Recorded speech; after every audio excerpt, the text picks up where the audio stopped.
Hello, everybody, and welcome back to another session of Pathfinder with Epic and Friends. I am your host, Animus, Arcelus, whatever the fuck you want to call me. I don't give a shit.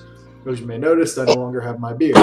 It was becoming a bit patchy and hard to manage, so I'm shaved and starting over. So join me in this follicle adventure I with haven't even heard one apple Regardless, sound. also, as always, the music scene within is not mine. It has been sourced from YouTube and other places. This project does not gain money, so therefore it is being used under fair use and the like. We will try to minimize. If any of the artists come forward and request that it be taken down, we will remove them forthwith. Special thanks to Adrian Hans Zimmer and a number of other artists for making their resources available to us.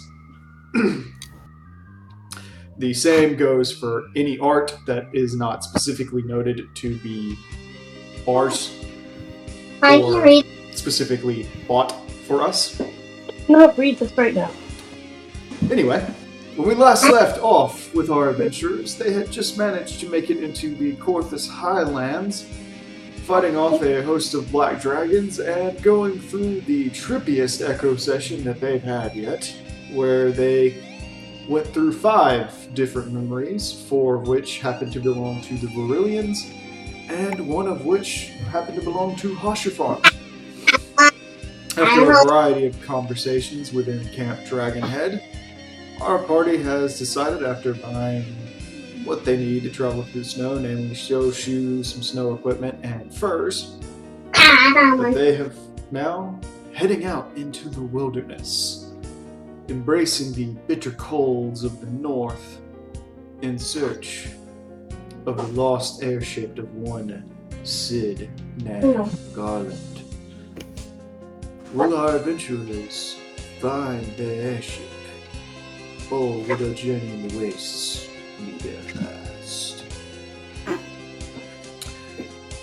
Oh dear, agents of mayhem, or whatever you're calling yourselves now, what are you doing? Have we already left Camp Dragonhead? I thought we were.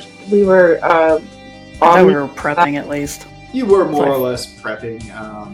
You were kind of standing around in the middle of town after buying what you needed, rations and the like. Yeah.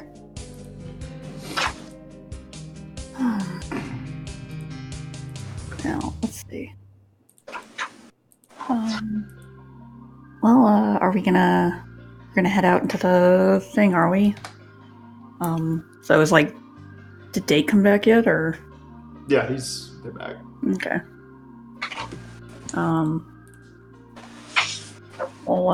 Like I gave Date his stuff. I'm already decided to stay at Lullafell to see how the snowshoes work with her. Mm-hmm.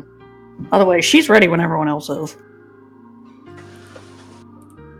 Works is ready, just throwing everything on. Like, God, I didn't think I would need this many clothes. Warm. Works is just kind of like huddled together, like in the bear skin and all the other stuff. Just probably added another 30 pounds of equipment on him. Make sure everything's secured, but otherwise good to go. Okay, well, I can't remember. I have not actually looked very much at a map of the surrounding area. Which direction are we going? She's looking at, like, works. What exactly are we looking for again? We're looking for the airship. And didn't Harshafont give us directions? Yeah, he showed us a map, showed us the spot in a cave that usually has to be cleared out in the first place, up near the foot of the spine.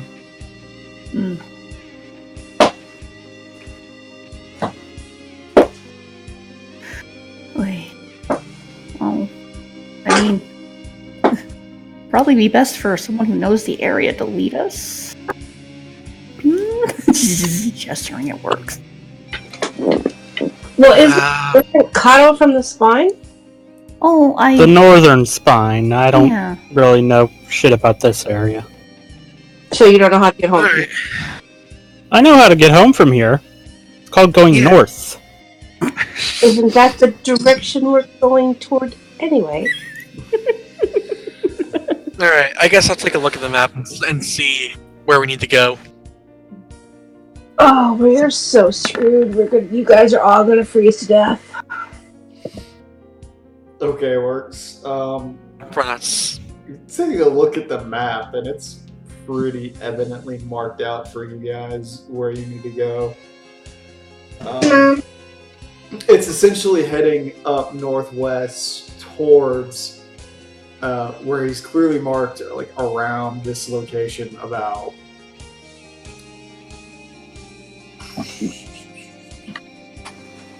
35 miles away, where you actually can start hitting up the path that he was discussing where the airship went down.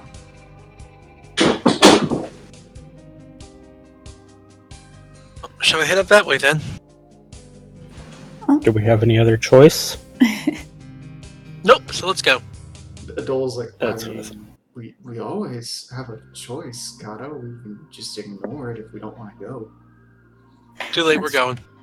It's like, okay. So Fiona has summoned a Stella for this, as well as prepared her spells. I think we owe it to Gaius, who has actually been quite nice to us, to at least try. Also casting Mage Armor on herself. Alright. Sorry, that guy. Yeah.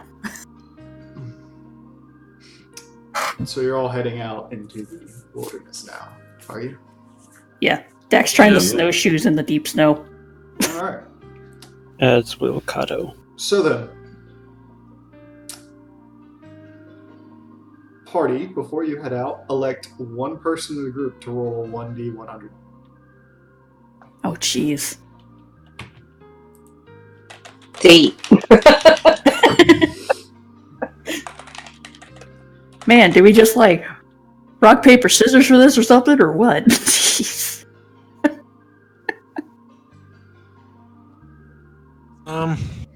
Well, who has the best look out of all of us? Perception? Well, it's a 1d100. It's basically a who feels lucky. Well, Yeah, I don't I want guess the so. first roll. Yeah, I was gonna say, if you want to risk either a big win or big lose, it's me or Walks. Mm, Fuck it, I'll roll. Unless you guys don't want me to. No, that's fine. You have fair rolls, so Here goes nothing. Okay, so 32.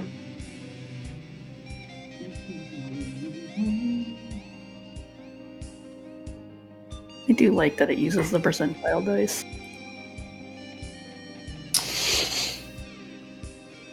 That is cute, yeah. Alright, Dak. Hmm. As you all start to head out, you do note that the blizzard that was hitting the area has calmed slightly.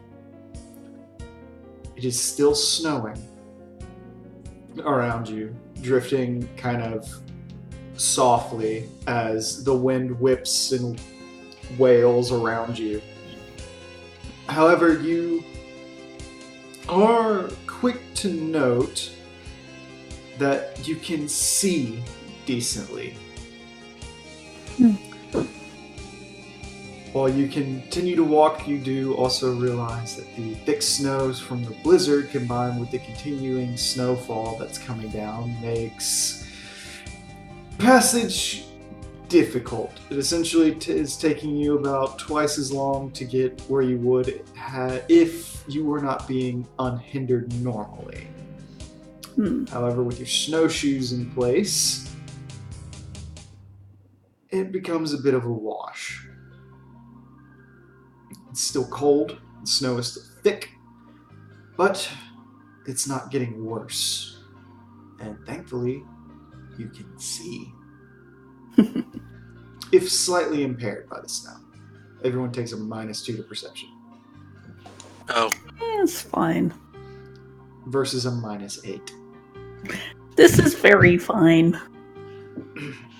Meanwhile, I think that puts Works in the negative. -2 puts me at like a +1. My modifier. Sweet, Jesus, works. I don't put points of perception. You should I know. start. I know I should. Alright. So, while you all begin walking through the snow, drifting further and further away from Camp Dragonhead, you pass roughly 16 miles before the sun gets directly overhead.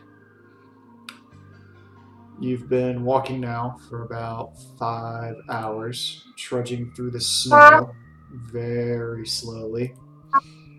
And while you're feeling good and less than troubled by your current standard, I would like everyone who does not have a protection from elements to make a cold weather check for me. Does that include me? Do you have protection from elements? I think I have the spell. Did you turn it on?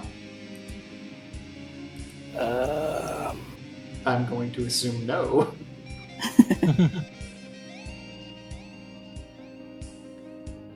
Oh, we did say I'm pretty resilient to it, Which based is on. why I'm not making you do one every hour.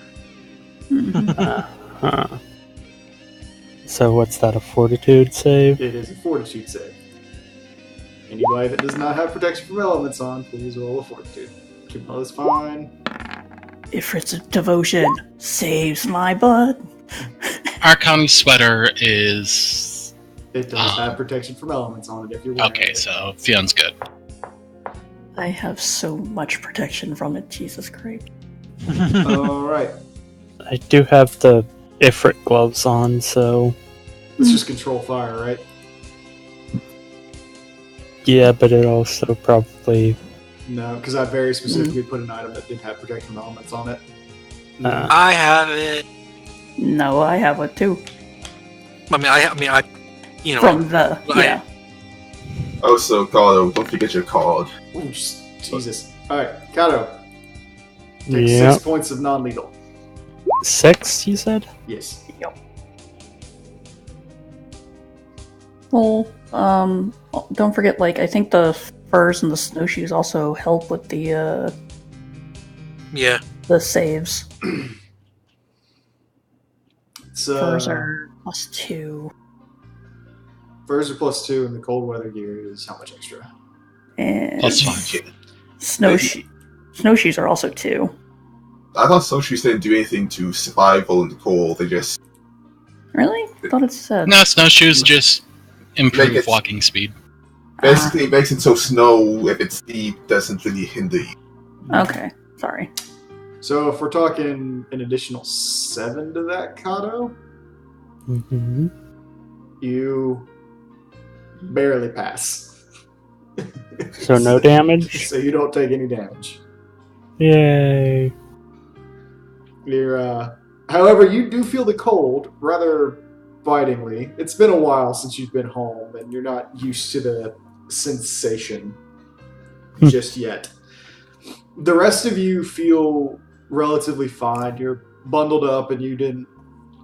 For Kato, it was more a underestimation of the cold, and not realizing how unacclimated it is to it now. For the rest of you all bundled up, it's kind of like, or you've got protection from elements on, and you're just not feeling anything. Rowan, meanwhile, is just kind of like, oh, hey, I'm melting this by touching it. This is fun. I'm making water. Making Guys, water. hey guys, look what I can do. Memes around. I think I know where Oh yeah, did we forget someone again? my husband. Did we?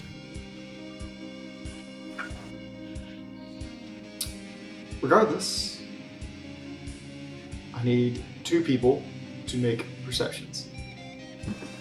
Mom. What? Not works, that's for sure.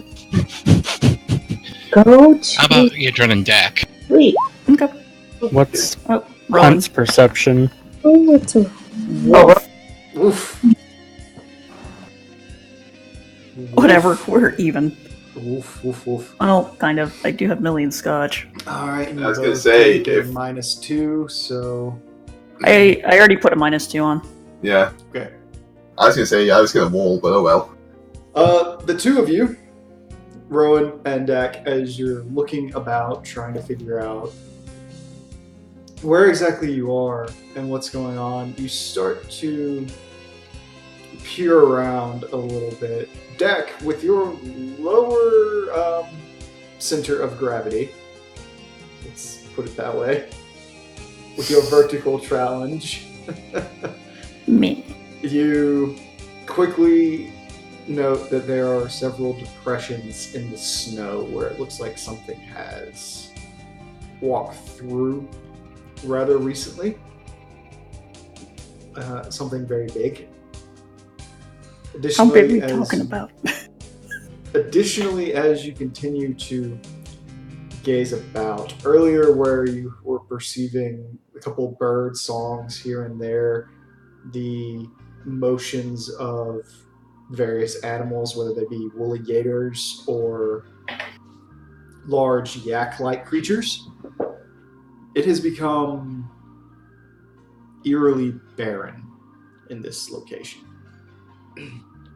You can still see some trees, but you have quickly noted that the location has grown much rockier and that you're approaching what appears to be the precipice of a mountain range. Though it is some moms off in the distance. Gotten really quiet. I mean, I guess that's normal in the snowy area, is it? It's really cold, so maybe things aren't out. Some footprints in the snow. She kind of like motions to the footprints she saw. Mm-hmm. I guess. With her pointing it out, Kato's gonna take a look at Nice. those prints. Nice 20. Nice with the natural 20 there, Kato. Kato, as you begin to look around and look at the footprints, you kind of measure them out and... Excuse me. Guessing from the size and shape of them, you're assuming that a Yeti or 2 created them as they were coming through.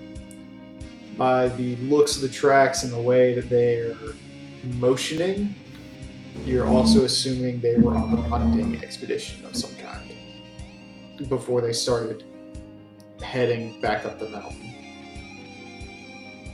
Okay, keep an eye out for Yetis. Might want to bite our heads off. What's a Yeti?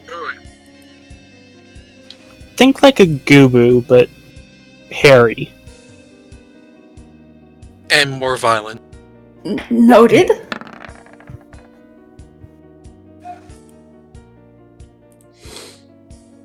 What are you trying to get knowledge on there, Fiona? Yetis. Yeti? Yeti. Big, fluffy, white things. Big fluffy. Go. Tend to not mess much with spoken. Tend more to stick to themselves despite their size. They're mostly herbivores, eat fruit, things like that, though they are known to eat meat on occasion, particularly woolly gators and the like.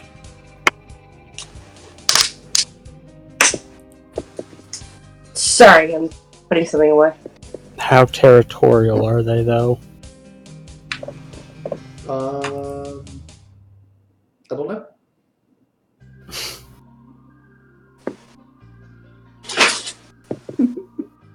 probably don't want us, stomping around their, their house, but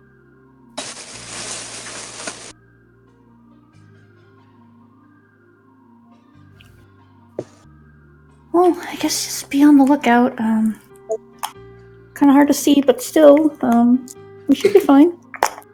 should be is the word there.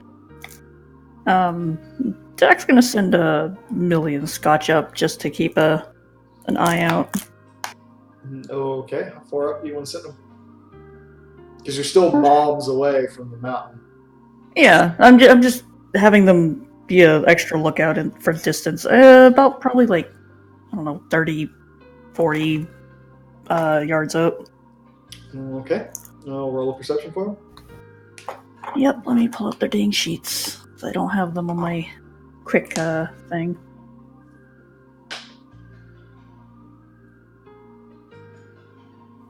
Just take a -2 off of it because I have not put a -2 on them. Okay. Alright, the two of them scout, and they don't really see anything in the distance as you guys are moving along. The Scotch at one point sees a couple of snowbirds starting to head further south and kind of almost sets off an alarm but stops himself. He points out way off in the distance that he can see a couple of Dravanians hanging about what appears to be a ruined amphitheater of some description. But otherwise, he just says the plain is empty. It's yours.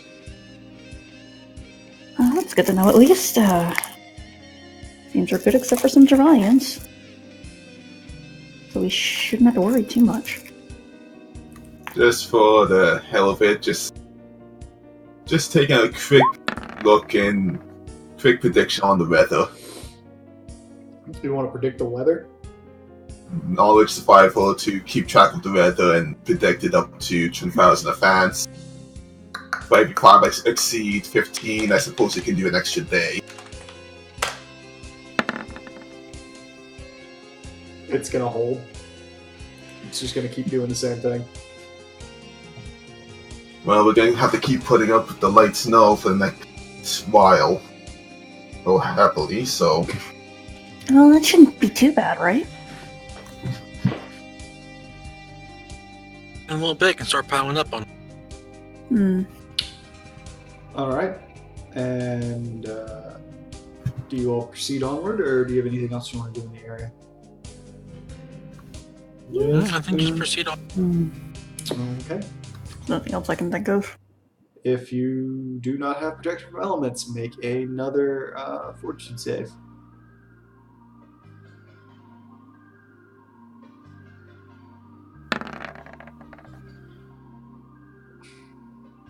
Spear is gonna go to Works and you. Okay, and I was gonna say, who has protection from elements spell?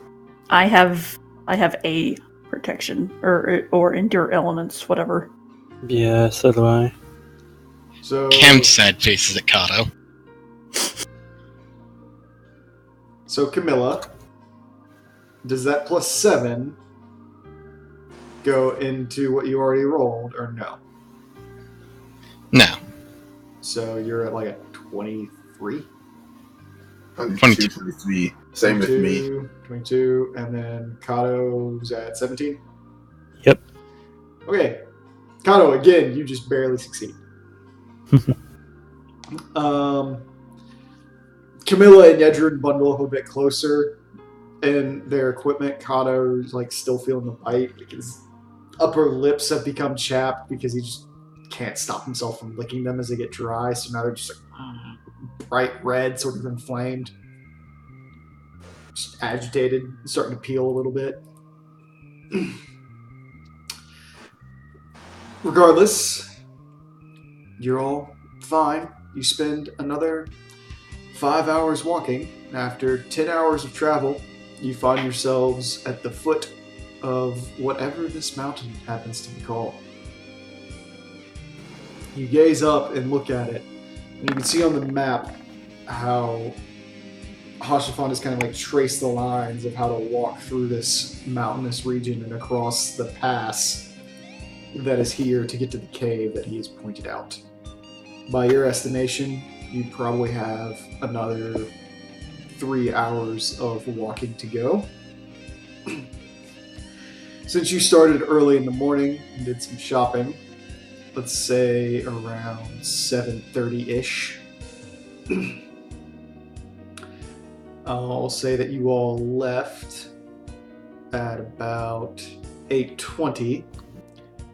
So 10 hours is roughly 6 p.m. now. Could be getting dark right about now.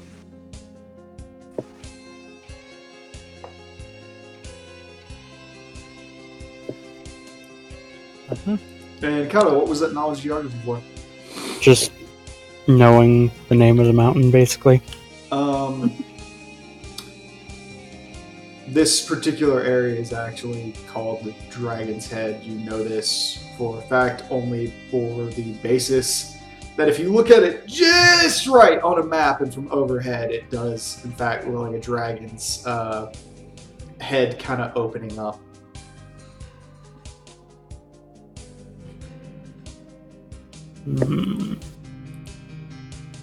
Okay. Granted, it is a smaller mountain. Oh!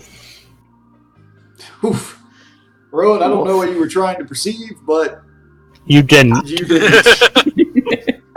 You're kind of looking around, and then you look down and you're like, man, this sweater is amazing.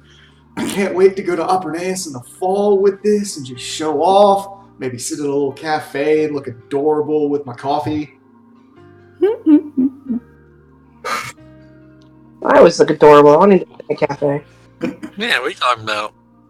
Yes, but just imagine the idea of showing up at Aperneus, the orange leaves kind of falling around you, you being all snug in your fancy sweater, cup of coffee beside you, a little plate of bacon, and then something sweet.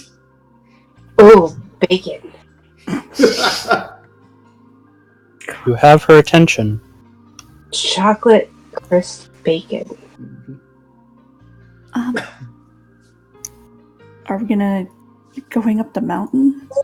Getting dark. Yep. We can see how much we can get. It might make sense for us since it is getting dark. Maybe to see about finding a. Sorry, I'm thinking about bacon all of a sudden. I think I'm.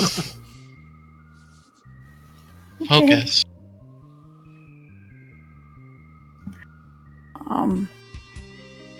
Probably would be best to keep moving then. We are going to a cave either which way to see the airship, so even if it's not the safest, we can at least try and fortify a spot. Yeah. Yeah. So do you all proceed If we up have to the keep, mountain? Mm-hmm. if we have to keep traveling, though, we need to make sure not to rouse the attention of any companions. So, let's not put up any lights. Oh. Looks at Scotch, who is, like, basically a candle. Scotch kind of looks at you and goes, well... Not much I can do about Put a that. sweater on him. He just looks at you like, what? Not gonna hide him very well. What is that? Sorry.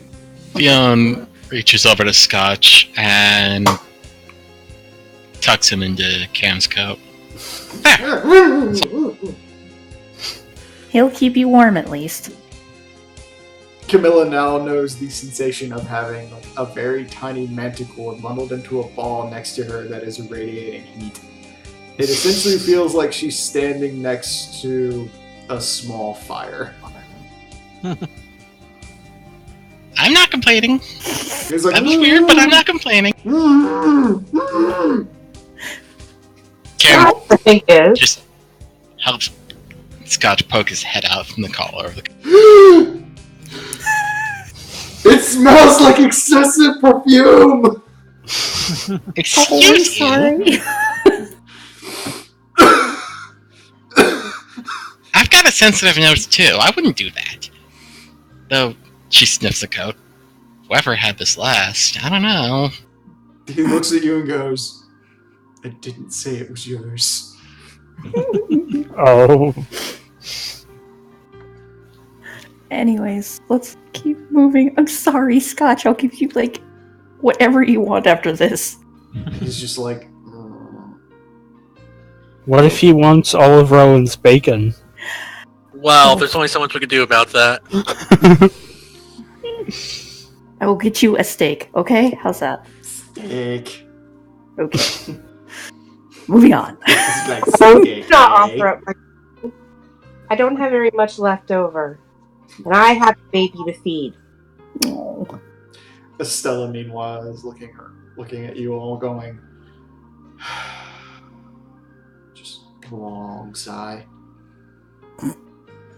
As at this point, known to ignore it all. It's like, mistress, is it always like this?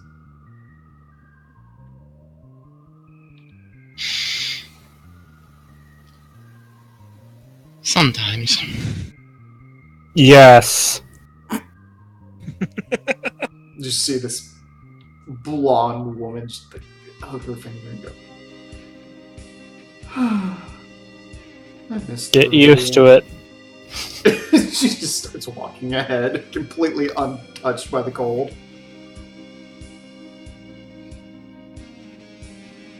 Like a anti-Rowan.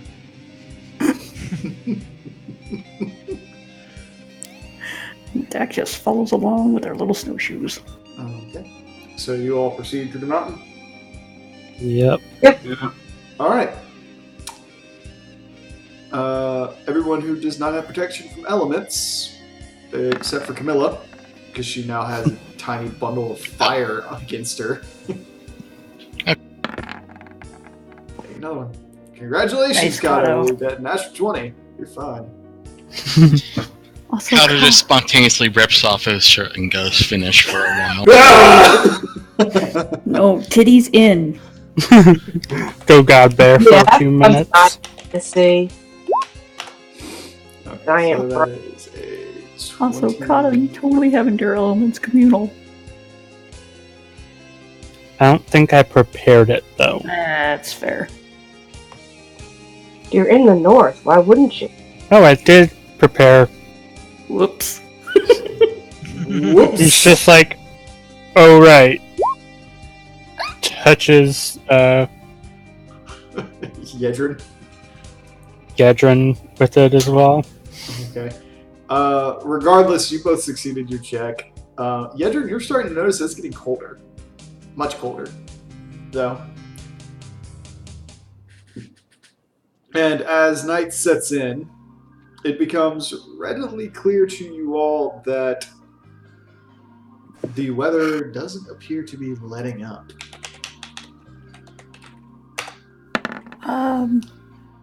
Probably try and find some sort of... In fact, it is getting drastically worse. Damn it, Yedrin. Let's find a cave to... Dak. Fine. Hi. Actually, everybody can, at this point, roll a perception. Let's see. What kind of crap am I gonna roll? Into all that. I can't do He's it. like, I know. That's a 4. He's like, whatever.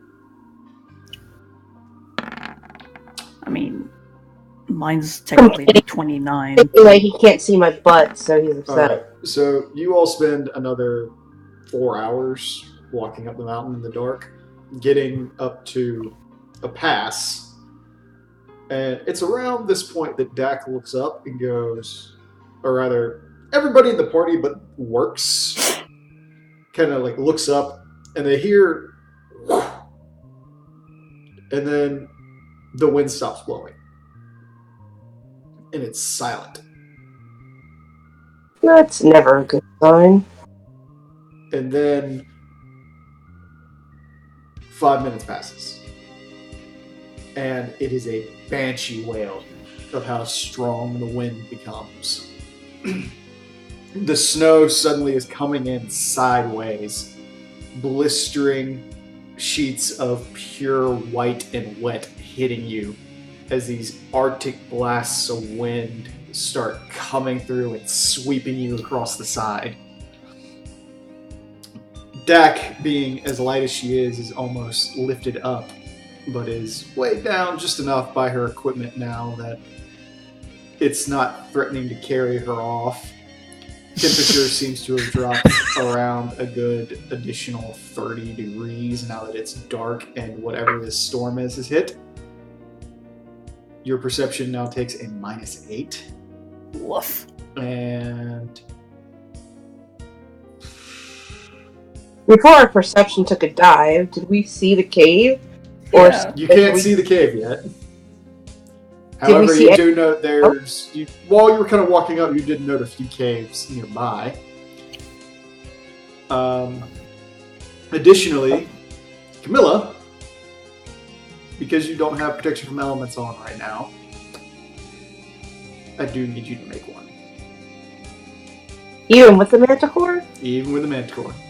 You're fine. However, Scotch has like hit himself inside of you and he's like, oh, I'm cold. Millie at this point has like dove into Dak's clothing and is hiding as well.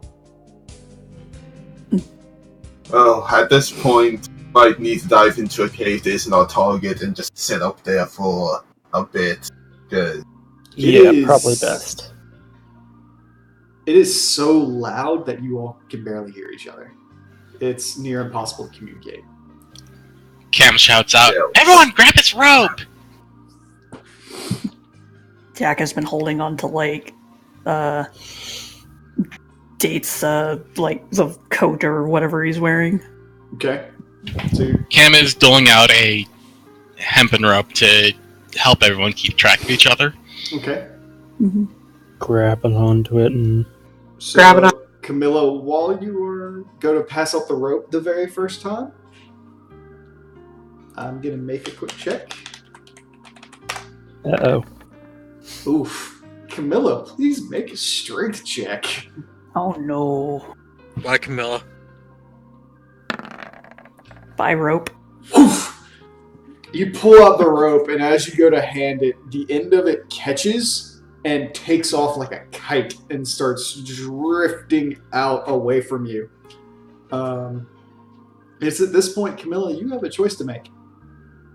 You can attempt to make a dexterity save, or rather a reflex save to keep it straight, or you can let it go. You know what the song says? You jump and catch the rope, and as you do so, you go sliding along the path, disappearing into the snowdrift for a second. And Oh no! your eyes are drifting, and you can only see about 20 feet in front of you. And as you keep going, you stop, and you look down, and you can just see your head poking over a ledge, and you look down, and it's a good 180 feet down to rocks frozen over. Oh. Should have let it go. There's the rope is dangling in front of you, 10 feet of it down below, with the rest of it pressed under your body. Cam very slowly reels the rope in and starts climbing back up, just keeping her body flat against the snow. Okay.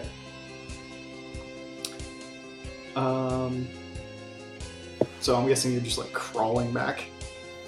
Mm-hmm. Okay.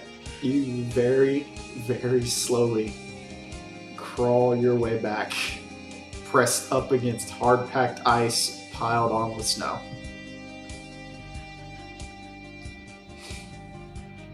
that's getting wet from the blizzard blowing over you all. How did Scott manage that? Did he get squished?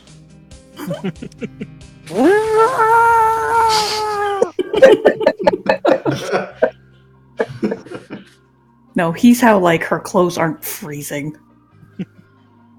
He's probably like pressed down, like.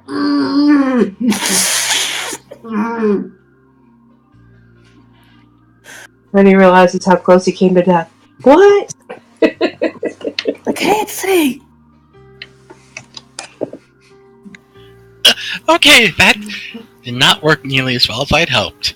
Let's get to the caves before something worse happens. What? Don't yell, are you crazy? Cave! Cave! Cover! Just test the link shell for the media party to see if it cancels enough noise. Leon immediately puts Turns it quickly off. her glove over the link pearl and just tries to make a very, very windshielded path to it so she can speak into it. Mm-hmm. Okay, I'll say that works. Like, you've got to, like, hold it with, like, both hands and cover your mouth.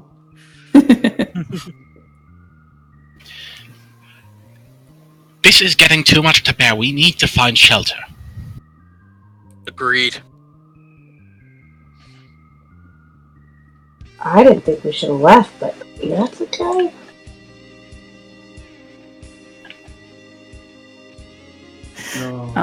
Okay, trying to find a damn cave, like, is that perception, survival?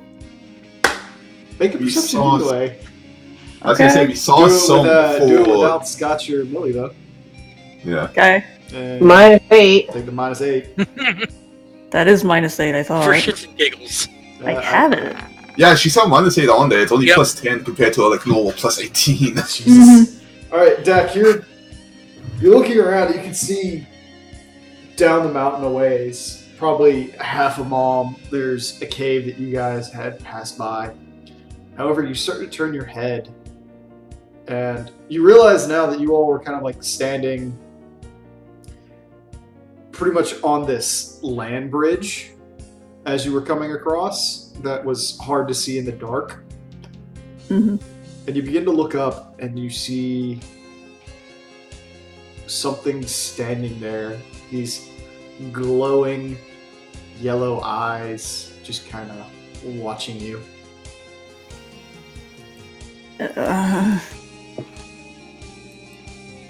Deck, like, she tugs on Date's coat and she's pointing back the way they came to where, like, the cave is.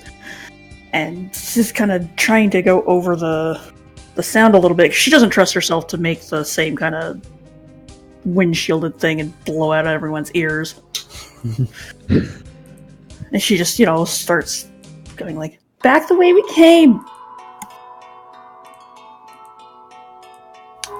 Ooh, that's pretty. That's a map. There's something up there. Points.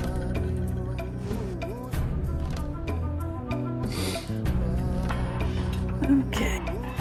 Time to add in HPs.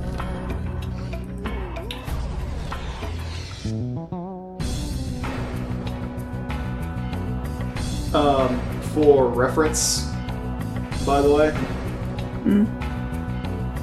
this dark area right above you guys, I think that's cave wall. it is not wall, it is actually pit. Oh. While it is technically both, until you hit probably about right here, the start of that circle, it's just ledge that goes down. And it's down the depth that I said Camilla was just looking at.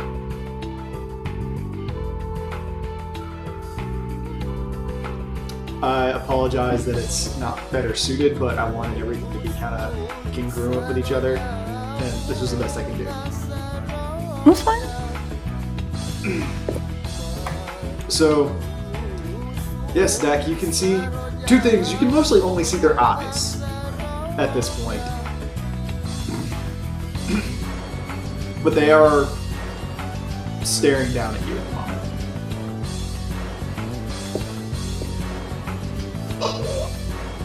There's something up there and it's watching us.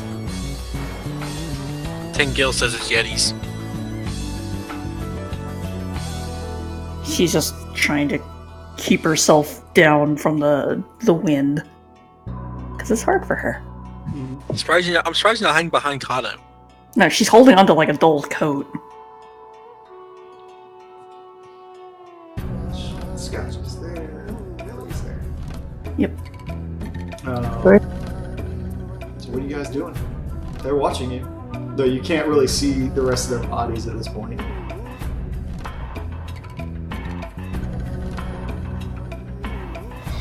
So, are they in the way of our path back to the cave, or? They're in front of you. Oh. Fall back then. We're gonna fall back. There was a cave a ways back, right? Yeah. Like the plan in the first place was to fall back this weather in the first place. They're probably going to follow us. I don't know. Hey, speak. Well, I mean, if they're Yeti, they're vegetarians. Not always. Oh, thanks. Would you rather I lie and say they only eat dandelions? Yes. Yes. See how dandelions don't grow here? You know, that might be a anyway.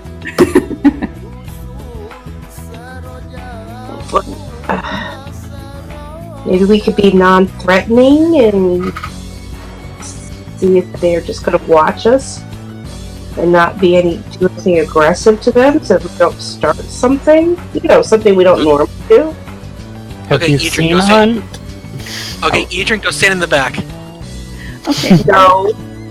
Are we gonna try and push forward or are we gonna fall back? I say we pull back for now. It's not worth getting into it with them right now. Not Such as- other. things are- We're at a huge disadvantage. Exactly.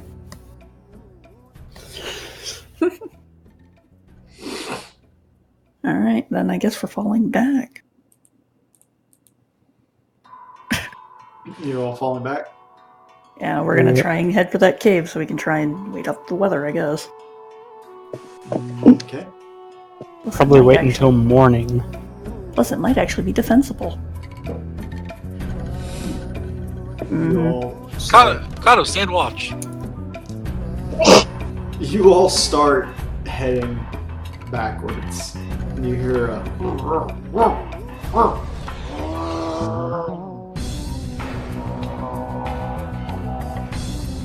Damn. We can hear that Over the wind, damn! you start hearing like this.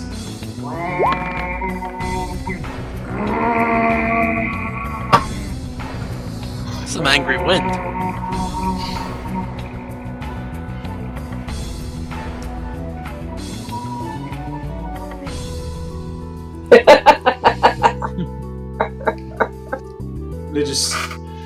It carries over the wind and then it kind of continues on, becoming almost this Tibetan throat singing that reverberates through the mountainside for a moment, and then everything gets quiet.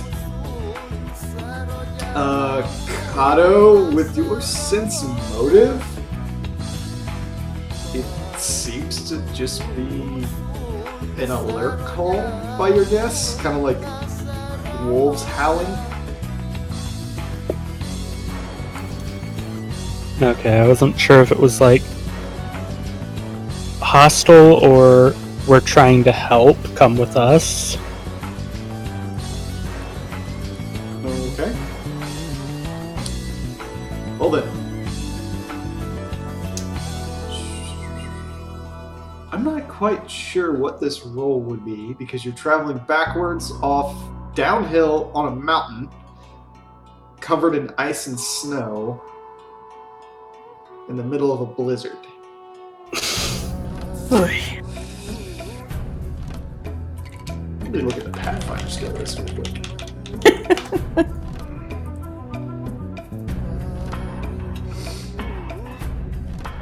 They don't have balance on here anymore. I was gonna say, It's part of acrobatics now. Ah, no. they're gonna make it acrobatics. Oh, fuck my life. You just had to say something. Well, I'm on Do we with it. get pluses with our snowshoes? No. No. God, I can't roll anything good tonight. Oh, Kato! God, I should get pluses from nativeness. Well, at least not that much of a plus. God, everybody's just. I like how middle of the ground everyone is. Oh, I rolled awful. I have nothing in it, so I'm I surprised I rolled Exactly. a 19. Okay, so I just meant the teens. Yedrin works, Rowan, and Dak. You all managed to kind of stomp in and are doing much better than everyone else. Kato and Camilla, I need you both to make a reflex check as you step too hard, break some ice, and both of you trip and start sliding. Is that Fiona or Camilla? What about Fionn? Fiona had the worst roll. I'm sorry. Oh, yes. Fiona, you have to do the same. Okay Nice then. reflex. Good reflex, Kato. Good reflex, Camilla. Okay. So, Fiona, as you trip and start sliding, like everyone's watching, the next thing you all see is Kato, who's taken sort of a lead because he feels that he's more native, goes whoosh, and stomps down a little hard, kind of trying to overcompensate for the snow. And you see him back underneath him go flipping. And then the next thing you see is he puts his hands back. Puts his hand back like he's doing a German suplex.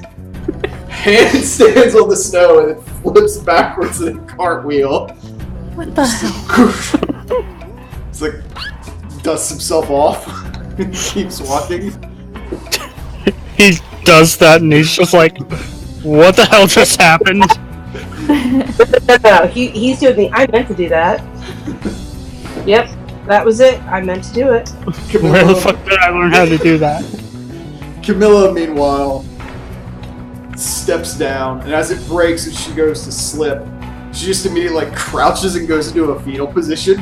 Just sits in the snow, like. Nope. Fionn goes, whew, slips and starts sliding. The next thing she knows is she just has a hand on the back of her nape of the neck, and it's Estella just floating over the snow and just holding her up. Thank you for the save. It's like, Mistress, please be careful.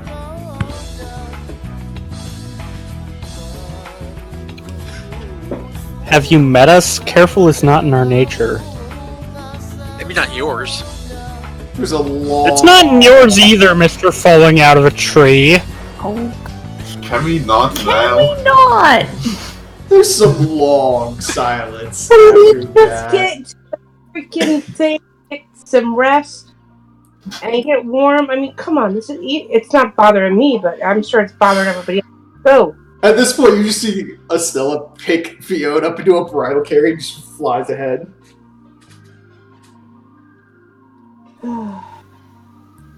Let's go find a place to set. I wish I could fly, but you'd probably never find me after the wind caught me. You all Right. trudge for the next like 25 minutes, and you get into the cave. You're covered in snow. you're cold, and you're wet. I need everybody, regardless if you have protection from elements or not, to make a fortitude save. Rowan is fine!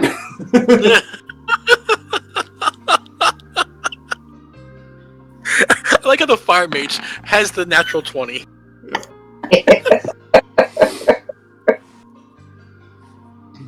Okay, so...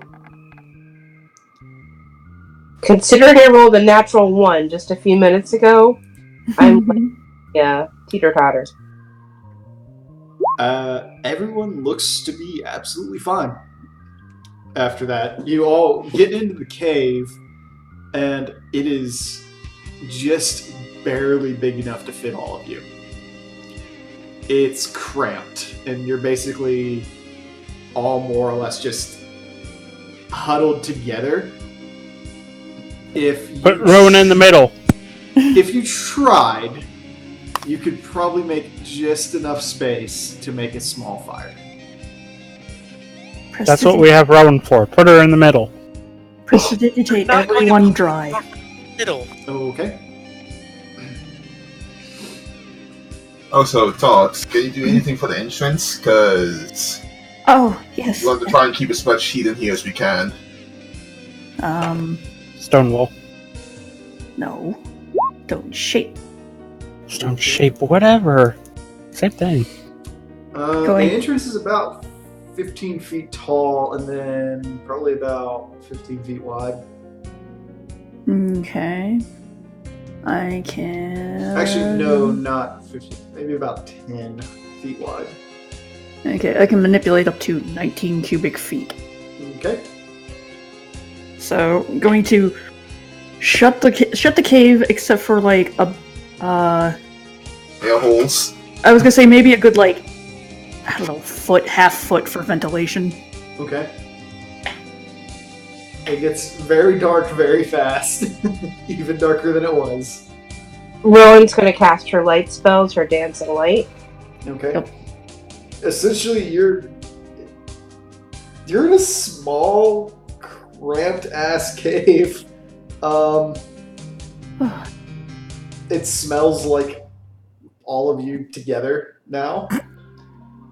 And now that it's closed off, it is getting warm very quickly. I would rather be warm than cold. Also, take scotch out of Camilla's jacket, so that way it's another natural light source. Okay. You look behind you, it's almost smoothboard, like someone reached in and took their hand and dug out like a handful and then tossed it down. Mm-hmm. But there's nothing else back there. Well, at least we didn't walk in on somebody else's house. Yeah, I So suppose. it says this, and she's like pressed up against Kato, like, at least we didn't walk into someone else's house. The question is, do we want to make a small fire, or do we want extra space for some extra room? We're already warm as it is. I mean, at the worst, someone can just stay up, and if it gets too cold, start a fire. I'll stay up.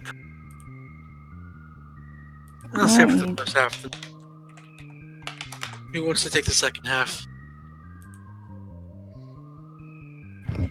I mean, feel free to wake me up. It's fine. Alright. Actually, I'll do the second half, and then I'll just wake up Tart. Okay, so who's doing first? Me. Okay. So, how do you all want to try to sleep? To be fair, Dak could probably sleep on date. Fionn just takes out the quilt from the steps and wraps it around herself in a roll. That does what? And wraps it around herself and those next to her. Okay. Are you going to try to lay down, or are you just going to sleep sitting up? Sleep Sleep up. sitting up. Okay. Also, I think it goes without saying, but Estella is outside for the time being, since there's no way we could fit everyone in with her. Okay. I'm gonna just go ahead and assume desummon. Yeah.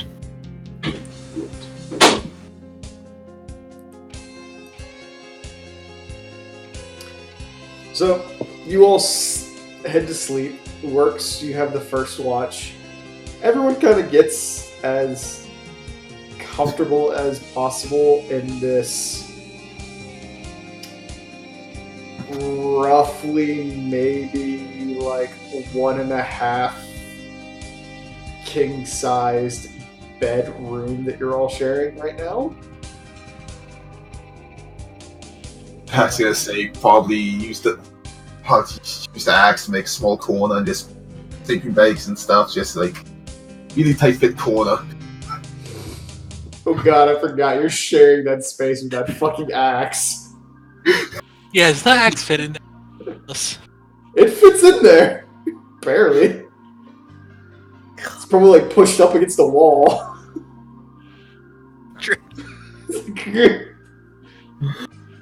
I'll sleep on it. That wouldn't surprise me. If it's on the floor, everybody's gonna sleep on that damn thing.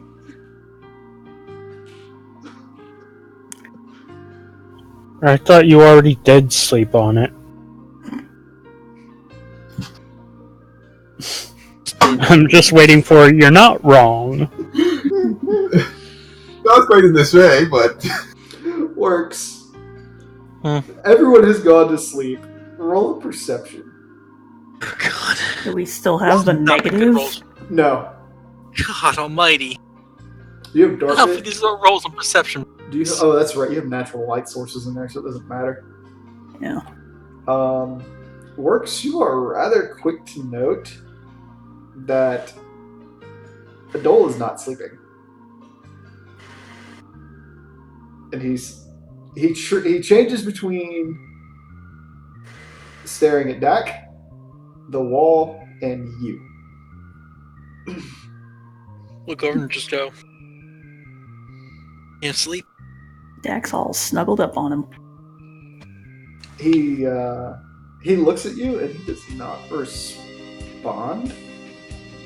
He just kind of looks up and lets out a very long.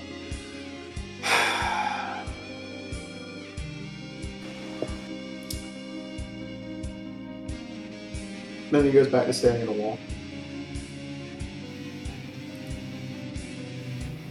What called up his butt? You should get some sleep. Oh no, I was at character. I'm already asleep. No, I was saying date. Some sleep. There's silence again, and he kind of closes his eyes and exhales, and there's this little green mist that flutters up. And one eye opens, and he casually kind of goes, inhales it back in. What was that? Cam mumbles. She's still weak too. I can't like. Roll a perception to see if you saw it, Cam. You saw it, and he goes, acid. I guess from the dragons. You cut out there. From the dragons earlier.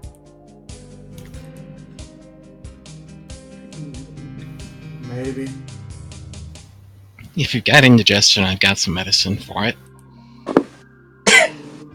Not indigestion. Just making sure I've got things under control. I don't want to wake up and have to be missing your faces.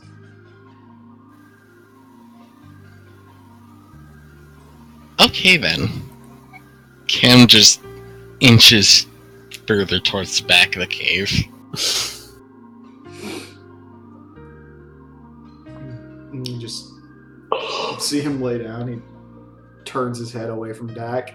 It's now pointed toward the entrance, which he very specifically laid down closest to, or rather sat closest to.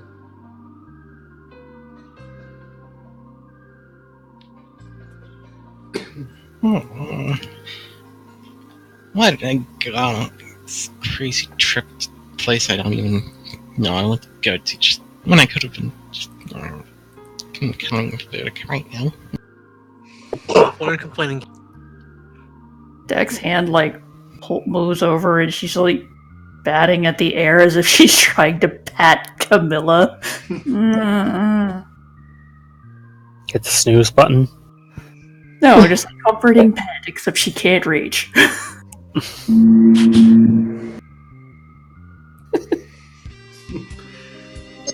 Works. The rest of your watch goes off without much of a hitch. I don't get any visitor. No. Or is that too cold even for him? Roll a reflex though. Oh, great. Too cold even for Bahamut. Okay.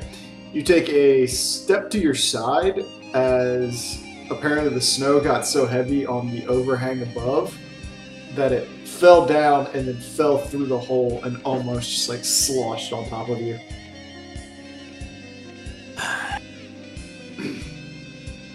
So now there's just this pile of snow in one of the corners. Hey, look, something to drink. Alright.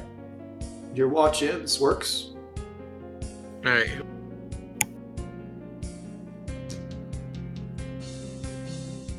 I think Rowan said she was gonna go next. I don't. If I remind me. You're breaking up really bad. Sorry. I go against every fiber of my being and wake up Rowan. Okay. Every survival instinct you ever had. Rowan Works has come over and you've shaken you awake. Rowan wakes up. Oh, is it my turn already? Yeah. Okay. I guess I'll get up now. Rowan gets up. I lay down where Rowan was. It's hoping it's warm.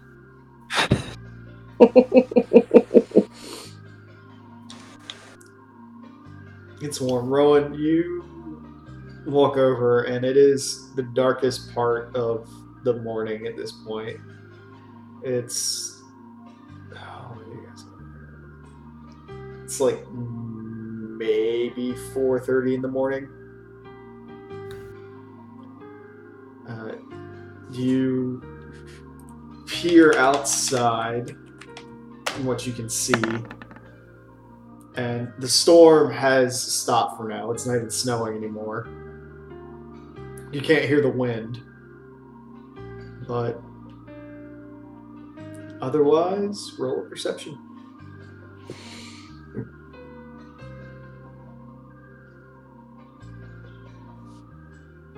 All right.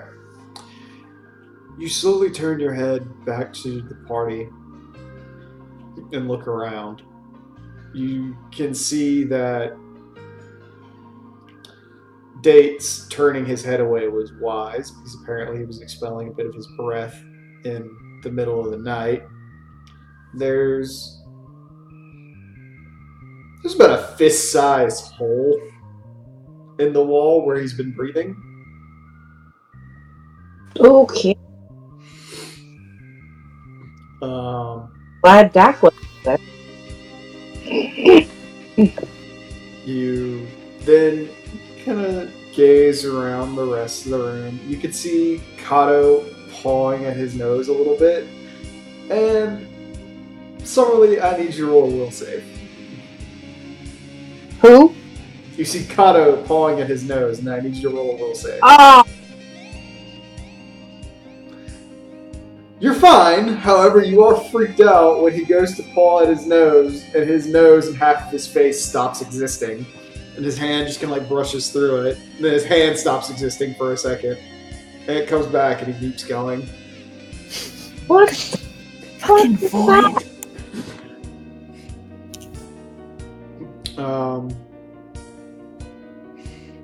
You then turn your head to Works, who, as you're looking at him, like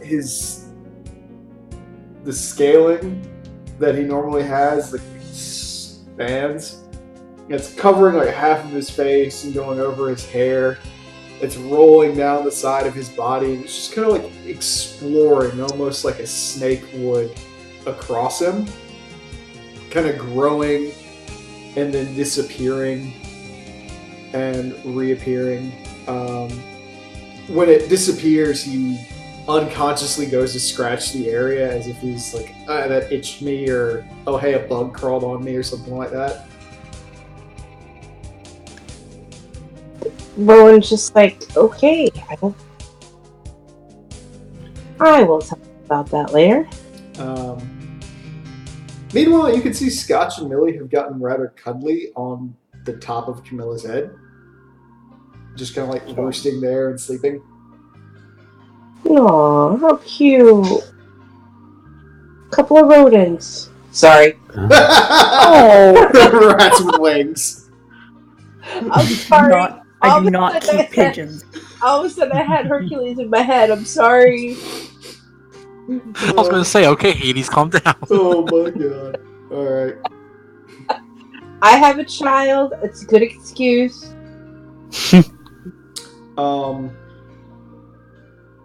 It's at this point you do look and you can see that Fiona, while she's wrapped in her quilt, you look up for a moment and there's this strange sensation that crosses you. You blink, and the next thing you note is Skull is like wrapped around her, and he's about 3 times bigger than he normally is, just kind of like burying her in his fur, and he's staring up at you. Well, nice to see you again, Skull. You blink and he's gone. Damn. Just Nice. looking at you like, the fuck you looking at?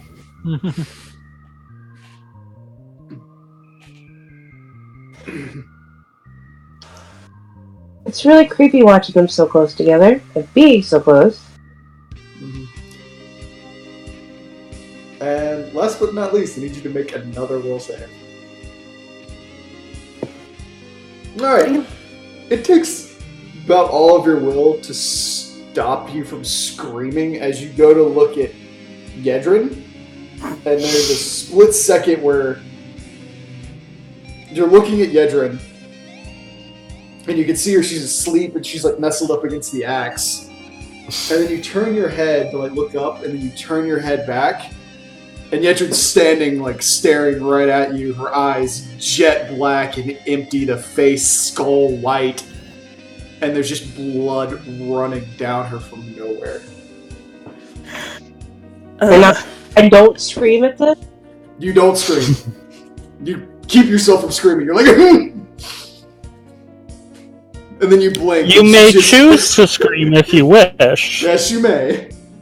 But you blink and it's gone, and yet it's just laying on the ground. Fucking jump scares. Good God, man. Woman, what the I'm never doing a watch this early again. I will let somebody else go sleep in the beginning. So I don't have to look at this crazy ass shit. At that point, you're... I wonder what the little dragon comes out and it just lands on your head.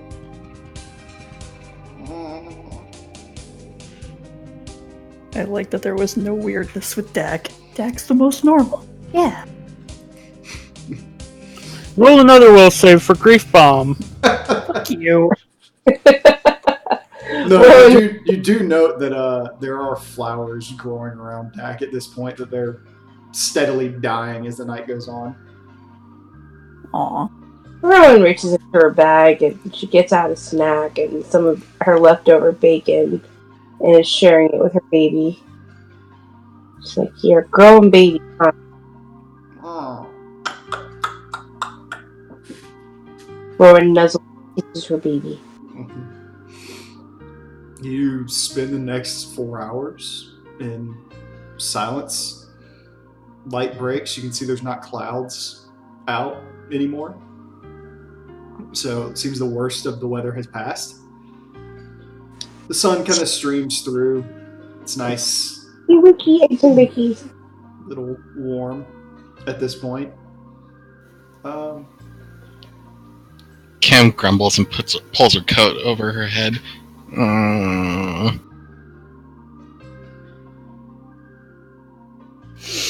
All you... Camilla, roll a will save, actually. Actually, wasn't I supposed to wake Dak up now? No, you only did 2. Camilla stays asleep, but however, Camilla, you do hear a little voice inside of your head, a very familiar one, say, "Get up, you lazy!" I'm up.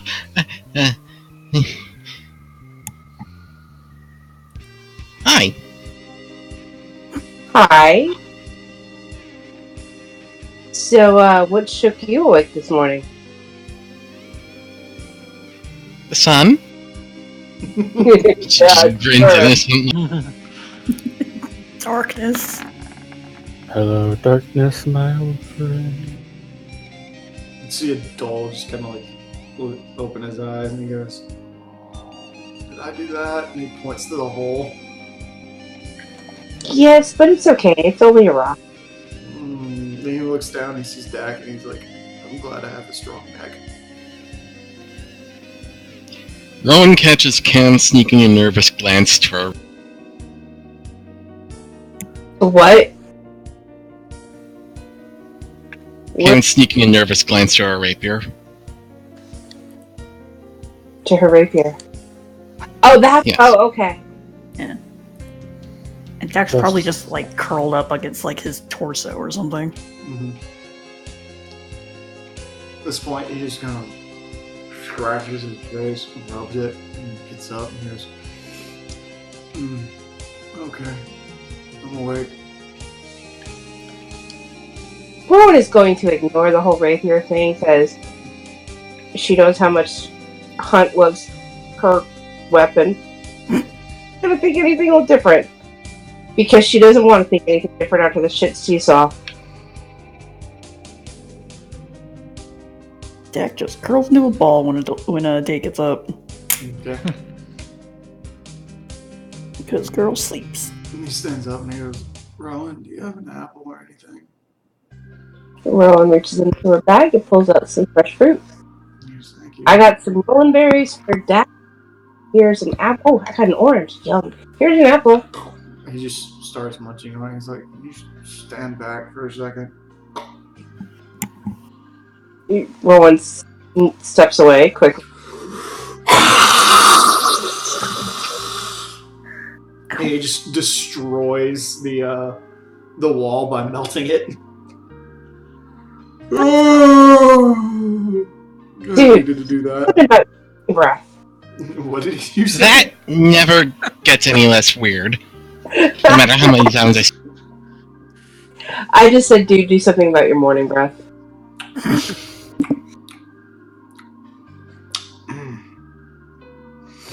Thanks for the apple. Of course. At that point, he walks outside and says, "I'm sorry, I have nowhere else to do this." He just drops his pants and he starts going to the bathroom. Rowan turns her head. I have to go to the bathroom too, but I think I'll wait. Dak kind of pulls her head up. Gonna say, start some racket. The wall fall down. Yeah! It was the funniest thing. Your boyfriend's morning breath? It is not so pleasant. Huh? She just kind of like blinks sleepily at Rowan. Rowan just hands her some Rowan berries. It's okay. Just munch. Like the sleepiest look, like she's about to fall asleep again. Like she's soon to be awake. Yes. Rowan is going to curl up with her baby dragon up to Works and kind of turn the heat up a little bit. Or just wraps an arm around Rowan and just gets close. Camilla sighs, pops up in her grimoire and starts studying it. Okay. Camilla has a grimoire? She does. Dedrick, you hear all of this in perfect clarity. Yeah, it was mostly just for, like, whether or not you didn't know this was asleep. Fiona, roll perception as well. Dad just starts like slapping her cheeks, trying to wake up. Fiona is like still half asleep, so she's getting not subtract. This is for sense of touch, so. Oh, okay. Regardless, with your natural 20, you are well aware of fucking everything going around you. Additionally, throughout the night and currently, you have felt this pressure wrapped around you, along with an excessive amount of very warm fur. It has felt like you have been embraced all night. I'm just going to say, when everybody wakes up, I got stuff to tell all you people. You people are weird. This is stuff like cafe thinking is all the racket. Just running already. I'm going to have nightmares. We're weird. Two of you are going to We're the one who has a boyfriend possessed by Bahamut and some manner of extraterrestrial dragon watching over you. You're just as weird as the rest of us. I didn't say I wasn't. I'm just saying the rest of y'all are weird too. I think I get into bullshit this early in the morning. Just sort of like rolls over slightly vague and starts drinking. Looks over at Hunt. Your bullshit is the freakiest. You and Kato are the freakiest of the bullshit here. So, and for once, it wasn't anything. I mean, okay, it works. His scales were moving all over the place. But dude, Chick, you were standing in front of me, and you had blood coming out from I don't know where the fuck. Your eyes were black. Holy shit. Well, so much for being well rested. It's just sort of nodding along to the man while drinking out of a jug.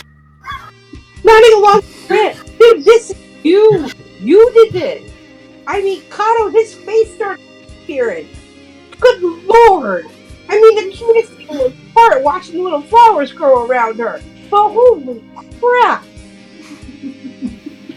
Fiona just gives Rowan the most pitying look and shuffles outside to start making Groton coffee. Fiona, yours was cute in case you were wondering what was happening with you while you were sleeping. I dreamt I was a skull. What of it? Well, Skull was wrapped around you, keeping you company. Well, then I'm glad you seem to have noticed. Dole's like out there like washing his hands now. He's like, huh? Is everything okay? Everybody's weird. We're good. Okay. I'm not weird, am I? Yes. No, you are fine. I think you're the only one that doesn't have the crazy magic bullshit. Although you do seem to be attached to that rapier, just like Hunt is to his axe now. Her axe. Attached? I don't know. It seemed more like a lodestone to me. She gently whacks it.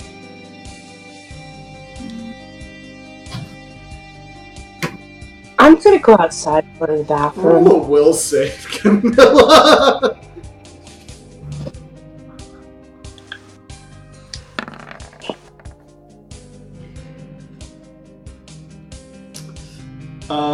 Okay.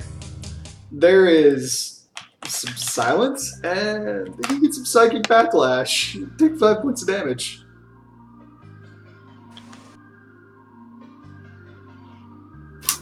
Ow, brother! Okay. Clearly, you can't take some playful ribbing in the morning. No, David. Are you talking to your fucking sword? Wouldn't be the weirdest. No. Lion ass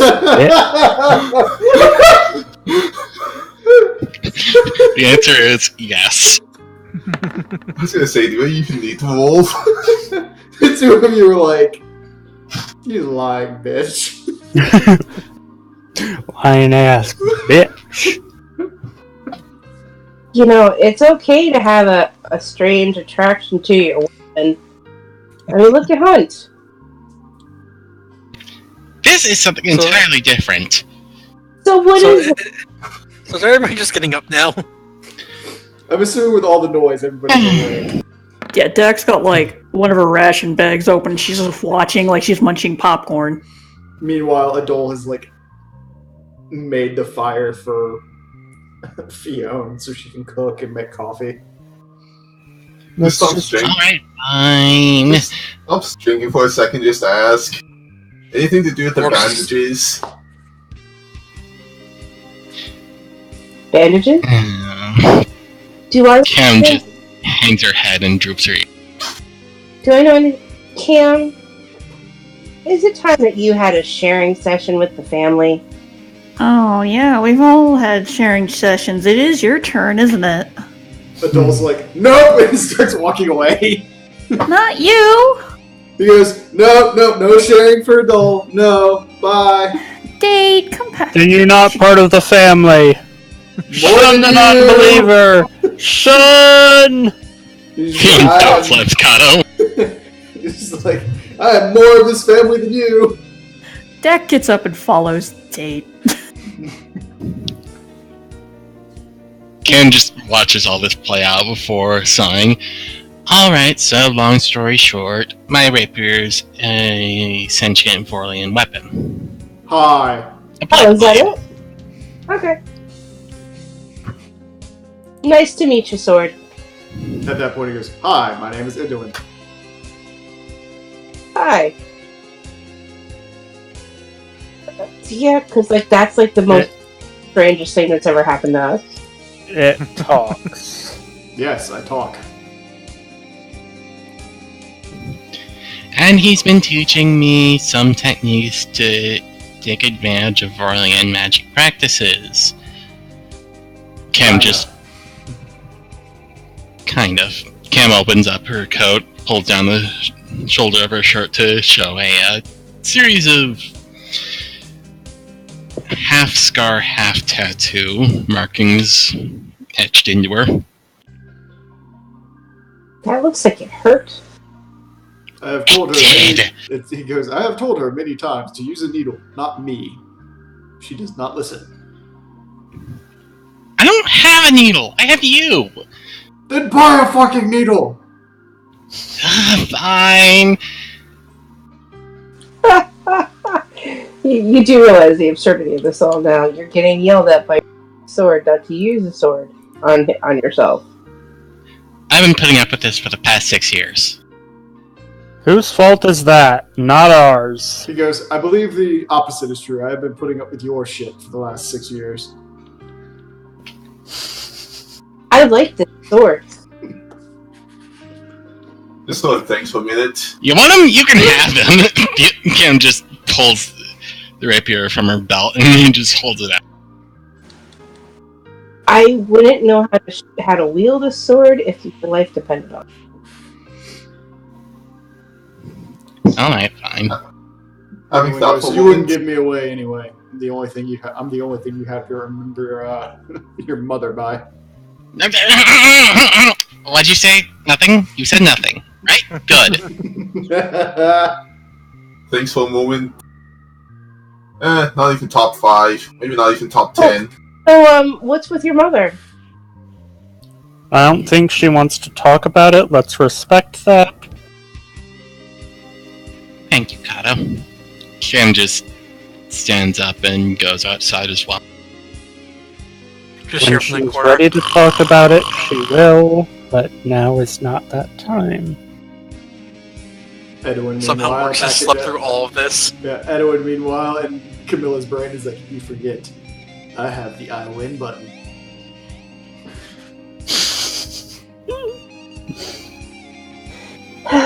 Well, I guess it's only Fine. he has her own magic bullshit to deal with around all of us with our magic bullshit. The Dole is now like back, and he goes, "Okay, sharing time over." For now. Kim is just muttering at her sword, just like, okay, fine. I'll cooperate. Just no more emotional blackmail, please. I don't need that right now. Is For she now. talking to her sword? Yes, it's alive. Yes, it has a soul in its back too. He goes, "Hello, Lady Deckwall." Put the finger up. That's not even the weirdest thing I know of. It's not worth it. The Dole just kind of like scratches the back of his head and he goes, "Okay, Okay. I've seen that before." Yeah.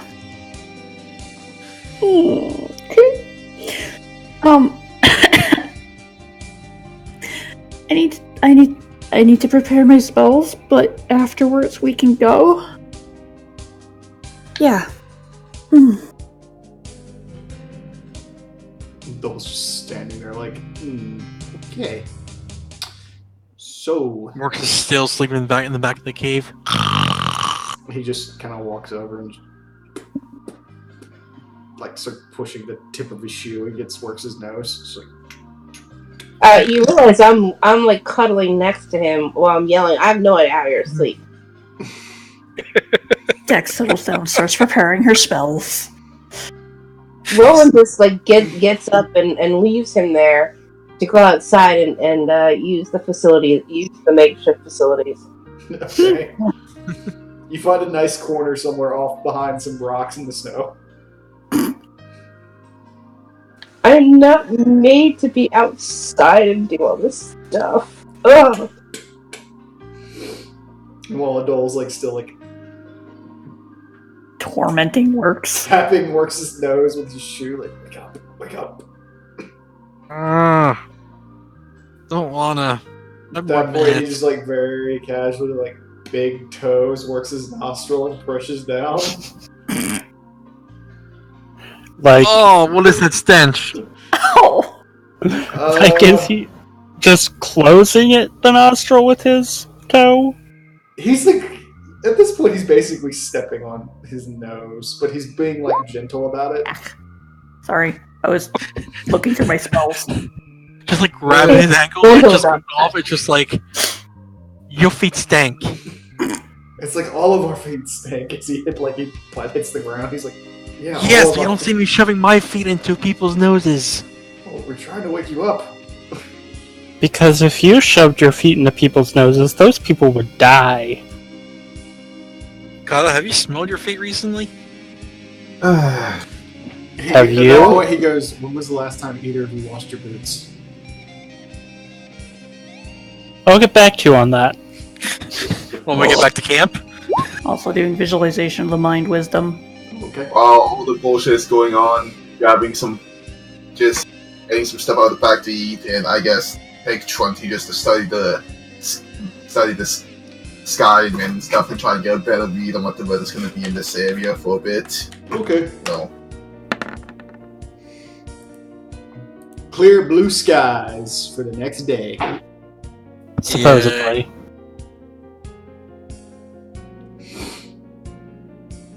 Alright, you all spend the morning doing your various things. You have breakfast, Fiona paired gratin and the whatnot over whatever sort of fire that Date made for her. You have coffee, you wake up, you deal with each other's bullshit for however long, and now you have a decision to make. What are you doing? We should continue forward. Oh, yeah, of course. Wonder if those things are at that fridge. We'll Very find well. out, won't we? At least we're not fighting in a blizzard At night, at night. unprepared. Exactly. Well, we can't see. Oh wait, that's Blizzard. Just a recipe for all kinds of bad. So are you. Yeah. Dole's like, can we not? It's kind of what we do. They playfully rip each other, but they don't mean anything. It's okay. We don't? Just after this morning. What happened this morning?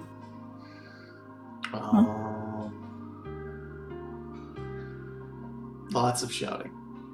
Oh, right. Alright. Regardless, Let's get you all head back. And as you get there in the morning, at this point, with the light and being able to see better, Dak, roll another perception. Okay.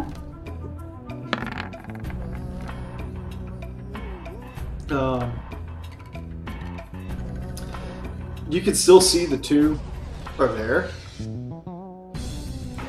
However, you are quick to note that there is a third one up even higher, kind of staring down and watching you guys as you walk over the path. Oh, there's a third one. Wonderful. They are just kind of watching for now. They're eyeing you very specifically as you're heading along the path.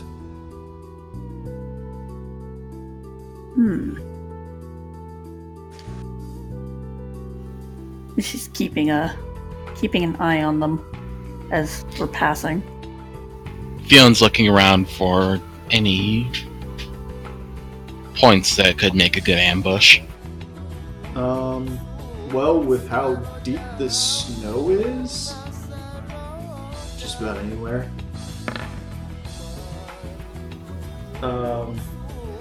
Does 35 give me better ideas of what looks like it is prepared for an ambush? You see a particularly large portion of snow kind of piled up into a larger mound right around where that square is.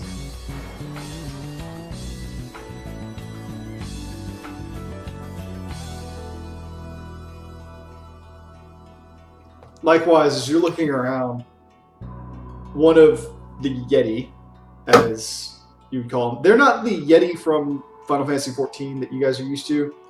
These are muscular, yellow-furred creatures, sort of humanoidish looking faces with large tusks, very large arms and legs, and look like almost like they're wearing loincloths. So, like, snow orcs. Do you remember the Wendigos and the whatnot from Final Fantasy X? Yes, the one you're using as the Yes. actual. I thought they seemed Yeah. here. At that point, one of them just goes, beats its chest a little as it looks down at you. Don't think it's happy to see us. I don't think so either.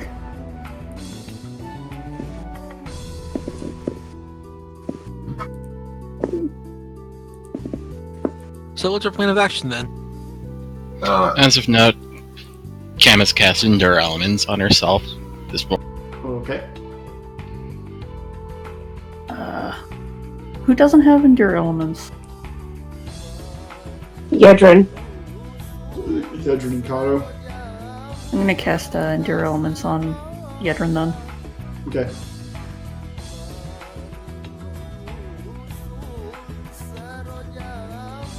Kato can take care of himself.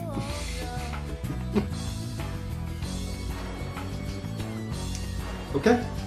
Well then, what else is everybody doing? We can see the three of them watching you in the distance. You haven't proceeded any further down the land bridge. For me. Does anyone else need it, though? Nope. Before I How's actually- everybody? Does I'm Scump have it still, or? Do what? Does Hunt have Hawk it? gave me. I just gave him. Okay. We're good. Do you guys whether you want to just try and proceed and negotiate or what? I don't know if we can negotiate. Cam just keeps a hand on Edwin and proceeds forward. Okay, how far forward do you go? Not enough to break formation. Okay, they kind of lean forward and watch you. I mean, does this work at all? I apparently did not unprepare that. Okay, you have cast comprehend languages. They are not speaking at the moment. I know, but just in case. Who knows? I don't know. Okay. Okay. Whoa, I didn't mean to break at all. I didn't I know you forgot. could. He's on my sheet, or my list. I guess I can move him. Okay, fun. Oh, Dex. Oh, yeah. Dex gonna move a little bit forward then.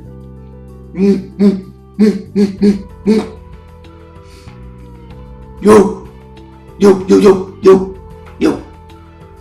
Me? Yo. Me. Just a riveting conversation. Food. You bring food. Food. Food. They have food. I have food. You have food? I have food. Give food. Okay. Where do you want me to bring food? Can't bring food over to you. There's a hole. He's like looking around. He goes.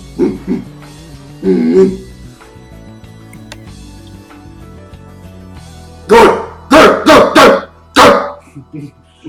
What? Keep shouting. Next thing you know is another one stands up out of the snow. What? Get food! Food! What food? He looks over at you, Dak. He goes, You have food? Yeah, she takes out some of her rations, which contain like dried meat and whatnot. Walks over. This thing is big. Pushing about 14 feet tall. Tiny little tart. Just walks over to you. He holds up the bag. Food. Food. Food. Like, holds Meat. it up. Meat. And vegetables. What type of vegetables do you have? Probably like. God, what would dry well? Probably got like fruit and apple chips. Probably like carrots and such like that too. Just things that could be dried and What you carried. say is like, carrot! Just spewing carrot chunks down at you. I get food. Can we pass? Roll perception. I'm looking forward to those carrots. You look at this thing, and Dak, you realize it's starving. You can see its ribs very clearly. There's just chewing through your bag, like getting as much as you can. And you hear the others like, "Where's that food?" Shouting down at him.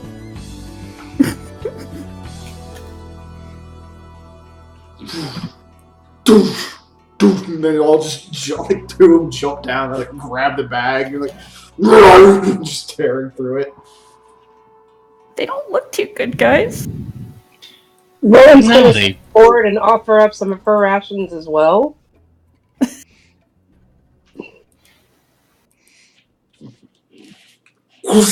Take your entire bag. Oh, thank God it wasn't the bag of holding with all my bacon in it. Tart, can't you make food? Yes. Might want to try that. Okay. Cam raises his hand. I can make some too if I be sure to prepare it. So we don't have to worry about going hungry if we give them our food. Like tear through your bags. Like they hand it back to you, and like all of your rations, with the exception of like the dry pieces of meat, are gone. Oh.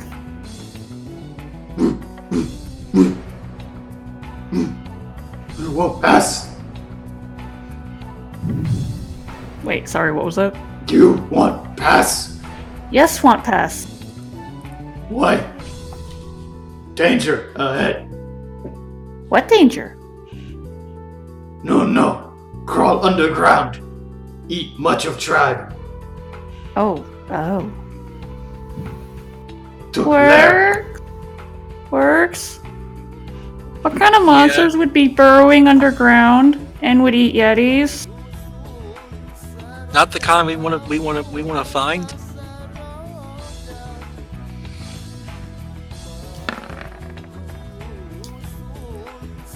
Would that work? I mean, it's for monsters. Engineering. Engineering is usually used for like monsters and such. Especially All underground my knowledges monsters. are the same modifiers, so. Yeah.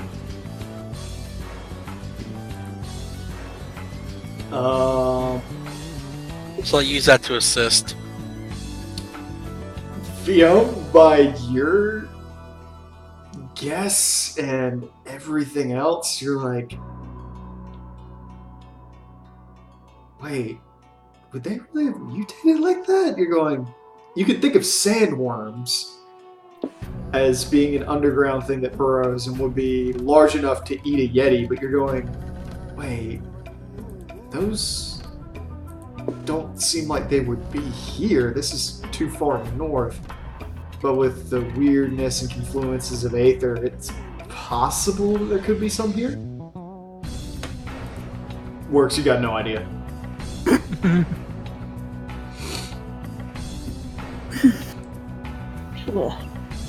While it's highly unusual, there may be some mutation of a sandworm in the premises.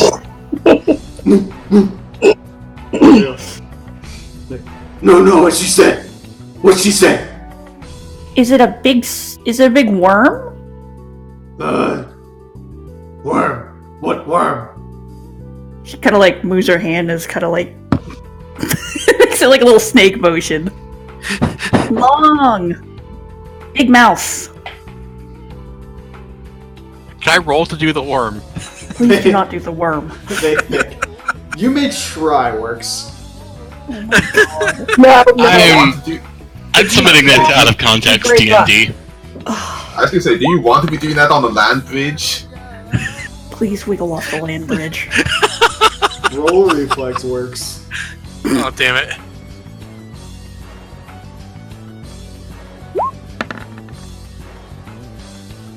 God forget reflex. You whoosh, drop and you hit the snow and you just sink, and the Yetis are like, huh? What? Don't mind him. And then your hands come up like at the start of the worm, and then you just stand back up and you're like, it doesn't work, not solid. That worked better in theory than practicality. Basically, you made the world's worst snow angel. I made a snow worm. The Yetis are like, not see much. Maybe. Okay. And then one of them is like, me lost hand, and he holds up, and there's just a nub there, and he goes, me lost hand, soul, tube, Yes, Thing. that probably is. lots of teeth. That probably is. Can you ask them if they can draw a picture in the snow? Big tube with a lot of teeth, Kato. Yeah, No snowworms. picture needed. Definitely.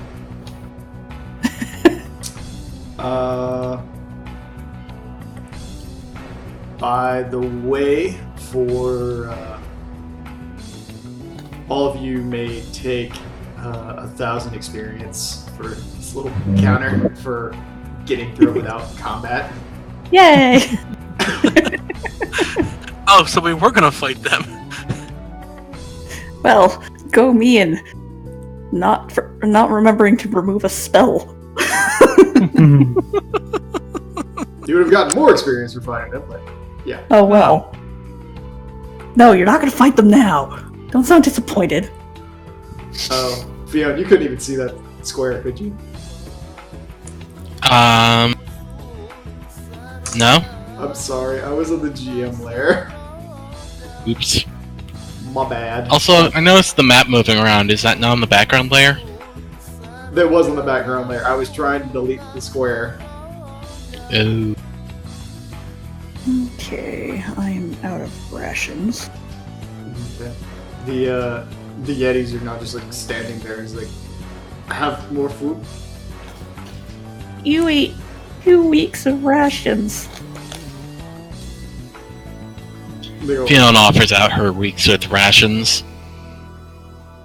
Rowan She's is still got hiding the glutton, so she. holding because they've already eaten her other ration. they like take your rations and they're like, "Woo,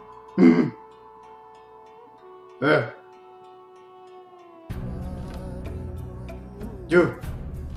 You good. We like. You, They like us. You clear there. You can have. We leave. Go hunt. Well, good Nothing hunting. here for us anymore. I can tell. Home gone. Oh, We sit. We starve. no. You just Go kinda find food. Shrug off. Go find food. Well, that was sweet of them. And now we have John Worm to worry about. Well, giant worms, and apparently they have a lair ahead that they have now abandoned. Fun. Well, at least we got through without without. Expending spells. Yeah. Yeah. No idea how you're gonna handle a worm in caves. Now I can comprehend languages for 90 minutes. Yay. Kato, you know where I'm going with this, right? Hmm. Just SpongeBob for a second. Oh. Well, I'm going to be eating conjured food for next few days then. Tasteless, bland, conjured food. I'll give you some of my gratin. Thank you, Fiona. I Don't worry, still, Kato, I'll share some with you. I still have my bag of holding tart with my fruits and all the fresh stuff in there, so you know I'll share with you. I'll be Alright. fine. Well, you guys pushing I on can just now? flavor my conjured food. Yep. Considering I shared it with my rolling berries this morning, you know. Although it would be Nice. bad to figure out a plan for how to deal with a worm that can dig in caves. We'll figure out when we get there. Let's go. Figure it out. Does anybody have some explosives? I am. We are explosives. If we are likely to be in the cave, No, you just throw the explosives in its mouth. Okay. Well, burrows. Close down the burrows. we're all gonna die, aren't we? Can you conjure up more of those walls and cross weird holes in the ground? Gesundheit. Bless you. Okay. Yes, I prepared one of the stone shapes. Never mind. It's only one. Let's hold off until we actually need it. Alright, well, let's not waste good daylight. Let's keep it moving. Yeah. Alright. Mind you, it's very early in the morning. It's like, Hmm. it's maybe like 8:30 at this point. Still. You all start walking once more, heading way across the path, moving into the cavern that was noted beforehand. As you approach and move in, you look up and you can see that there is a singular hole through the top of the mountain that lets light into this cavern. You gaze around, you can see that it is frozen almost completely solid. There are bones piled up here and there, what you're guessing were recent kills from the Yeti. You can see some tilled ground, and most telling of all, up on some of the upper edges where the terraces are in this place, you can see what looks to be ruined garden patches where you're guessing the Yetis were growing carrots, potatoes, other root vegetables that could survive the cold out here, but are no more.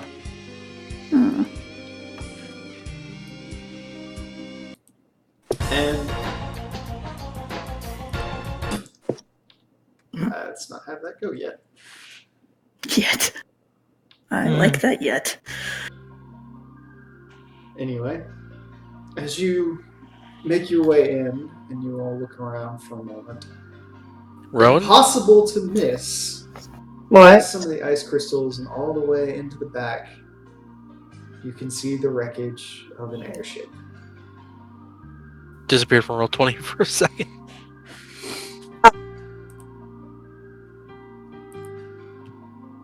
I think we found it. Yeah. I do believe we did. I don't think it's getting out of here, though. Why am I getting a really bad feeling about being in this place right now? Is it because usually when we're in a closed space, bad things happen? Yeah, maybe that's it. Well, we know if that's something bad's gonna happen if there's been predators is about. Be back 1 sec. Okay.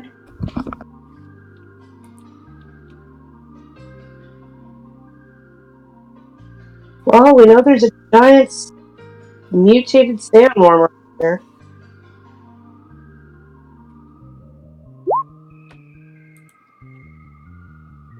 Do you look around, Rowan? Do you see a frozen over cavern? Some bones here and there piled up, what looks to be like tiny Yeti altars. Little terraces with farm equipment and obviously the airship, but you don't really see you don't really see or feel any signs of something beneath you. At least not yet. And do I notice anything from the airship from afar, or are we too far? What in particular are you looking for on the airship? Any kind of markings, anything that would say whether it's Garlean in design? By the make of it and everything else that you're looking at it, it doesn't particularly look Garlean, but at the same time, it doesn't not look Garlean, if that makes any sense.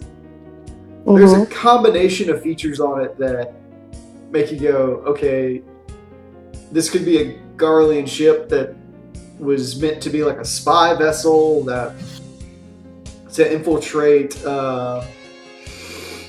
Alliance military, but they just couldn't help themselves and included some Garlean stuff, or like a Alliance attempt to make a Garlean ship.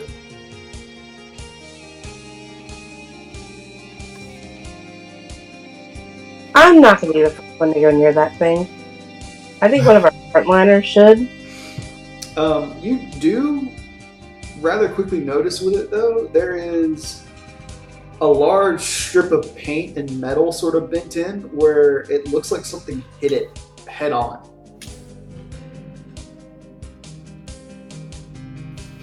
I can have a look. Well, if you want extra safety, maybe try and stay off the ground. There's a decent chance if it's a worm, it doesn't have eyes, right? Indeed, I've got just a spell for that. Oh, we could fly. Mm-hmm. I make no promises though, because mutations. Fionn pops up in a grimoire, flips through it, quickly memorizes our spells, and... Oh, that's not what I meant to play. Dimension door? Yep. Alright, Fionn, where do you want to go? Onto the deck of the airship. Okay, so Fiona teleports. You can't really get on the deck of the airship without standing on the ground because it's kind of turned over on its side, but you can stand on the side if you so desire. Good enough. Alright. You teleport over to the airship and you stand on the side of it. You come down and there's this like ting noise that kind of rings out through the entire cavern. Also, roll an acrobatics.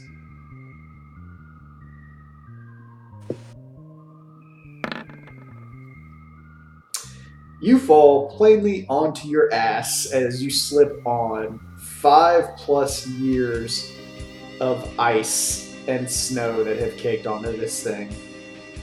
You just fumble and land into a rather deep snow pit on the other side, away where everybody can't see you. Fiona casts Feather Fall to make sure she at least touches down gently. Okay.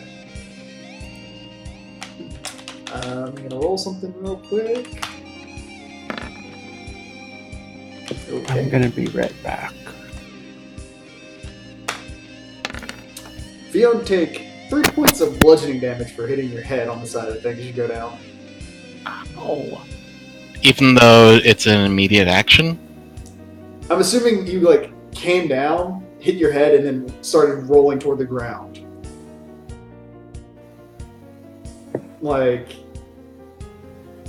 The reflex was to give you enough time to avoid the acrobatics was to give you enough time to avoid smacking your head.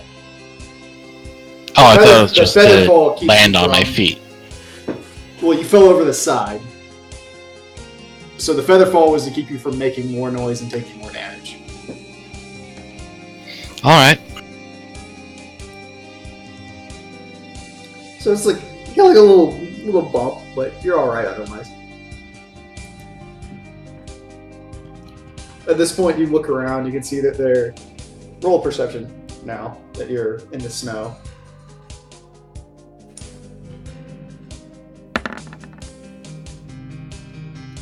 It's buried in the snow. You can't really see a whole lot. You know it's going to take some work to get into this thing. Fiona pipes up over the link shell. There's rather a lot of snow surrounding it. I'm not certain I can get inside promptly.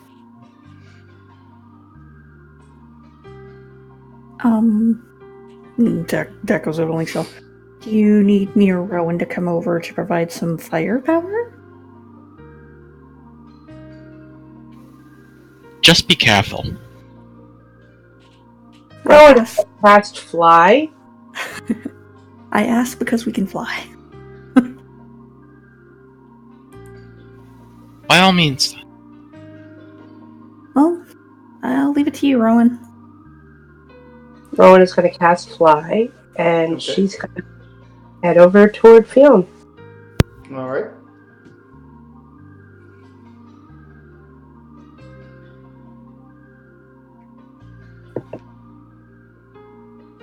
Well, you fly up over the snow and you take off and you land next to Fiona.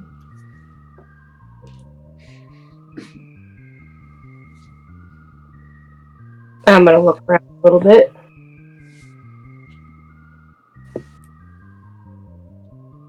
Okay, well, as you looking around over there and viewing everything and starting to melt some of the ice with your natural heat, you look over and you can see sort of this bulge in the snow kind of piled up, and you're going, oh, that looks like a captain's quarter area where they might have steered the ship or stayed during more turbulent weather and things of that nature. Since the design of the ship is more closed off than most of the Alliance ones, so there would be complete protection from elements while you're flying in this one. though there is a bridge where you can stand out in the open air. So it looks like the captain's quarters might be over there. Why don't we try to open that up and see if we can glean any information as to whose ship this really was? Alright, help me up, would you? I don't want to risk awakening the worm. Gives a hand down and offers it to her to help her up. Fionn takes it. Okay. You, We're gonna go burning hand. Oh wait, what were you saying? Do what? What were you gonna say? I was saying you reach down and you pull Fiona up so that she's standing back on the metal again. The exterior. Okay, once Fiona's up standing, I'm gonna go over to that mound and I'm gonna use burning hands and my own body heat to heat things up. Okay.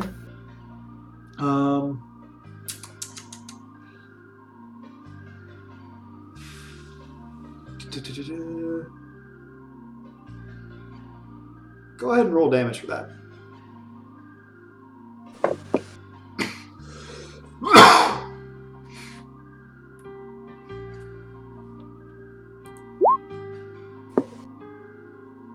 Okay, so you cast your burning hands, and as the fire comes out and spreads across, you concentrate and kind of go back and forth, melting the snow and doing your best not to get any of the wood parts that are on this ship to catch.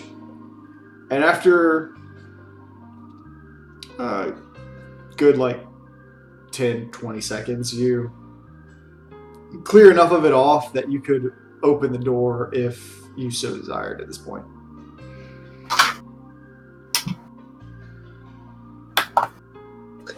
I look over at Fiona and say, so the door is here, shall we open it up and go in, or do you just do it, this just you and me?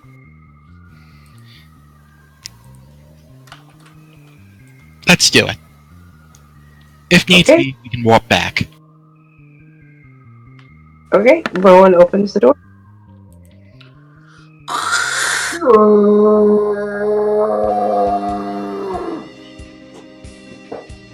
What the hell is that noise? Okay. Pull this door open.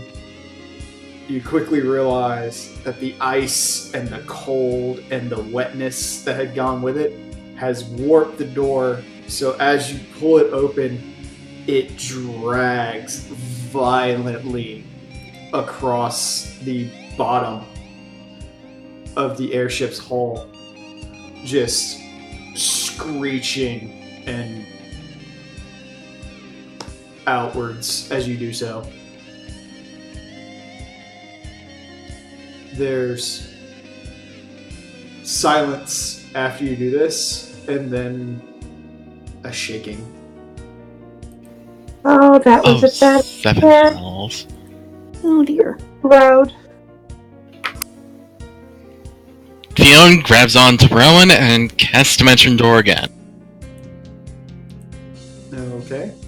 You cast Dimension Door? Where you head? Back to the party. Dax casting fly at herself. Okay. Cam's casting Fly too. Well, go ahead and move yourself and Rowan back over.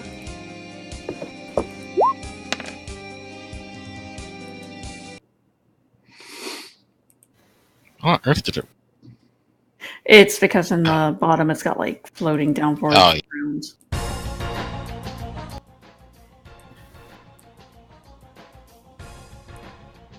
Rowan still has to fly up. Just she's hovering. Alright. It's around this moment that you come out and you just see all of you watch as this massive creature. Like the damn music. What the fuck? What happened?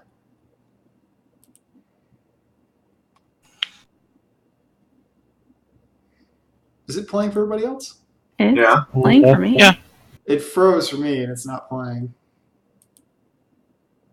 Maybe Weird. refresh. I guess I'll refresh. See what happens.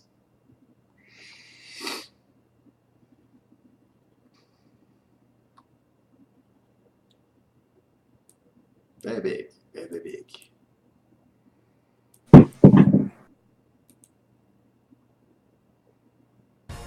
There it went.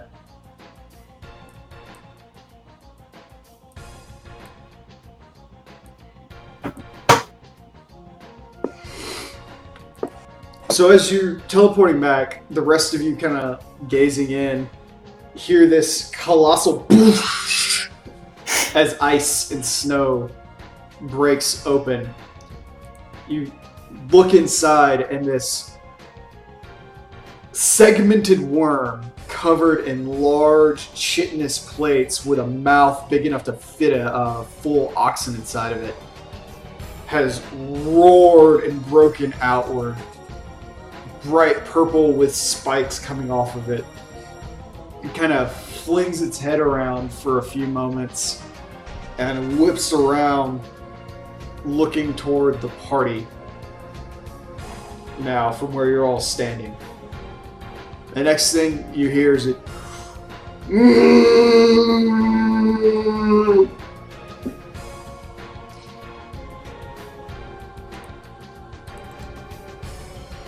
Oh, that's not good. Oh no. Can I make a knowledge check for this? Sure. Summoned baby. I trying to knowledge how much we're fucked. Yeah, but in particular, oh god, what What type of what? what type of knowledge? Do, do, do, do, do, do, do, do, do, do, do, do.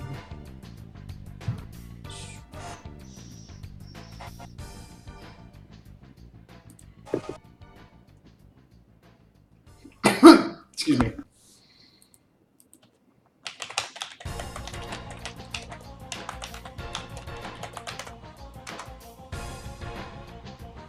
Arcana.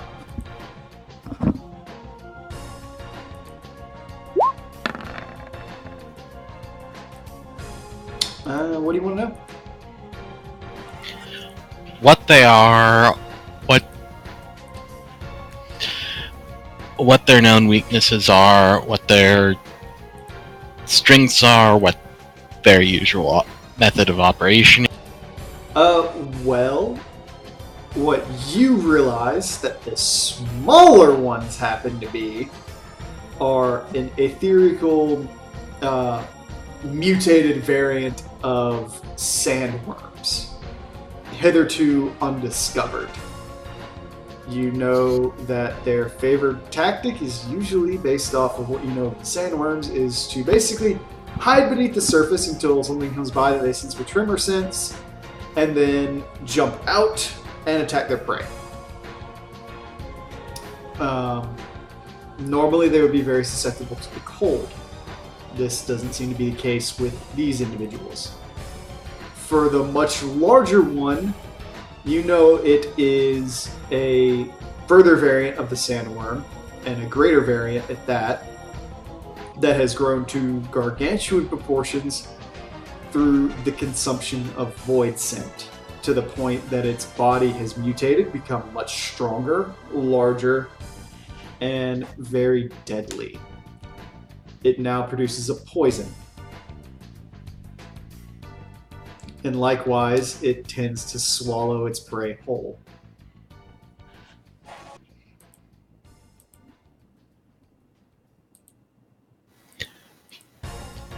Well preserved. I think we're in a little over our heads with this. So, run away? I don't think they'll give us a chance. Roll initiative, people. Yep. Oh boy. Oh, forgot to select my thing. It happens. Ugh. In fact, let me turn the thing on before people... Okay, good. It kept it. God, that low initiative. Why? Here, just get myself on there. Because dice gods hate us. Like, are you surprised? You guys are hating me a lot today. Oof. Yeah, That my initiative. -1 initiative for the purple worm. Wow. So yeah, mine's 14 that I just rolled to get back on. Alrighty. Negative. Natural. Oh my god.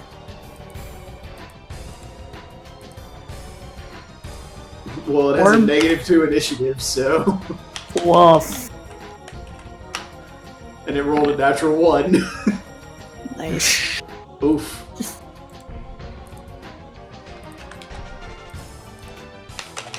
At least something's going after me.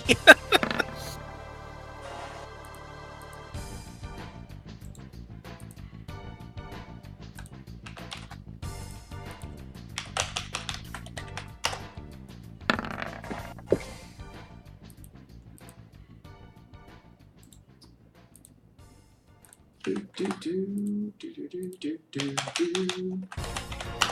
Do, do, do. And turn. Anyway, Ark, I'm glad you took my advice. Mm. Ark came to me with some very vague balancing concerns about challenge ratings. Thanks to that, we're facing a purple worm and a bunch of sandworms rather than 3 purple worms. I was gonna do 2, mind you. No. And I'm glad you didn't.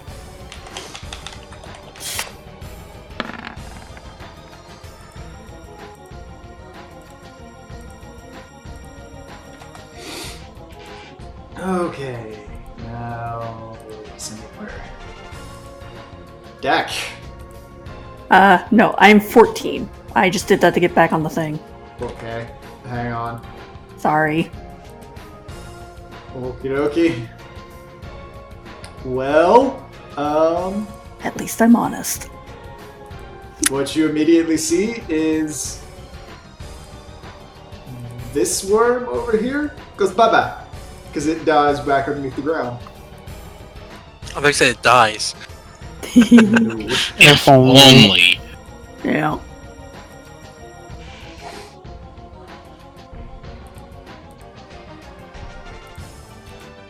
That one, meanwhile,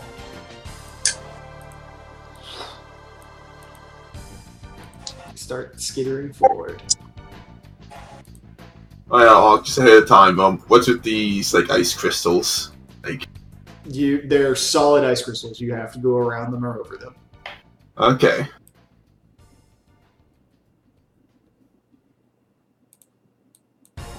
Yep.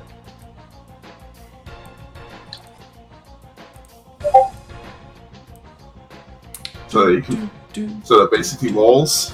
Huh? Yeah, So they're they're basically basically walls. Okay.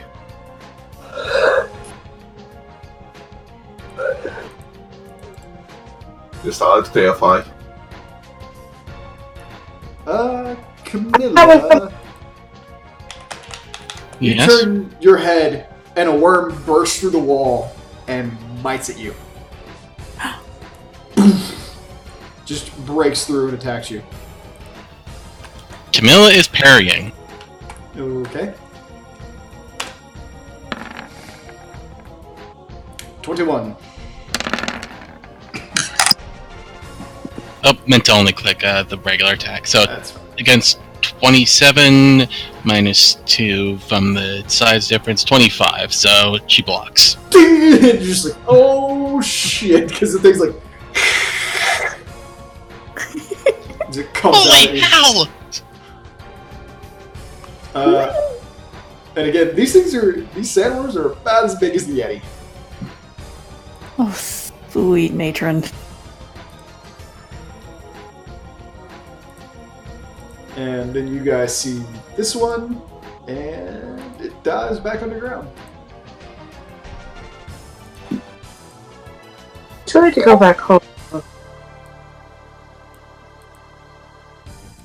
Camilla. Camilla, wasting no time, Channels Aether through Anduin and launches a flurry of attacks after covering her blade with felt. With what? She is going to cast Chill Touch defensively. Okay.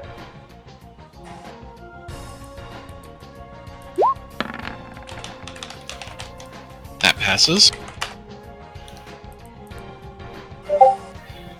And she's going, and with her swift action, she's going to augment her weapon, and then she is going to do a full attack.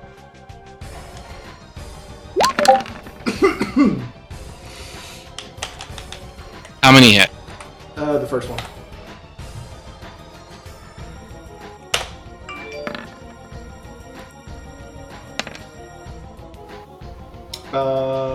Also with your chill touch, I'm assuming a 26 saves versus that.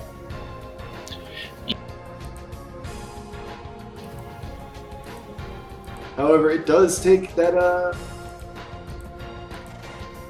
6 negative energy. I thought chill touch was frost, but nope. Misnomer. Mm-hmm.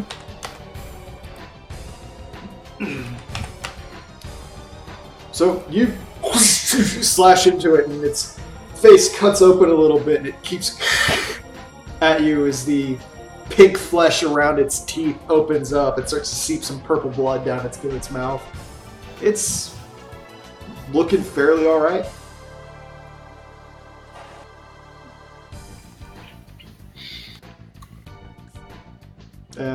That was a full round action, right? Yep, full round and sweat, so she's done. Okay.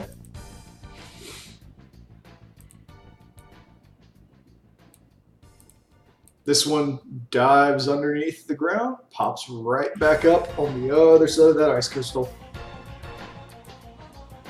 Yezrin. It's okay if I delay until after Todd and Fiona. Yeah, go ahead. Dak.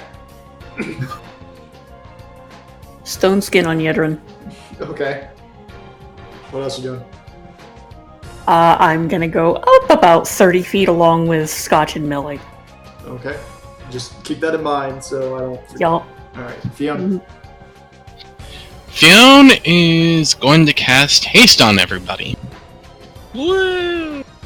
I'm 30 feet away, does that count? I think it has, it's like a range of 45, so it should be fine. Okay. If she's centering on herself, she's going to hit everybody. Okay. Mm-hmm. Sweet. And that's, let's see, 1, 2, 3, 4, 5, 6, 7, 8, 9, 10, 11, 12. So she will leave out Cinia. Also, I'm an idiot and I forgot to roll initiative for adult. I'll just say he goes last. After the -1 worm? And she's So what are the close to her ones, like, caster going, level, like- so it's lasting a minute in one round. Okay. Doing anything else, Theo? I know you're going to move Stella, but... Let's see. Fiona also consumes one of her 3rd level spell slots. Oh wait, is that?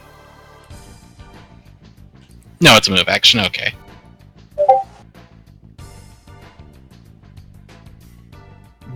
Okay, so you consume a 3rd level spell slot to do what? To refill her Arcanist Reservoir. And let's see, Estella...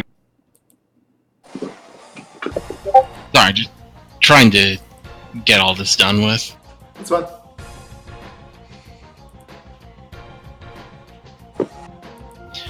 Estella takes flight and launches at the purple worm to deliver an attack. Not a purple one, the sandworm. The sandworm, yes.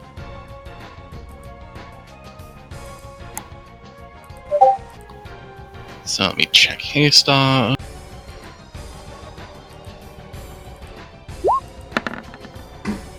Well, at least he didn't have to go far. I'm assuming it hits. One sec. Yes, that hits. So she slices down into it, and as she does so, the blade lashes out and lops off the lower portion of the creature's jaw.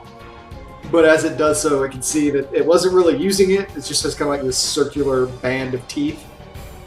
So the blood is just flowing down. It's like, however, she is quick to note that her frost does nothing against it. There's not even a sign that it's affected by the cold.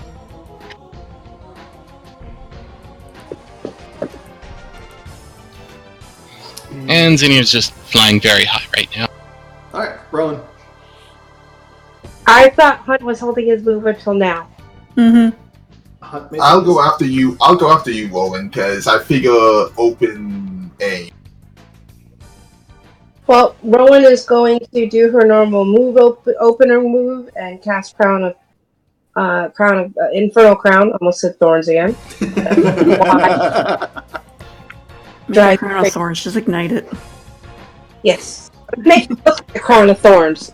I'm going to start calling you Jesus every time you do that. And after casting my crown, I am going to follow suit with Dak, and I am going up about 30 feet in the air. Okay. Kato. Or rather, Yedrin. And I guess I can't put it off any longer. Well, that's how the cave's getting handled, it looks like, so... I mean, you got buffed, so... Yeah. Yep, I guess I'm moving forward. Okay, and I guess I have to move to here. Alright, as you do that, attacks of opportunity. I'll force it after. From what? Oh. I guess I also can, do this just to try and make dodge fully. No, not that. Nope. Oh no! Edrin, when has acrobatics ever worked for you? It has worked, in fact. Yeah, It has worked for I him. mean, But mostly he rolls ones. that does mean I'm taking an attack of opportunity. Yedrin. It has 15 feet of reach. It's technically like right here. I just put it right there. Okay. 30. It's right on the dot. Oof. Good lord. You have some AC, boy.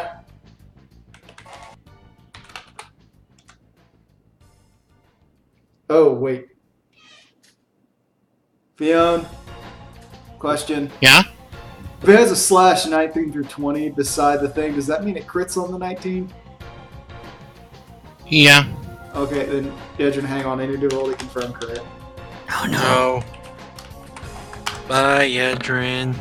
Well, if it was a 19 and only just hit Yedrin's AC, Holy then... shit, I rolled another 19. Oh god. Yeah, Me and I the big dice fucking tonight. mouth. I'm like watching the thing roll, and I was like, there's no way I'm gonna. Oh my god, I confirmed. But here's where the fun thing happens. Because you guys confirm the crit, right? Yeah. Mm-hmm. Let me check something quick. Oh, where's my list? Well, at least you ignore the first 10 damage. Actually, Yeah. I'm using my buffering thing. I have one a day. I convert all extra damage into non-lethal. Okay.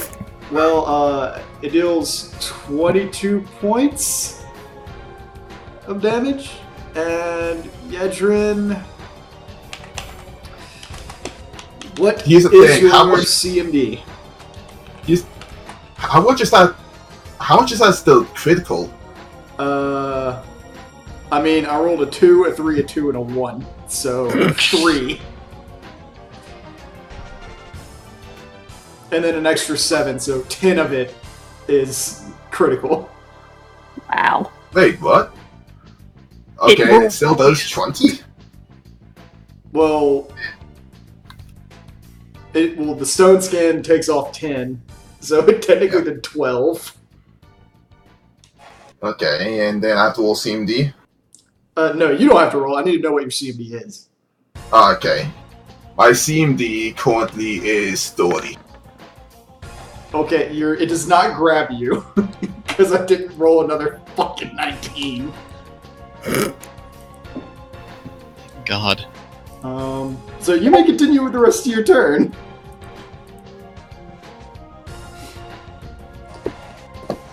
Okay, you know what? Screw the worm just hit me. Study targeted for a swift action Okay, and taking a swing. take your swing. I don't think you can miss. God.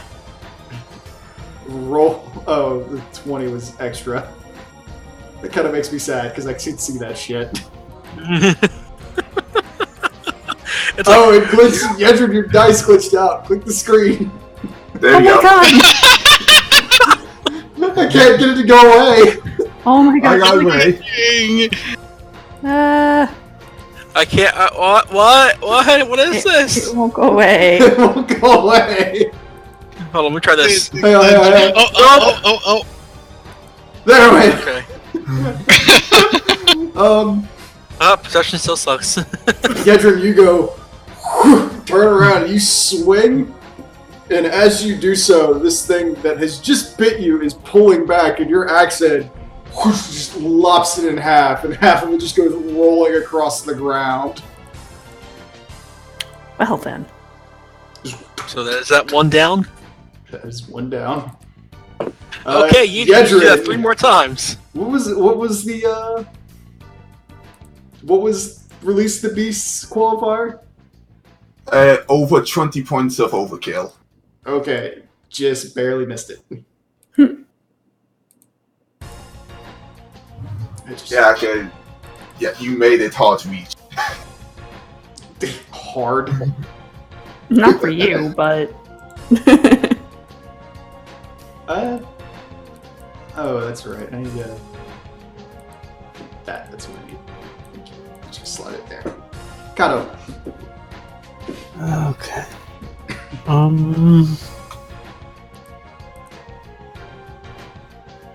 Let's see.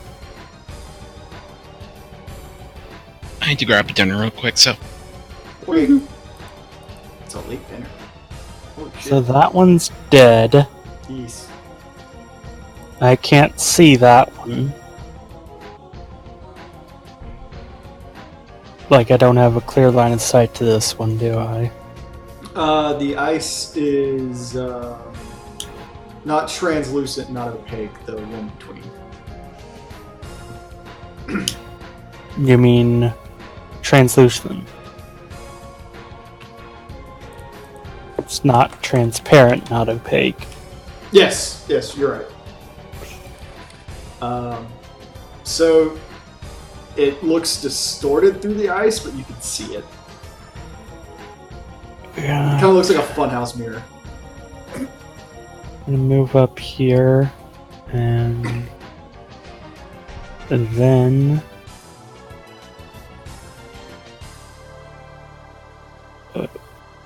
but oh, okay, I hit a wrong button. Yeah, you did. Shut up. Like, you don't ever hit wrong buttons. Oh, I do all the damn time. Exactly. I don't. Yeah, you just fall out of trees. Take your turn. Never gonna Kyle. live that down. It's loading. Yeah, he had to load back in. Oh, I thought that was film that went out. I'm sorry, Kato. I hit the wrong button. My bad.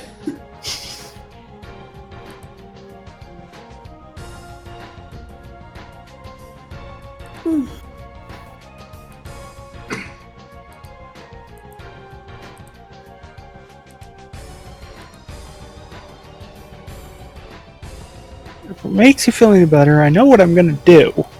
I just need to be able to do it. Yeah, just be able to see and roll your dice. Yeah.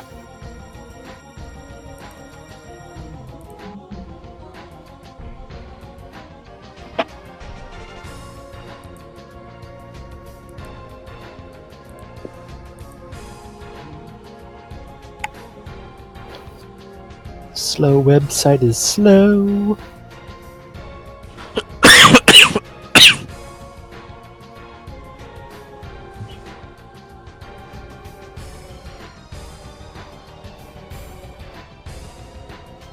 Or just go in my sheet and cast Searing Light, please. Oh my god.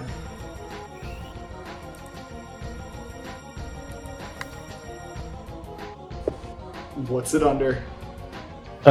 Tier 3 spells. Level 3. Okay. Let's see. Do you need to roll an attack for that shit? I don't think so. I mean, it's a ray spell, I would assume. Touch. It's a touch, Yeah. so kind of. Range. Touch. What you do would be so kind as to roll a range touch. Would that use my wisdom instead of my dexterity?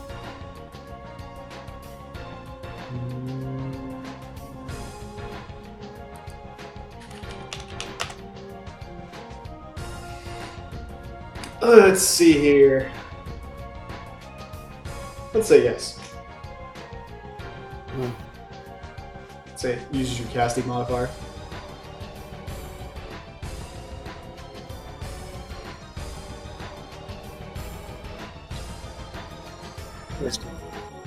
My modifier is like +4 at this time. At this point. Okay. Back. I'll go back. Do you want me to roll it for you? You having issues?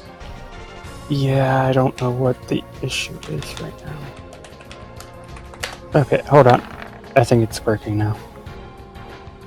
Well, it doesn't matter because I know I didn't include your other like base attack bonus or whatever, but they have a touch of fucking 8. Wow, my touch is higher than that. So it hits. Yeah, and I'm assuming you're aiming at the one closest to Yedrin.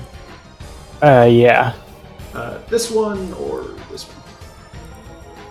The one like directly northeast. Okay. Boof! The light hits it and it's little searing bolts of energy strikes it and it just kind of shakes off and it's got this smoking circle in the center of its chest now. Works. Go. Alright, so since those two are up there, I can wait and do this. I'm gonna move over here. Okay. My thing does not have my health. So, let me add that in real quick.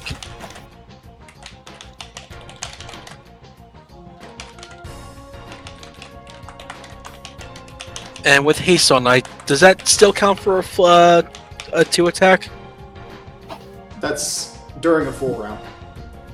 So if you move, you don't Yeah, you get only extra get the attack. one attack. Alright. I will power attack it. Alright.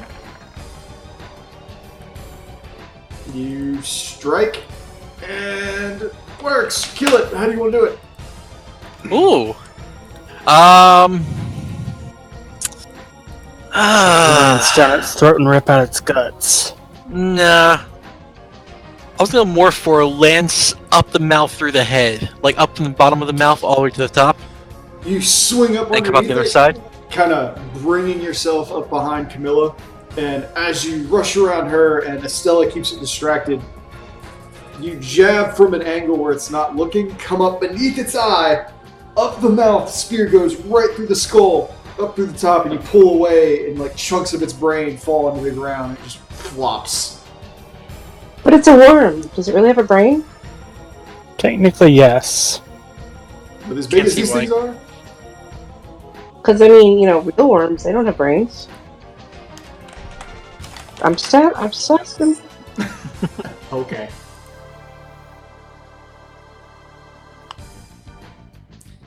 Well then, this little guy,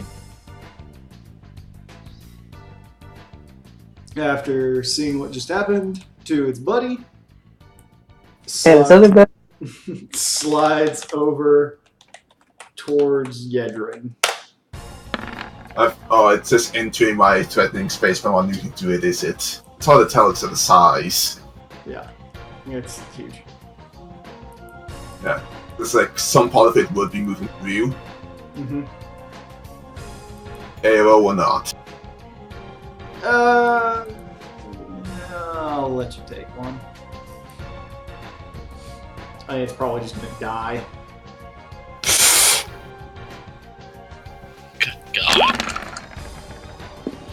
You actually missed. Yeah, I rolled a 3.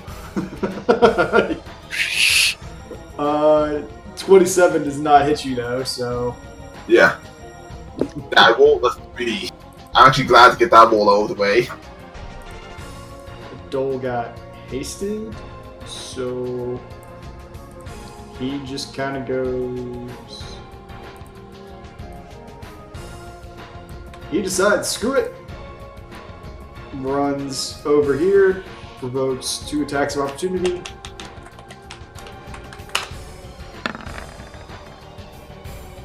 That misses.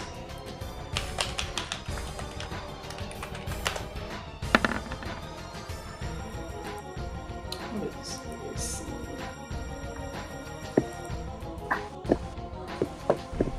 That does it.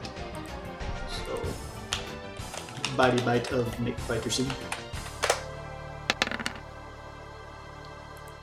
You all hear a dull shout at this point as he lets out a little cry of pain.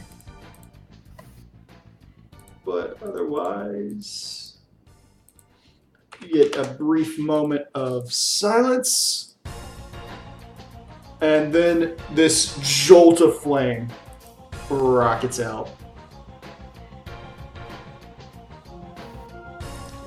Shit.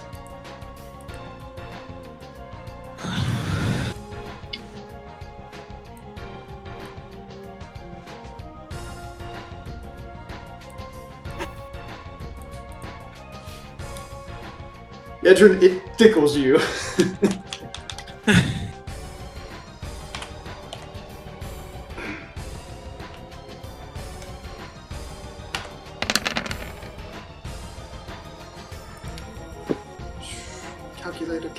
Calculator.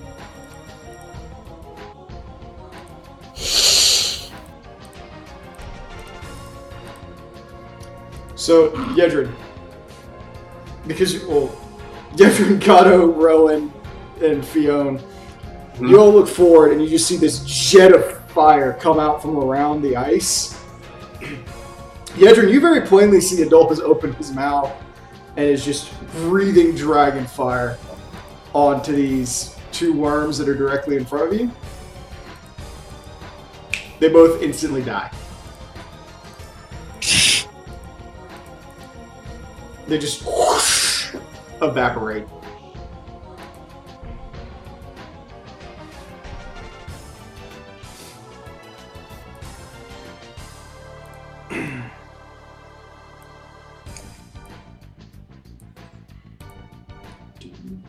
Carlo just welcome back, Carlo. You still having troubles there, buddy? It usually takes a minute for him to pop in on voice.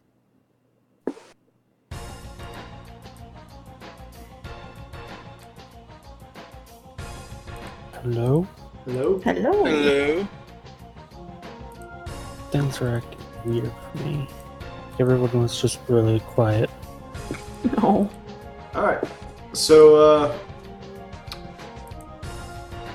yeah, you all watch as those 2 die, and then Jedrin and Kato, you both see the big one dive beneath the ground. And you see a trail of dirt kind of coming towards you and then vanish.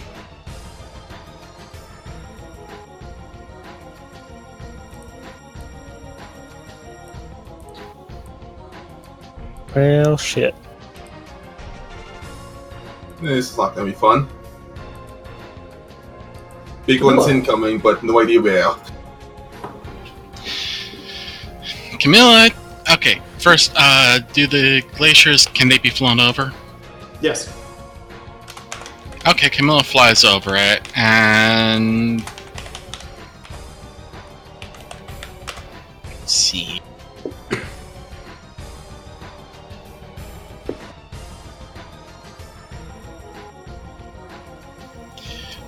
She flies over to the worm, and...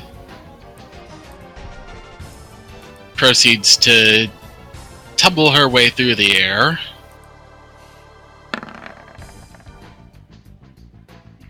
Okay. Oof. 19. Does that avoid an attack of opportunity?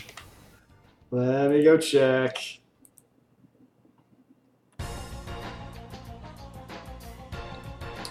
Move through is okay. So, no, that does not. Alright then. At that point, Jeez. as you're doing that, you take 2. Well, she is going to parry.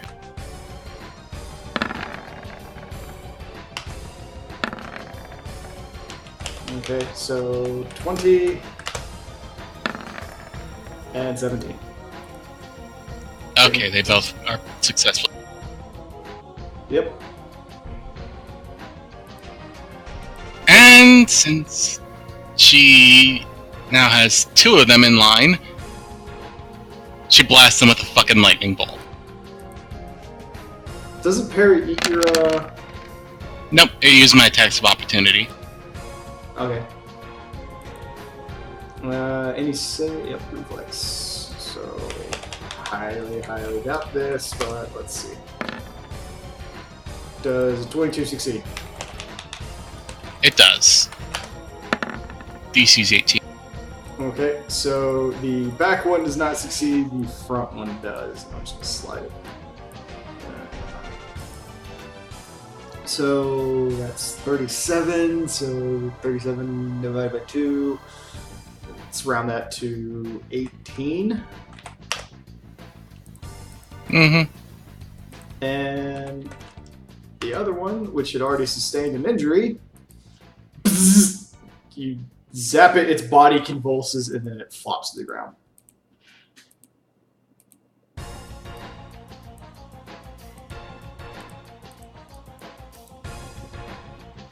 Oh, good. Got rid of the one that had its turn coming up. Edrin. Or, never mind. Tark.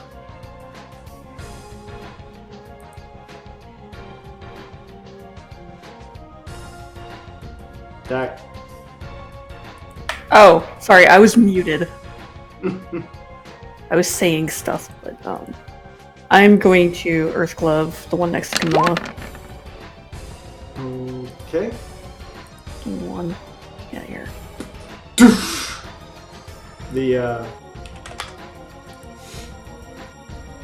You sling your fist forward and this burst of earth goes flying and it smashes into the side of the worm. And as it does so, half of its face just kind of erupts into blood and guts. Half of it's gone and it's still just kind of trying to move, skittering and crawling on the ground. Ew.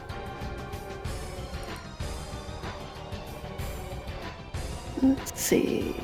Ugh. Okay. Past Camilla. I'm going to move up here. Okay, Still 30 feet in the air. gotcha.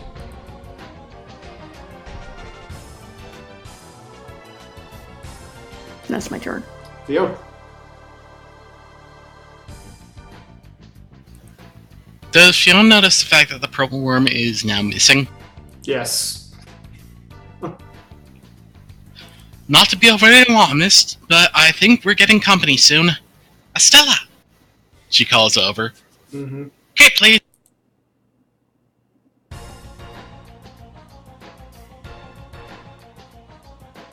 So, does Fiona get Estella's flight ability? She hands over the cape. It's a standard action on her part, and it's a standard action on your part to receive it. Okay. And she. So it still is now on the ground, and you get to fly.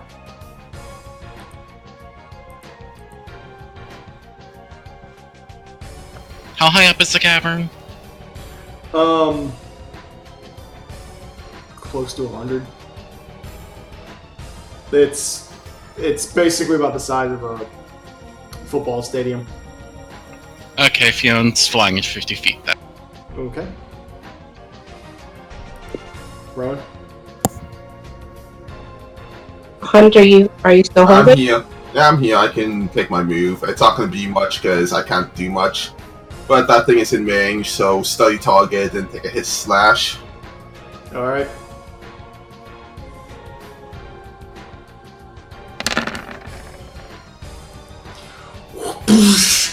Wave of blood just splashes over Camilla. Just purple everywhere. This thing is cleaved like straight down the center off the side. Just gone. Let's see. Oh, at least it makes my coat a nice rolling berry red. Ugh. Yeah, no, I don't like it either. I'm just trying to look on the bright side.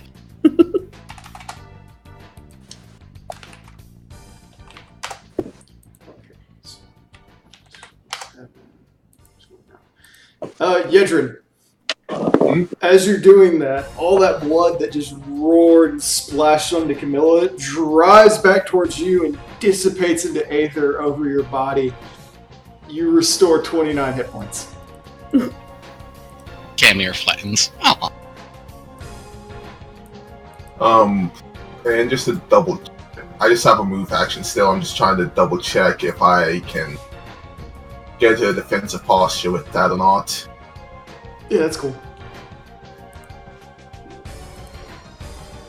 Okay, then I'll just take like a defensive stance for now. Alrighty. Rowan? Since everybody nearby Rowan is dead, Rowan is going to take the move action. Oops. I'm just going to go over here. And no, I'm not going to edit my token. And she is going to use another action to cast her favorite go-to weapon. Magic missile. Fireball. Which one? The one diagonally to the left of Rowan. The right of Rowan. That one? Yes. Alright. And match with my crown as the additional damage for the crown. Would you multiply that 13 by 1.5 for me? 13 by 1.5. Yes. I believe that's going to be 18. But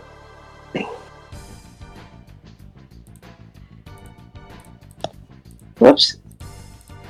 oh, it's 19. Yep, 19.5. This thing explodes.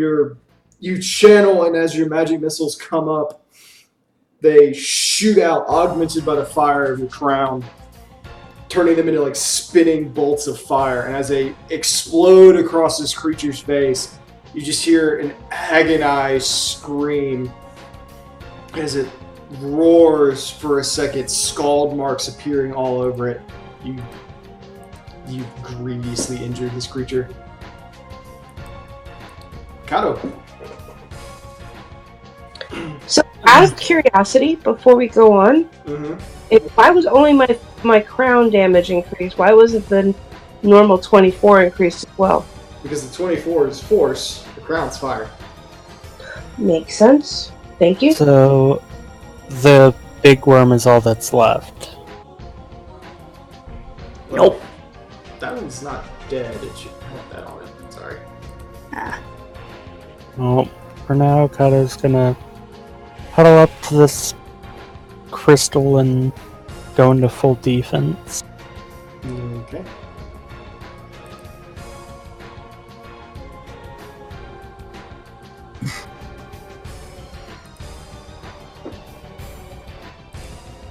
works.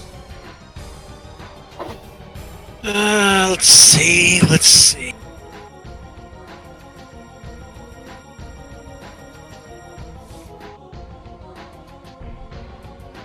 Yeah, even at speed, I really can't do. So I'm gonna do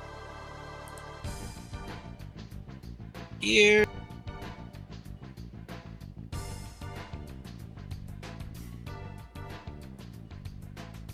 Move up.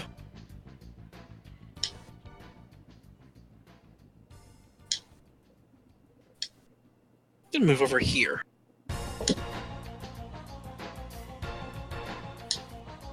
Okay. And that will be my turn. Well, this worm over here, being grievously injured, immediately dives and vanishes from sight. Adol being unable to see anything right now, starts moving away.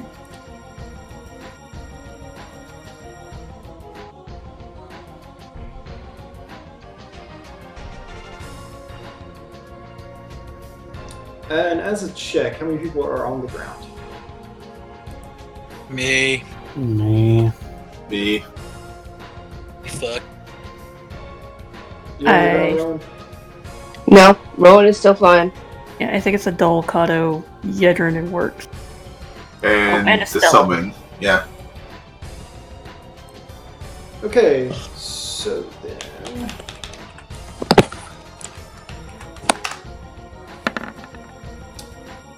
Who has Kato and Yedrin? Do either of you have a CMD less than 27?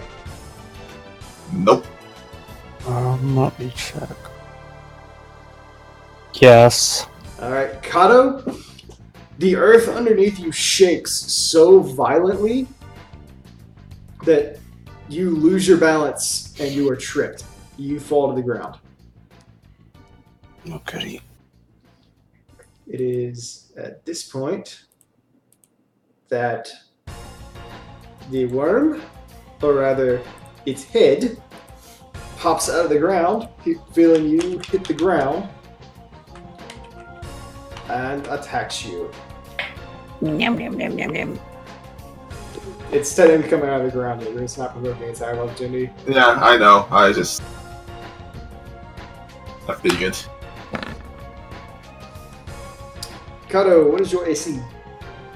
27. Alright, it right on the dot hits you. Fuck.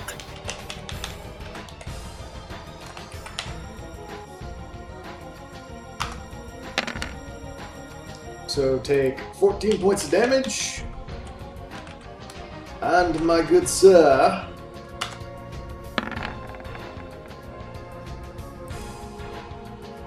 what did you say your CMD was? 22. Alright, it bites and grabs you and begins dragging you back into the burrow. Oh no! You said 14 points of damage? Yes, 14 points of damage. Help! Help! Man, that worm's eyes are bigger than its stomach. Went for the biggest one.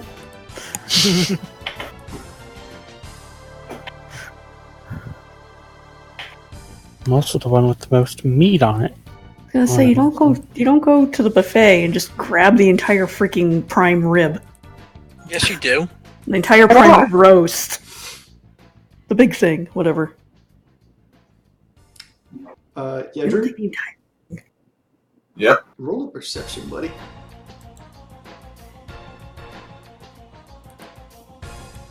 You see Kato getting numb. You feel the ground beneath you shake violently. And then You Not do it. feel pain. Not sing it. So then.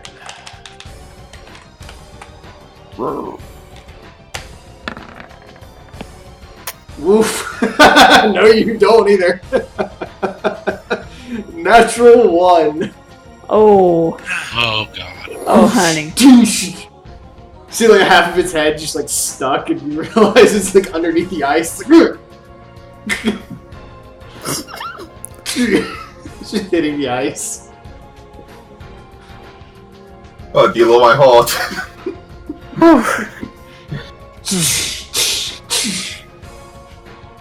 You just try just like, hi worm, I'm gonna decapitate you. Camilla. Camilla drops down on the ice worm's head and stabs it in the throat. The one right above you? Right below you, I mean? Yep, and she's going to electrocute it. Well, no, she doesn't need to.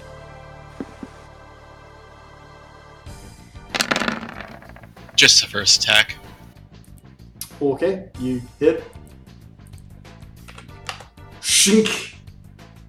You realize it's not the same worm very quickly. This is a new fresh one. Oh. Oh. Your blade like half sinks No, in. stabs It just like looks up.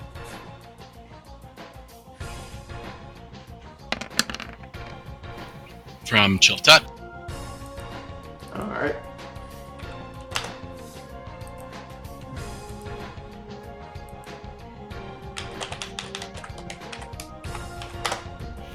Just stabs it repeatedly. Yeah, roll a 14, so -1 strength. Roll another one since it's two separate instances of Chill Touch. Okay. 21. Okay, just the -1 then. Alright, Edward.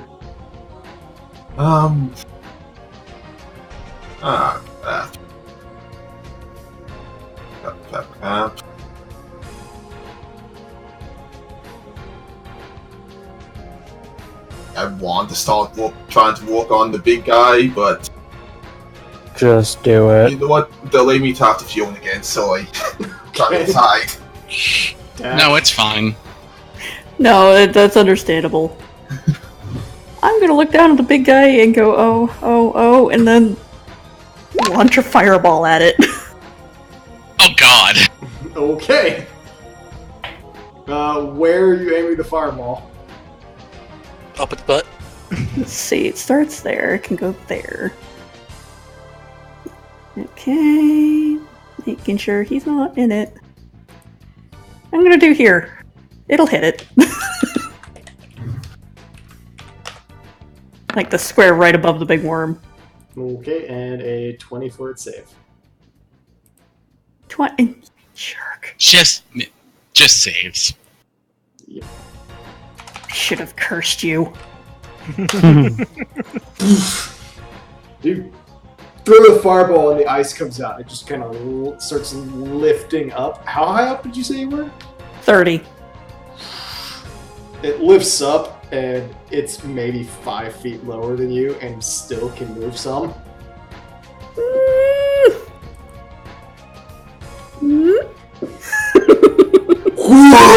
Nope, moving back. Launches at you. It's got a 15-foot reach. Oh my god, it does. Oh god. Okay, so I tried moving away and it'll bite at me. 41. Okay. To hit? Yes, to hit. Yeah, that's like twice my goddamn thing. 28 damage on a bite. And what is your CMD? I'm gonna assume you fail because it's got a plus 32 to its CMD. It's 18. How much damage did I take? 28. It swallows you. 51 to its combat maneuver. Just Do you see Dak disappear down this thing's gullet? It can do a swallow as an AOO. I mean, it just says bite plus grab. No, wait. You're not swallowed yet, but it does have you in its jaws. Dak's just shrieking. Trying to, like, hold its mouth open.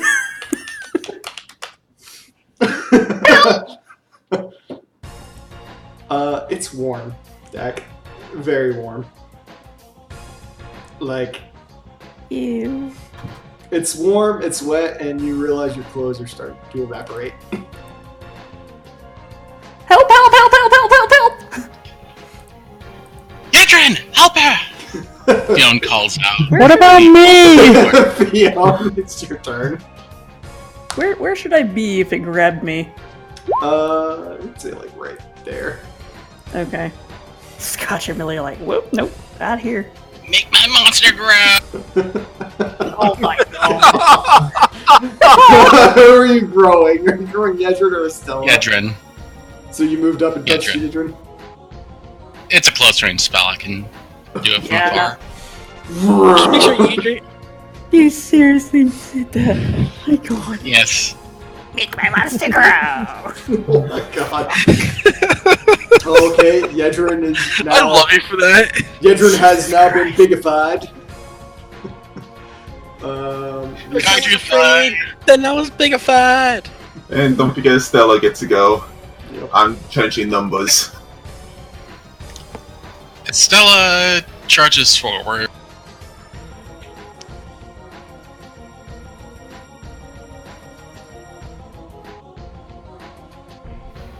Okay, Provoking an the attack other of sandworm opportunity. is going to take a bite of her.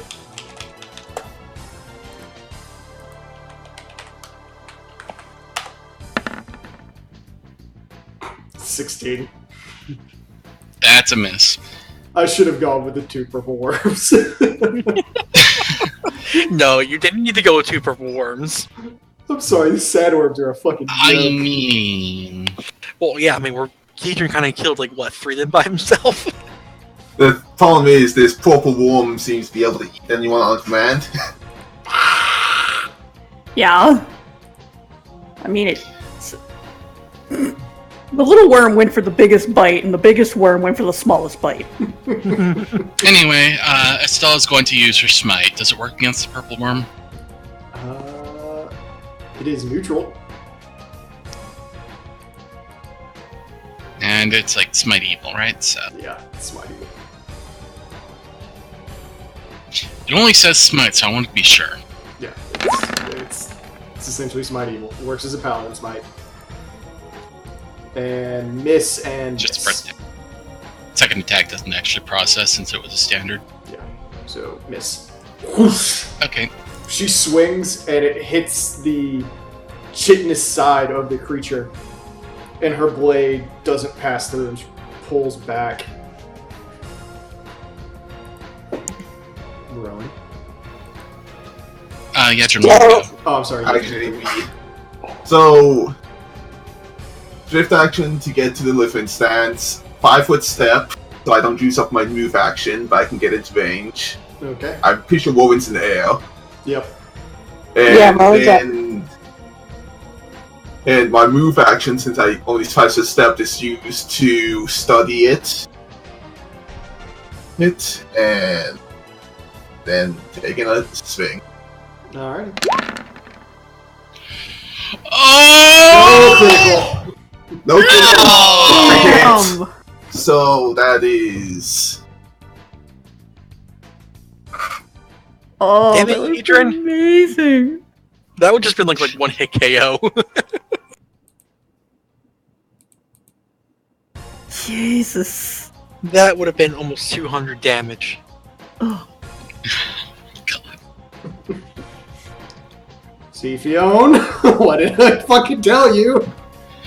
Okay, fine. You can put a second purple worm on the field. 68 plus It breaks 23. me half. So it'd be 93 damage. Ark, you should know in Large Adrian, it's just the monkey wrenching all your plans. Well, no, like I did process the math when I was talking to Fiona, and I was like, well, I was accounting for the fact that Yedrin might critical. Like, yeah, Might? it's battle. It's battle. He's going to critical at least once.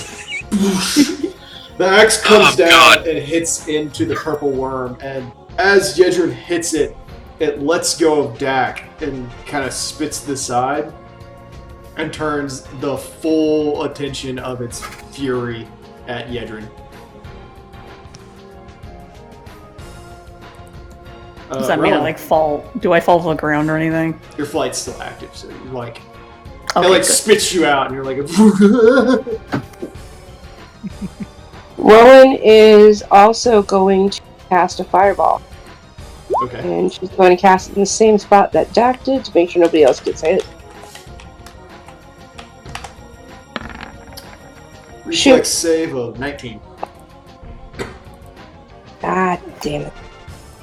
So 14 damage. Hold on. How does a worm this big have that reflex? Hold on. We it's a still have my CR12 crown. creature. Okay.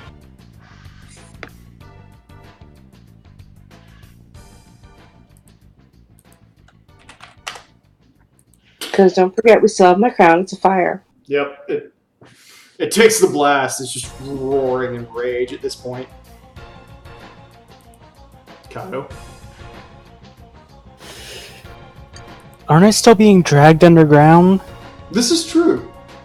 You're Kick still it you're in the still face. grappled. Oh yeah, we forgot about that. It's the bigger threat. Yeah. You forgot about it. Cam was still stabbing it. I'm gonna try whacking it on the face. You are grappled. I I can think just swing my hammer at its face to make it let me go. Let me check grapple rolls. I think the question is it a light weapon? It's a warhammer. I doubt it. It's I a think one-handed it's weapon. martial. It's one-handed martial, I think. Where's grapple? Go for the eyes. What eyes? Bring me Oh my their God. skulls. I wish you drink from them. Sir, they don't have skulls. I'm so thirsty.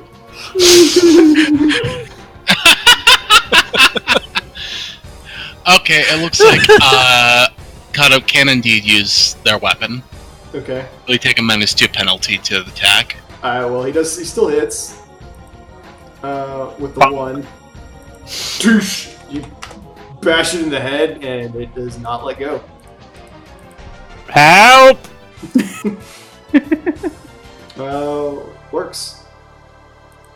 So this one, the small one's underground, right? The small one is, like, you can see the tip of its head. It's trying to drag Kato all the way under. So if I move within range, it's not going to get attack of opportunity on me, is it? It is grappled right now. Got Kato in its mouth, though. I was gonna say its mouth is full. Its mouth is full. It cannot. Unless it tries to butt slap you. That's its range. I need to stay out. So they go there.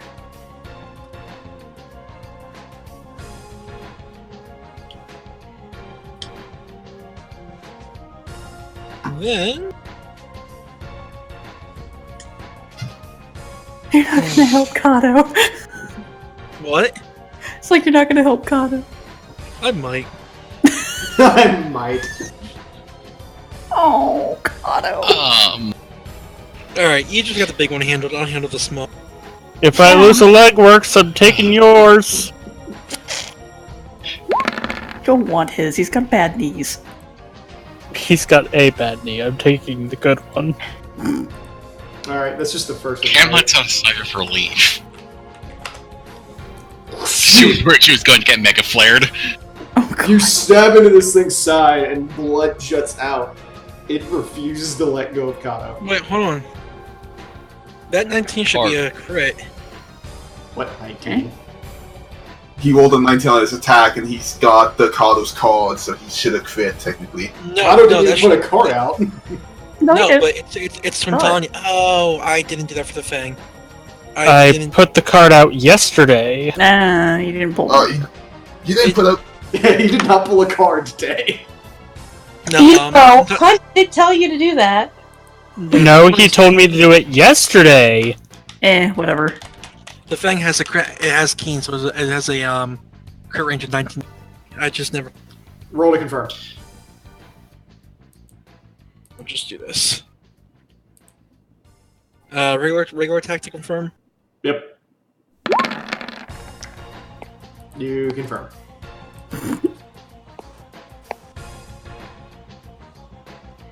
I guess that 30 confirms.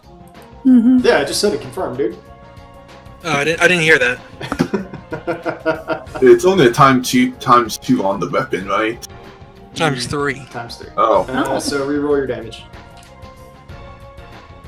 Okay. Just click the damage roll twice. Well, it's times 3, so. Well, we're already adding in the base damage. Yeah. So 27. Or we just do that. Just use the 87. I like 87. You stab through it, and Kato's like, oh god! As this burst of draconic energy comes out, it just explodes the entire thing. Kato still has this, like, both of his legs in this creature's mouth as the rest of it is just disintegrated. He's like, oh god, I still have my toes, thank you. He has a worm. Cam jumps off at the last second. Holy shit, she does not want to get caught in that. Kato now has a worm kilt. Oh. Dole, meanwhile, is like looking over everything, and he's just kind of like,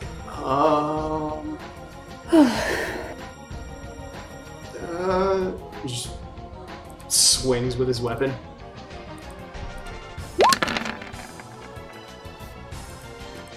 Ting! And he goes, I'm sorry, I'm not very good with this. I tend to just, breathe fire. At that point, the worm now turned all of its ire straight towards Yedrin.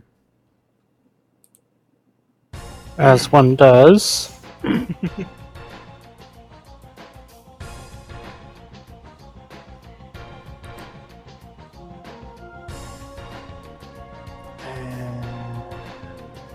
Full attack. Power attack. So that's going to be a... Yes.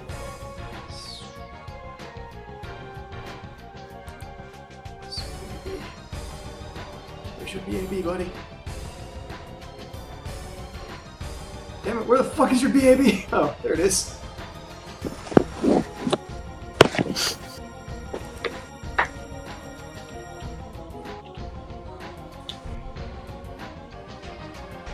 I guess at least every attack gets a -10.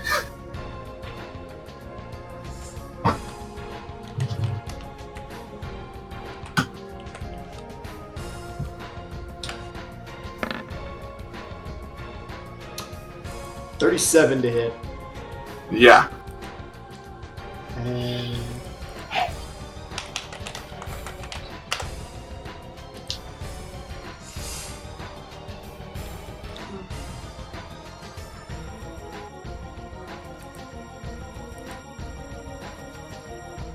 +2, so that's +8, and 1.5, so +12. So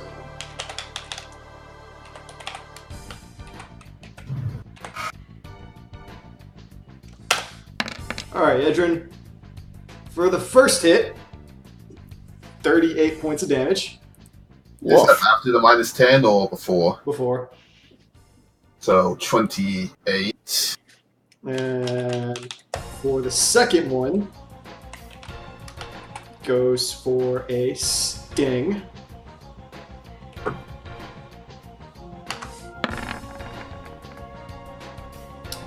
That's going to be a 32 to hit. Still hits. Okie dokie. Now, the thing with these CR12 creatures, we can't dodge them, TV it, unless they've all been bad. Alright, it stings you for 28 before the minus. And Yedrin, make a fortitude. An input.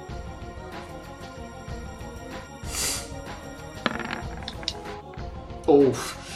Yedrin, you have been poisoned.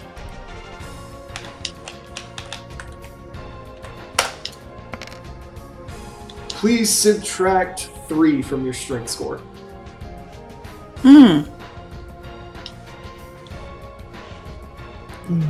And it takes its last swing.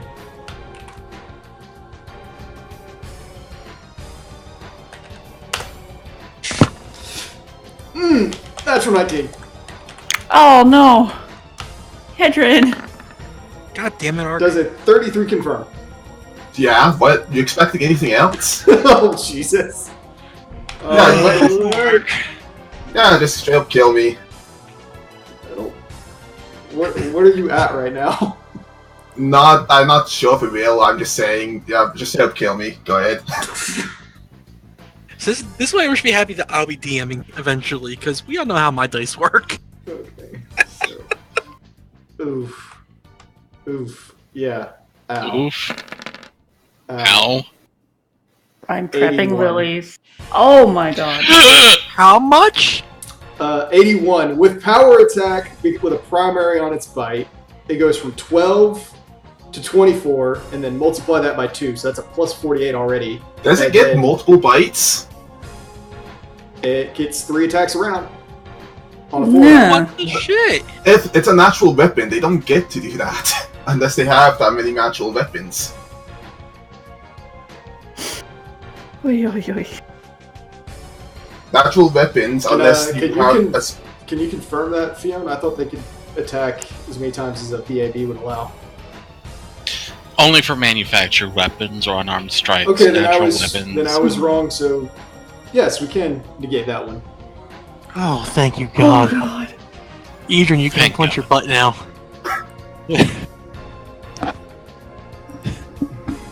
You may unclench the buttock.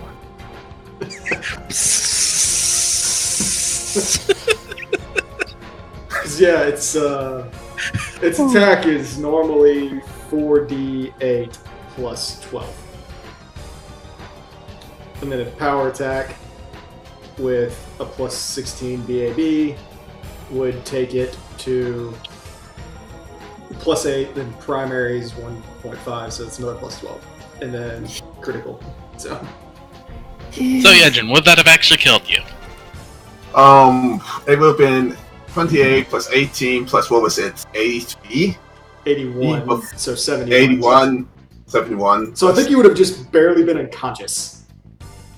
I would have been like... Actually, it might have just straight up killed me.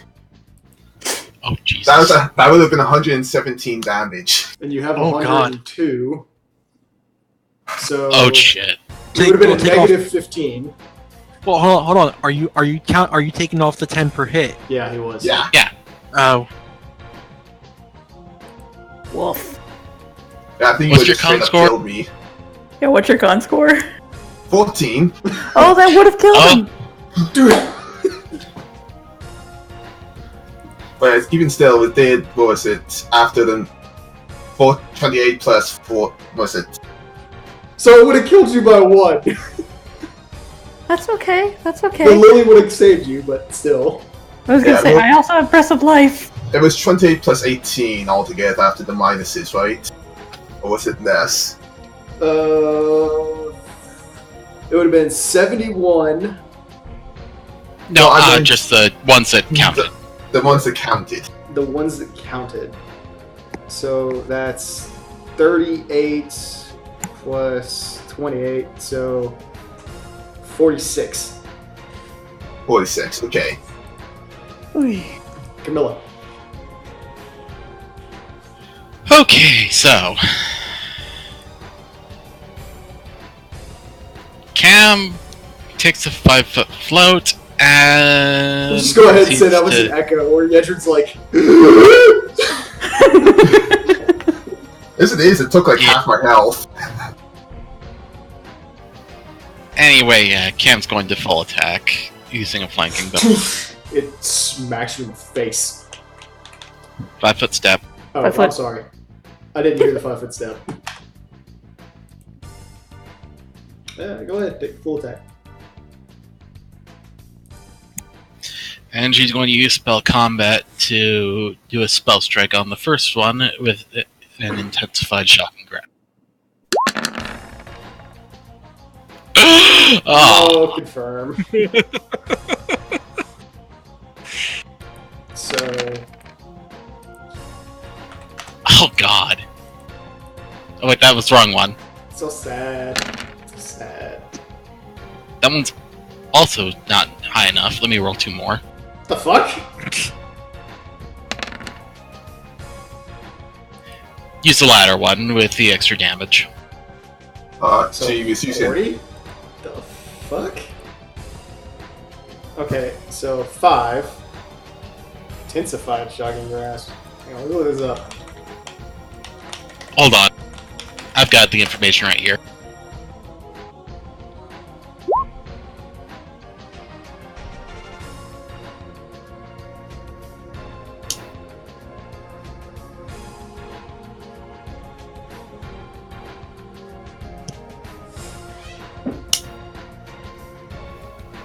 I still had it set to 76 when she was only level 7.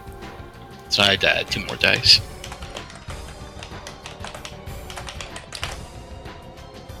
Okay.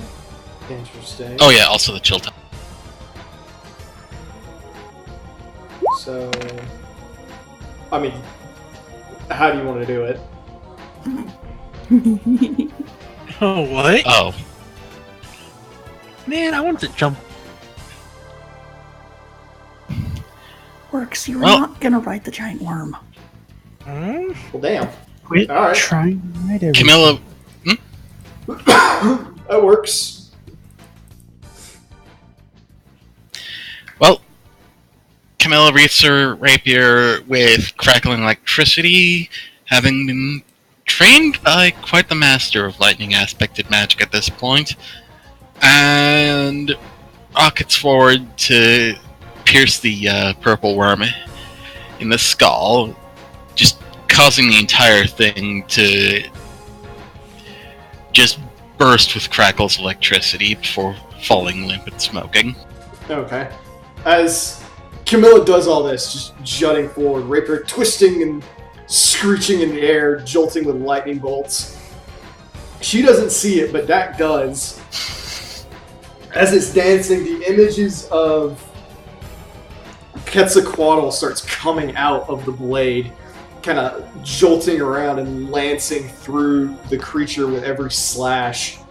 And as it spins around, it wraps around Camilla and jolts through her. And all of you hear this, "I'm fucking awesome!" as she comes out the other side of the worm. Everything is awesome! It's like, oh man, I wanted to do that. just with more Bahamut and just with less electricity, more metal music. And then Camilla does slash V pose. With that, you all Camilla exit dabs. combat. I was gonna say, where's the wounded man? Gone. Ah, too bad. I wanted to heal. Running away. You wanted a worm steak. At this point, as I said, combat is ended. You all find yourselves standing about in the cavern, quiet, covered in blood. Stomps on the head of the one who tried to eat me. You're wearing half of its head. There's nothing left but its head. You're wearing it like a skirt. I pretty much gear skulled it. Gear skulled it. I'm gonna use this as a toilet later. Ew! Camilla takes a deep Dude, are you breath. using skulled as a toilet? No, well, we're gonna walk Releases all the way a- to the bathroom. In a sigh of relief, looks around, and then shouts, "Dibs!" and then starts carving into the purple worm. God damn it! Taking Tony on survival for 26. Okay. Yedrin could, pick you up and toss you to the side and go, no. Yedrin is free to... Look, I'll assist. Everybody gets 3,450 experience for that. Wait, how much? 3,450. 450, okay. Okay, you start carving it.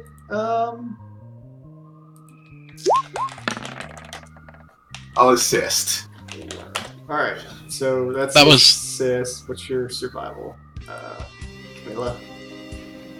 Cam's survival is +6, so she's taking 20 to get 26. Okay.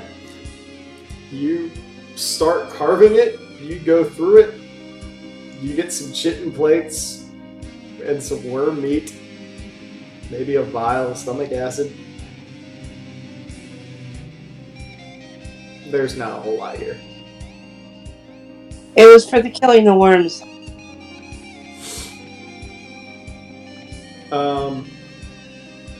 You find out where the rest of the Yetis went, though. Ooh. As you come out and you see, one of them, one of it, still almost alive. Its eye, looking up at you, half of its head is gone, dissolved. It's ugh. It just rolls up. The exposure to the outside air just kills it. Can I take 20 on some of these smaller worms? If you would like. Or is there still enough big worm for me to take 20 on? Oh, okay. You I can guess, take 20 on the worm's butt. You take 20 to carve one of the worms. You get a couple teeth. Unless you want to try to eat the meat, there's nothing really on these things. Deck lowers to the ground. She's just looking over her clothes because she could feel it evaporating when it was in its mouth. You look down at the hem of your dress and it's dissolved. You see little holes where the acidity of its mouth was. Cam immediately hurries over on that note, hugging Dak tight. Are you alright? I'm okay. Pushes Dak's face into a chest full of blood. Ew. This is Fiona. She was well away from all the gore. Yeah, you I thought you said Camilla ran over there. You did. Oh, did I? Shit. Meant Fiona. It's okay. Yeah. So Fiona just hugs on Dak. Nice, clean. It's I'm okay. Be careful. I think there might be some acid still on my clothes. Oh, right. Fiona quickly prestidigitates Dak clean as well as mending the dress. Oh, thank you. Adult while I was looking around. He goes, Dak, you okay? I'm fine. Nothing a spell won't fix. Yeah, okay. Sorry I couldn't do more. Are you kidding? I saw the fire. Yeah. And he looks around and goes, do you guys think we could have done that without Yedrin? No. No. I'm gonna answer that for the next foreseeable future. No. Might have taken us a little longer, but we probably could have. You are the A little longer? You are just causing up the storm after getting a decent bite taken out of focus. That did do half my health. Dak goes over to Yedrin and tests. You look and Yedrin's got, because of her size, Yedrin has a greyhound-sized bite mark in her side. The size of a greyhound? Or the size of the greyhound's bite? The size of a greyhound dog. Oh, That's what I thought. I forgot to put the... Sorry, I forgot to put the description in that. Yedrin heal 22. Additionally, Yedrin, can you pick up your axe right now? Yeah, I could. I still could. Can you do it when you're not enlarged? If guy's still good, yes. Oh, cool. All right. Jesus. Well, Oh, no, wait. I'm not a nudge. That would bring me down below 19. But I could still pick it up. I just have difficulty wielding. Yeah. It took away 3 of your strength. Technically, I should make you do another save, but I'll say that got to you to neutralize beforehand.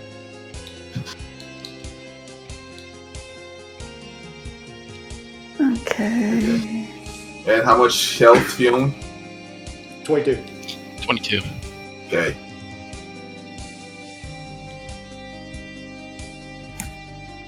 Sorry, just numbers. Alright. I hear you. Well, you have successfully finished this. You find nothing of value on the worms, aside from a dying Yeti, and then some Yeti remains in the digestive tract. Can't take some fucking purple worm teeth to make a necklace. Well, considering each of those teeth are... Dripping Can be with carved. I was gonna say, like, each of those teeth are probably about the size of, like, your arm. I was gonna say, are they like the size of Dak or something? Jesus. We should bring these to see what the blacksmiths can make out. Maybe.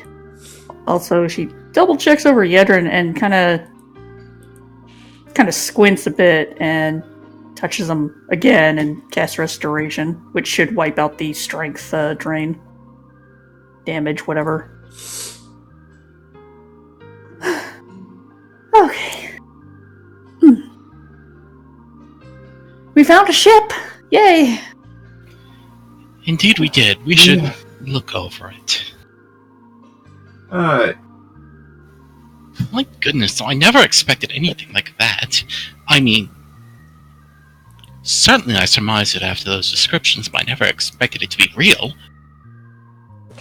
The Dole just kind of walks down and goes, so what are we really looking for with it? Travel logs, identifying marks, identifying names. Manifest. Kato, I know you've messed with machines before, at least on the Garlean ships. You think maybe you could mess with this one? Wait, no, it might explode. Knowing our luck. I can see what's wrong with it, probably. I'm not gonna try and fix it, but I If you want will. to make an attempt, Kato, you may roll a knowledge engineering. He's like, I'm not gonna try and fix it, but I will try and see what's wrong with it. Oh! Nope. I ain't got shit. Did you Kato's reverse like, that? Yeah, I'm gonna. Pull a string. He's like, oh! A little better. He goes, Kato, you have an inkling at this point, thinking on it, that Fion's dating another. you... Nice. Would you like to reverse those? Sure. Yeah, I'll aid. Fionn, looking at the ship Yes? and everything that's going over it, you realize if you guys uprated this thing and figured out how to turn it on, it could still fly out. Hey, Han. Can you put it up right? Additionally, Fionn, you recognize the make of it, and with some of your knowledge of a previous Garlean ship, you think you might know where the thing's black box is.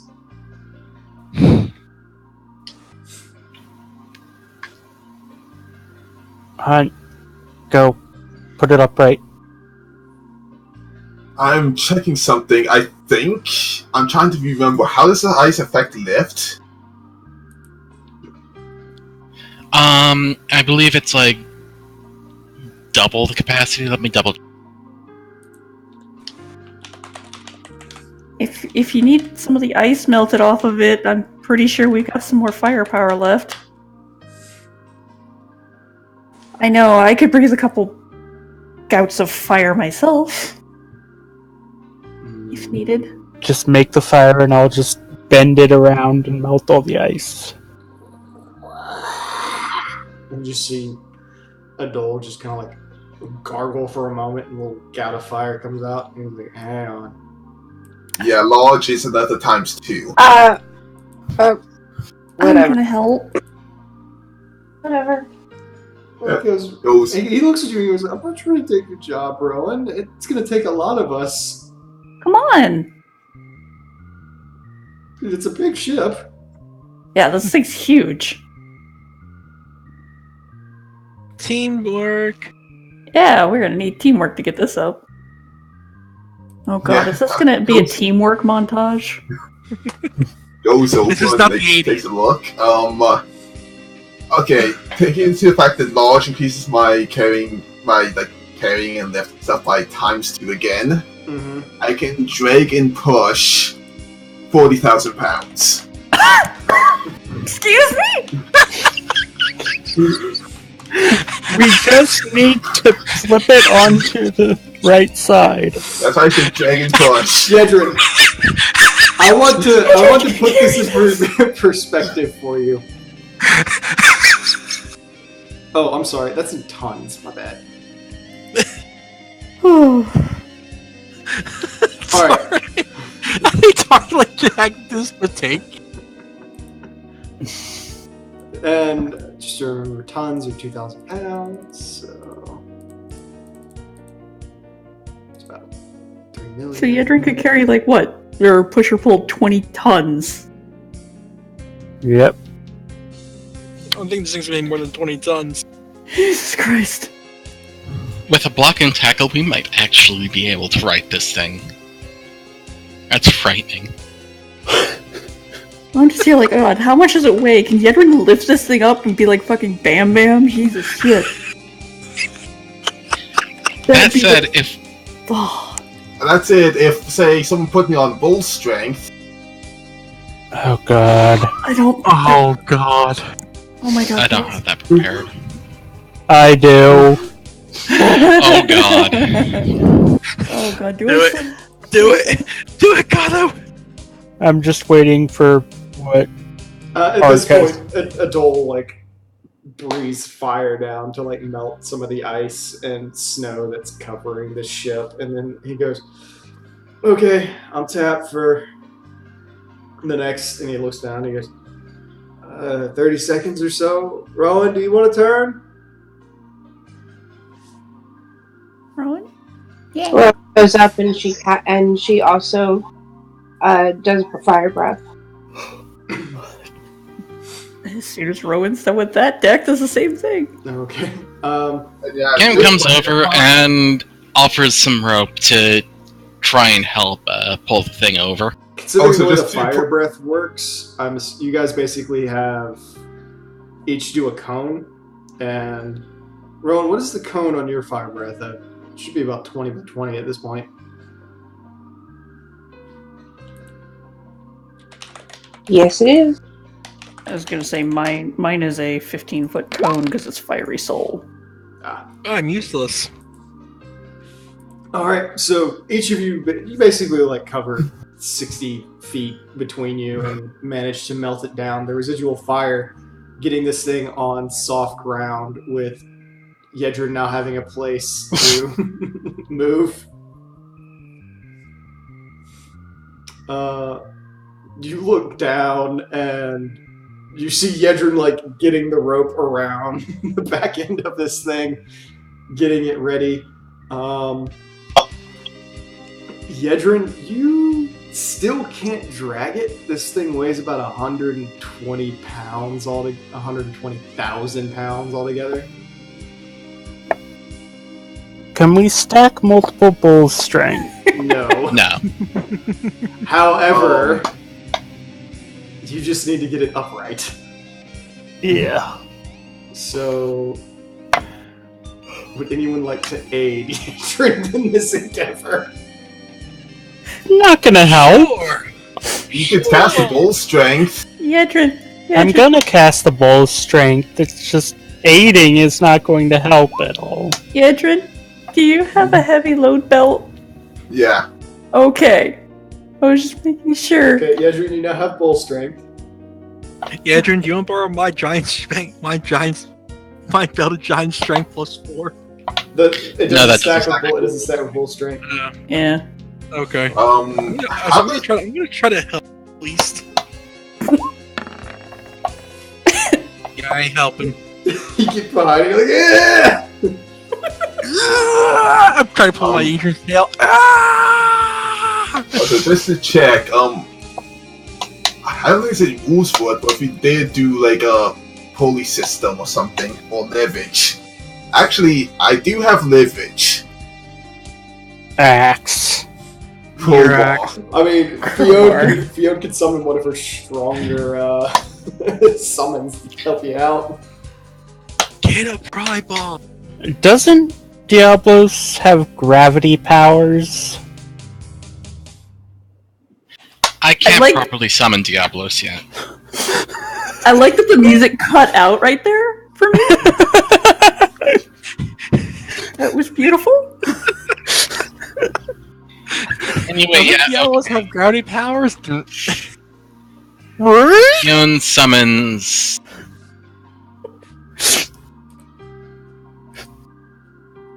Hold on.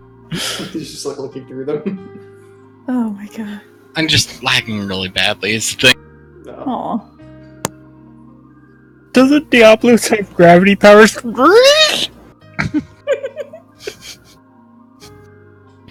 Shit! Okay.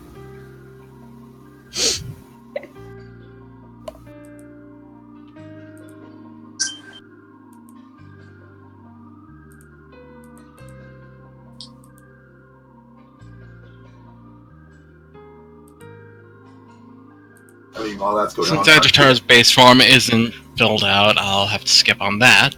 I can base form or mother brutality. Base form.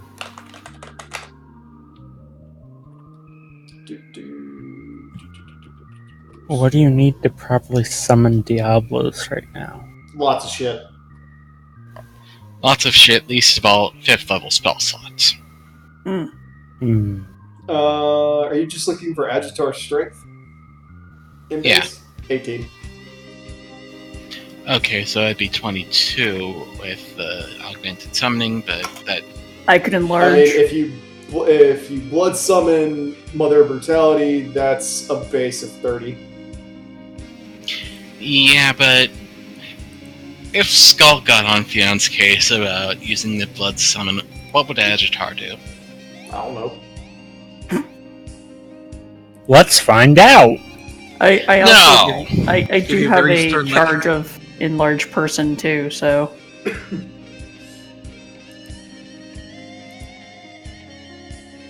Enlarge me. I want to feel big. Can we enlarge Hunt again? No. no. No. Doesn't stack. That would be great. I'm just trying to figure out if Yeah, there's only- any rules for like using rope to help you, or crowbars or whatever. Do you have a block and tackle?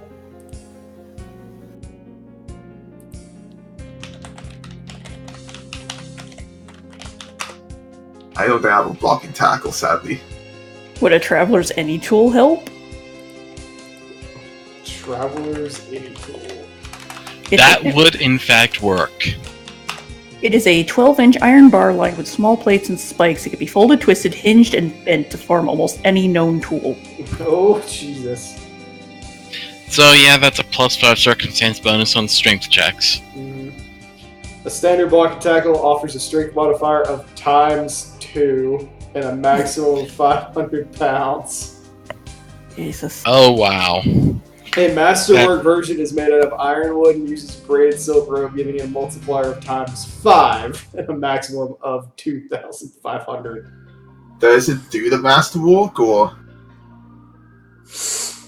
I don't think so. there's If- another ×2? Yeah. So, I mean, Puts Well, the it. SRD still gives a regular circumstance bonus on strength checks, so it might help. Let me look. I went to the regular SRD. I'm trying to find block and tackle right now.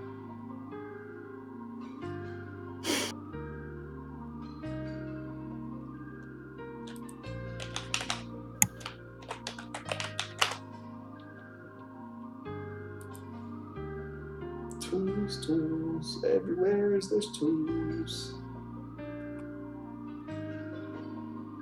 Block and tackle. 5 plus 5 strength. This is plus 5. So, I think that does this. My Dragon Push is now 140k. Yeah, you like put it around Yetrin at this point. Yetrin, make a strength check. Do I have to? Yes. Oh, I mean, you could have just they put it around you, and you're like, "Argh!" And you just start dragging the thing, taking it upright. You start taking some steps, and it's labor intensive, but you're like, "Argh!" And you drag it all the way to the middle of the room. I am seriously impressed. Just It's like drugging an airplane.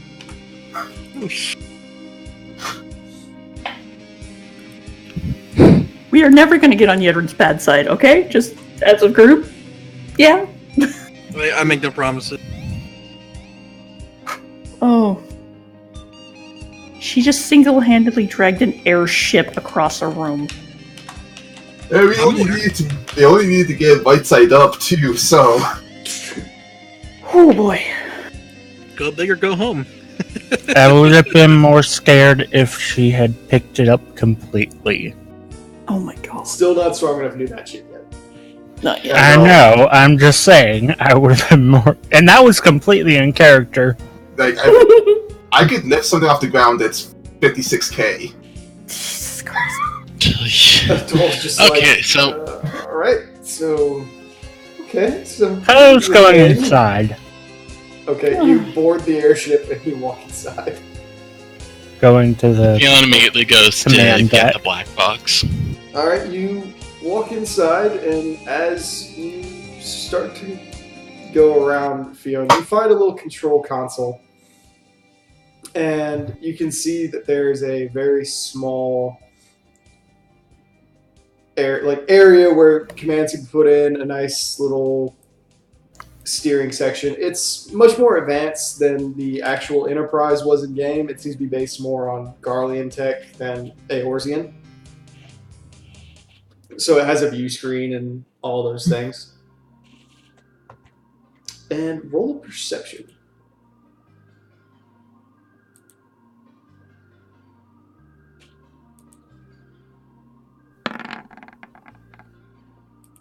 Okay. Because of the circumstance of kind of recognizing where it might be, you lean down and you can see that there's a little metal container beneath the console. And it pops open, and on the inside, connected to a series of wires, is... Are you still there? Yeah, I am. Just rebooting Vivaldi. Okay. There's a small box on the inside, and it's got a few blinking lights on it. And then there's a button on the top of it with a little arrow on it.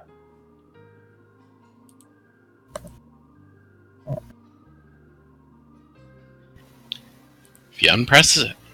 You push the button, and all of a sudden it goes... Mayday! Mayday! This is Sid Non-Garland of the Airship Enterprise. I'm going down! I am going down! I repeat, I am going down! Mayday! Mayday!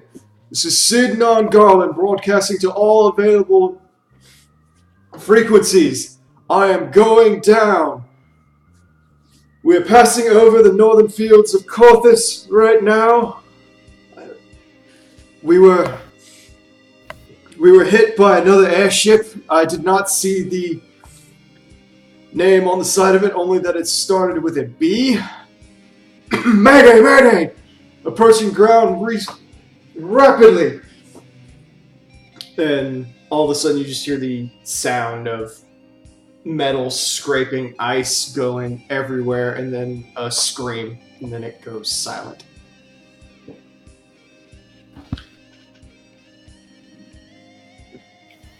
Meanwhile, Fiona Kelly's just- trying to boot it up. Fiona just stares at the black box with a hand over her mouth and turns her head. Everyone, I think we've come across discovery. What kind of discovery? The kind where this wasn't taken down by the calamity. Ah. This is in fact Sid's ship. And we're going to need to find what happened to him afterwards, because he went down with it. This went down with him on it. I think finding... in the meantime, a decent way to go would be... Connor, you're talking, you're just like hitting the buttons, and the next thing you're it starts to lift Got it off the working. ground. We might want to see our good friend Gaius about an airship with a B. Alright, everybody on board. Holy sweet matron, you got it working. I can't believe surprised. I'm about to ride a Garlean ship again. The I doll can't like believe I- very slowly turns to look at you, and he's like, "Really?" What? He goes, I, "You've already rolled Garlean's flesh and metal. Why is it a surprise?"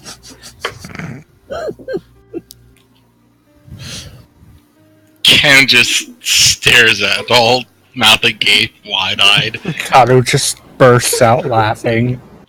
He goes, "I'm sorry." He goes, "I'm sorry, Camilla. That was uncalled for." or it's just like, hey, let's not blowing this one up. Well, Wait, Otto's driving. Do we I was really gonna say- think about this? I was going to We're say not two intentionally things. blowing Does up. anyone else want to try driving? No. No. Well, two things. I wasn't asking you, Tart. You can't see over. I Two will things. assist as co-pilot. Two things. One, before we end up leaving the area, do any of you magic users have any way to sort of maybe find out where he would have gone from here? Well, we do know some people who can track ether based on objects they have a connection to, do we not? Well, if we return this back to the Scions, I'm certain this might have some knowledge of, or maybe have access to such people. The doll goes, Exactly. "Return to the Scions, finders, keepers." I was gonna say, does this Yeah, mean I we mean- get our own airship? Hell There is no way where to park this near the base. Yeah, there is. Well, Alright, fine. We'll make a secret underground entrance. The doll's just like, one, first Yeah. things first, we need to find Sid, because if he's still alive, it still belongs to him. If you find him alive and save his ass, you might build us one. Good point. Also, two, I know the thing can fly now. Do you need like help guiding it out of the cave, or That would help, the yes. doll looks up and he goes, "I mean, that's a pretty big hole." That's probably how it got in here in the first place. well, if we're going up, then and I want to dispel the knowledge. I'll get on. It's plenty Fiona big enough snaps for her you fingers. to get onto the ship, even enlarged. Well, you can leave it then. Whatever. I'll get on then. Does this thing have guns? No. Because of Damn Sid's it. nature, it does not have weaponry. Damn it. Dak also crosses her arms at Kato's comment about not being able to see, and poofs into a Makote and turns her head away. And her tail's all poofed. At that point, Adol like grabs Dag's hand and takes her back, and you find out that the airship is big enough that it has quarters, like enough quarters to sleep probably the entire ironworks. So there's enough rooms, beds, and bunks to sleep about 50 people. Nice. Mm-hmm. Alrighty. So we're bringing Granted, it up. all of the stuff is kind of disarrayed and fumbled all over the place right now.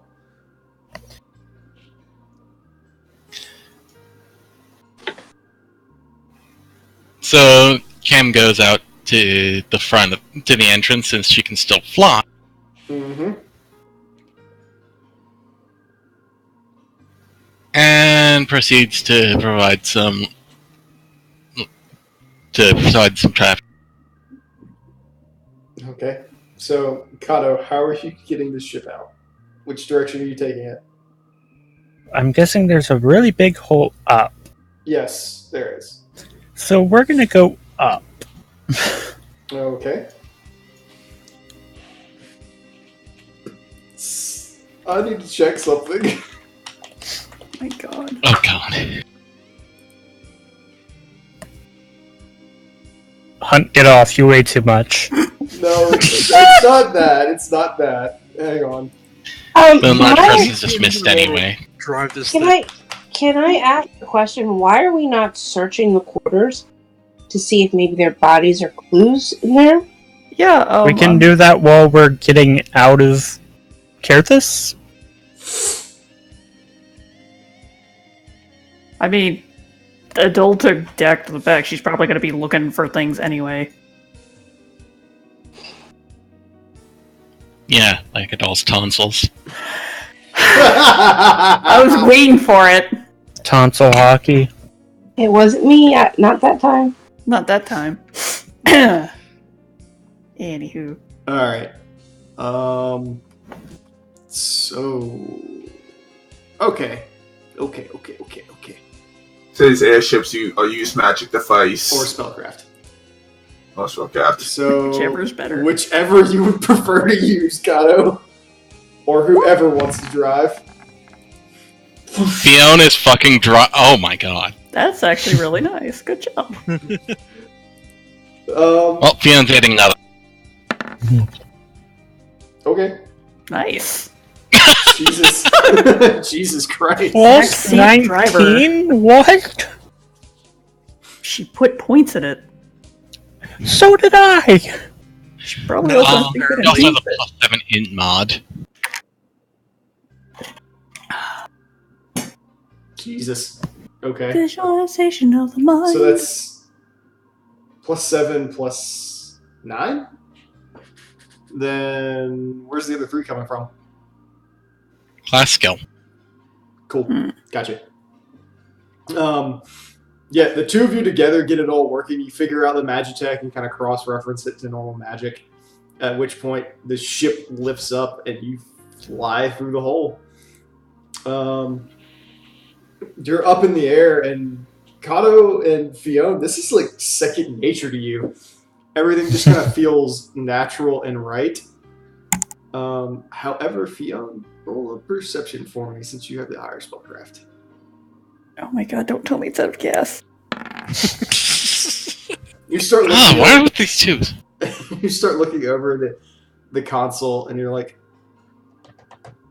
oh hey, this thing's like half tank.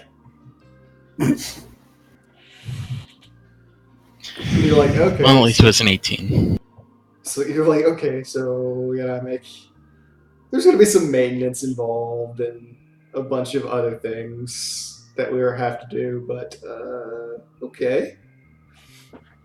We can work with this. And then you start thinking, you're like, I have no idea how many miles to the gallon this thing gets. Not a lot. Ideally, we can fly as far as Gridania.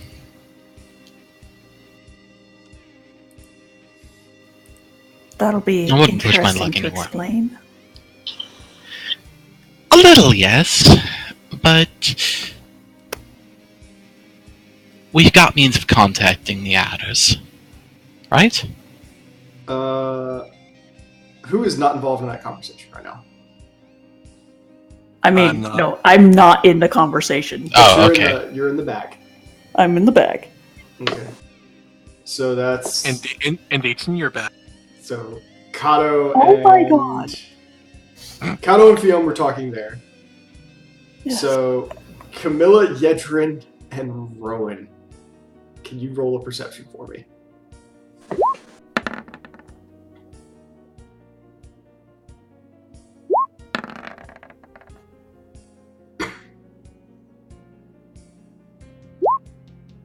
Nice. Nice, Rowan. Nice 20. Natural 20. Those elephant ears hear all.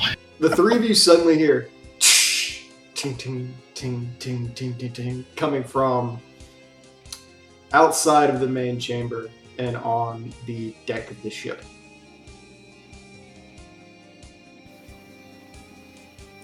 Ken goes up to investigate. Yeah, I'm going to. Okay, so the two of you step outside. Yedrin, do you follow or are you staying in? I'll follow along just in case. Okay, so Also, you're not enlarged anymore.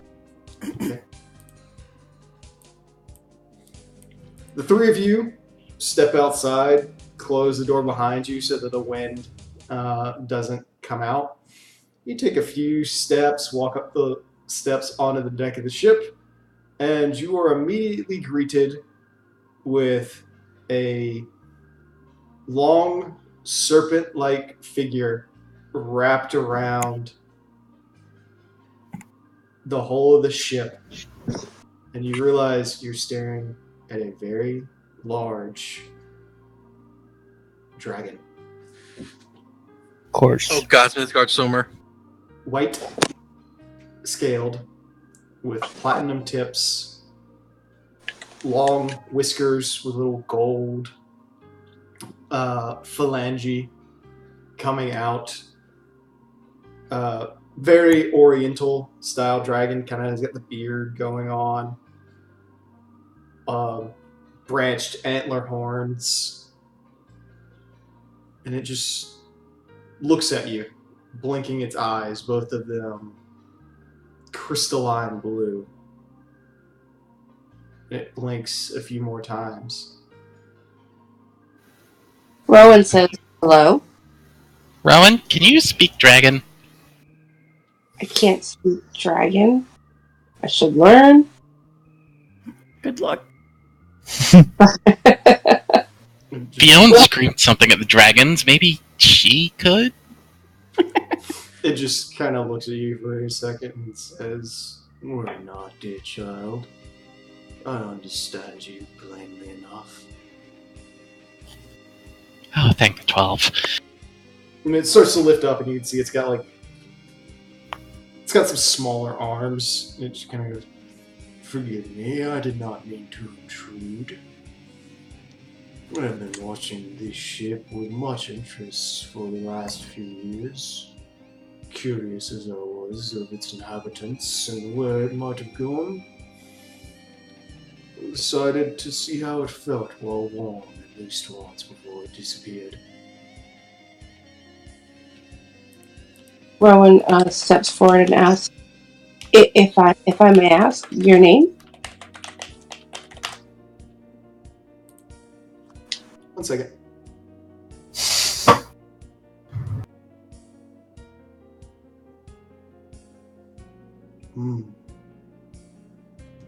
What? Vertra. You want to type that? Bertria. And where are you from? You don't look like the North Dravanians that I've seen in this area. Your body style is very different. I'm very old. I would say...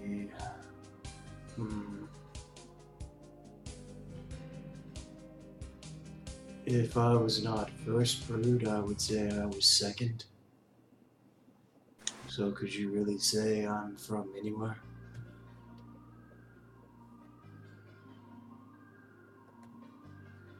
Are you? You're related to Nidhogg? All dragons are related to Nidhogg, as we are all related to Midgar Soma.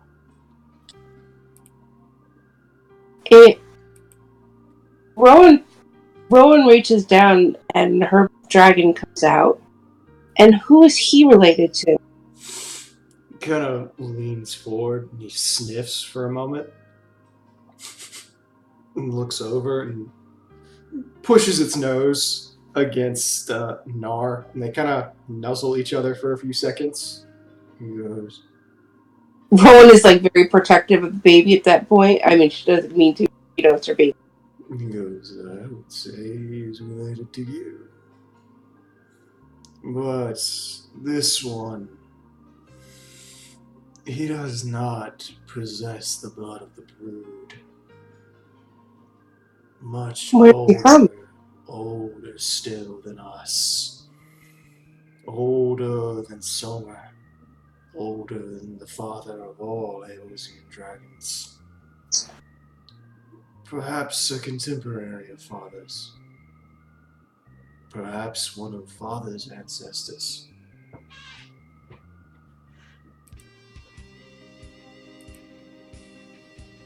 Wow. So he's definitely not of this earth. No. He smells of stars, of brilliant fire, and impossible strength. Take care of this young one. May he lead our brood in the future and bring blood into it. What you say he's of me, what does that mean? I mean that you treat him as a child. Care for him, carry him. You mother him, and I can see the bond strong in your eyes. That is apparent, is it not? And I don't mean a parent, I mean a parent. Yeah, I figured that. Yes. I would say that he is your child, regardless of if you birthed him or not. You say he's of the stars. There's still more in the stars? Well, yeah, but legends of draconic kind. But Midgar Soma, the forefather of all Eosian dragons, flew through the stars to land upon this crystal, this shard. Other dragons fled in other directions, carrying with them their broods. And they were children of broods before.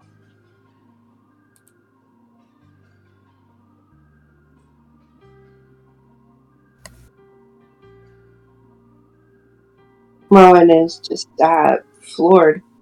Because, obviously she's never heard any of the dragon legends. So the dragons, the beings that were from the sky, are there beings that are larger than the planet? I don't see why it would not be possible. Dragons take myriad forms, possess strength and wisdom. Some of us, much of one, but none of the other. Some I've seen on this planet grow to the size of mountains. I cannot say. I was not privy to the stars when they were there. Be a question for Soma. Or someone older than Soma. And where would I...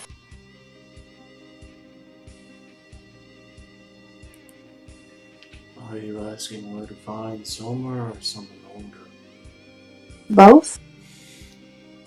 For the latter, they are far more mysterious than even the first brood, so I wouldn't begin to know what to tell you.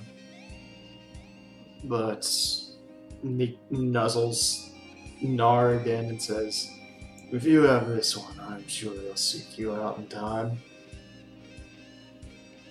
For Midgar Soma, you must seek one of his eyes.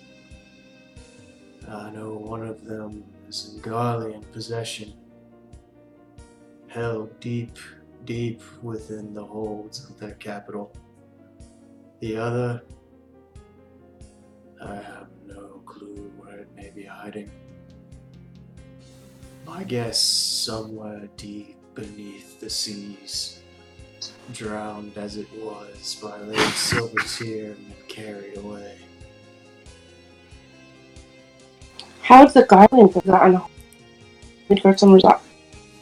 You forget, when Midgar Soma passed, he did it in the destruction of a great Garlean war vessel. That's right outside of Mordona. In the reclamation of whatever wreckage that happened in there, it is, to my knowledge, or at least passed through those who saw it, that a number of recollection vehicles under the Garlean command managed to gather his eye and fly away with it in the mass of confusion.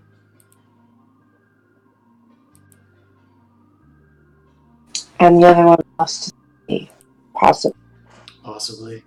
Who can say? Perhaps the Gigas got hungry and took a chunk of it. That's a sobering thought.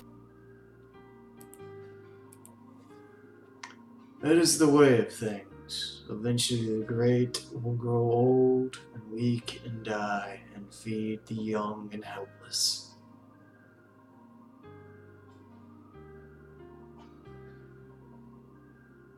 I thank you for your knowledge and your wisdom. I thank you for being being mean. I've seen enough battle today. He just kind of laughs and he says, well, I congratulate you all on raising this magnificent ship. You mentioned you've been watching it many years. Yes. Were you here when it crashed? I was not.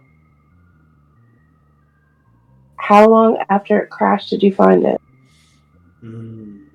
Based on what I saw, how the ice grew and everything else, roughly a year. I came visiting my brethren upon the mountain and came across it. Would any of your brethren have seen when it crashed and seen if perhaps there were any survivors that were heading back down toward Eorzea? Let me think upon that. Do you have any other questions for me? It is nice to speak to mortals, so... You have no idea how... You cut off. I said you have no idea how mind-blowing it is just to be able to speak to you right now. I apologize for the depths of folly that Nidhogg possesses. We are not so eager to kill.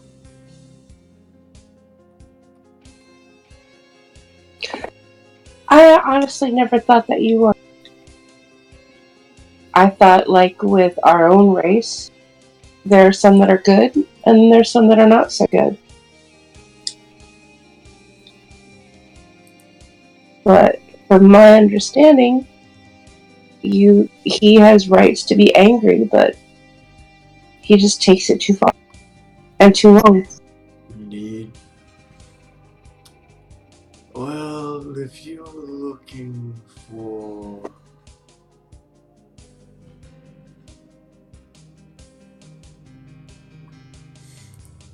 any information, I'm sure the brethren on the mountain will be happy to talk to you with what they do know.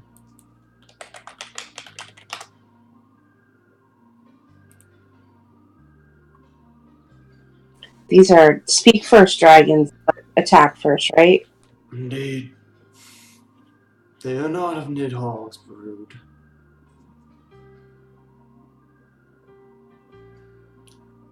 I definitely think seek them well and have a conversation.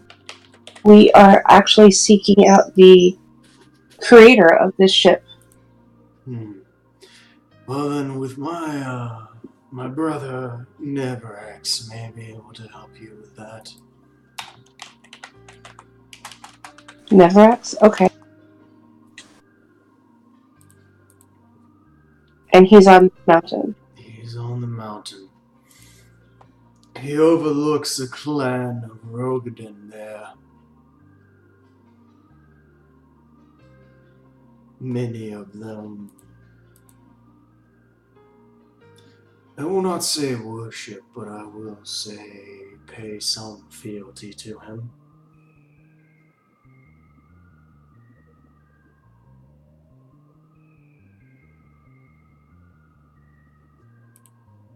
He must be strong He is old. and wise. The dragon kind of thinks for a second. He goes, no brother thinks their brethren is wise, but I suppose others may. I guess it would be spoken like a true sibling. I don't have any, so I wouldn't know the thing. He just laughs. But from what I've experienced from one of our travel companions and her vast family, it seems like ribbing is basically a necessity. It happens. Especially when you live as long as we do. We tend to enjoy our wordplay. Understood. You are pretty much almost immortal. We are just dropping the bucket for you guys. For how long? But your candles burn all the brighter for it. We sit stagnant in you mortals always surprise us with how much you advance in your short lifetimes.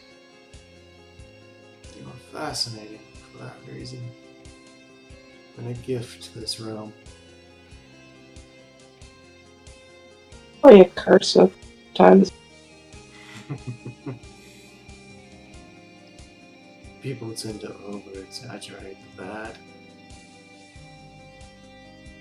Oh, I'm not saying like right this moment with the fighting and all the jealousy and all the lying, everything that we deal with it from now. That there will be a time where I don't think our kind will be a boon to this planet. As it is, they call for primals and destruction and calamities occur, and how much of it is actually part of our lives. Just kind of nods, and then he turns his head and he sniffs at Camilla. He goes, what of you? Have you something upon your mind?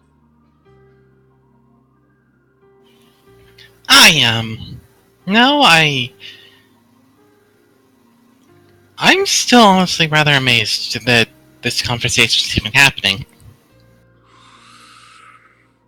Inhales for a second and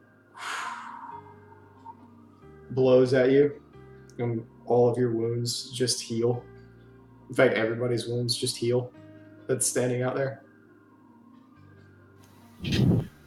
Cam's pride has been healed from Evan.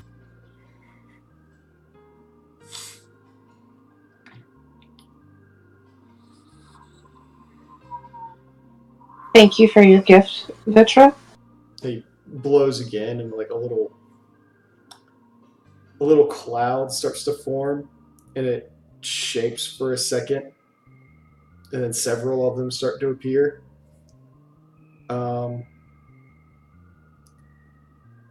You may all take a will save, or you may choose to fail it. I'm gonna fail. All right. Even those in the ship? No. Okay, good.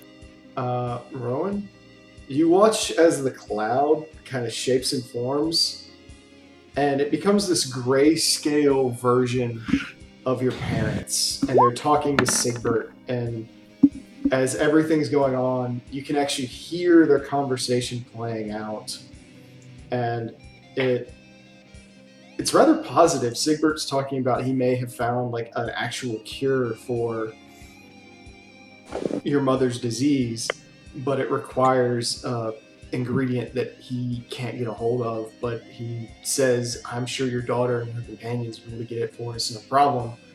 We just have to wait for them to come back.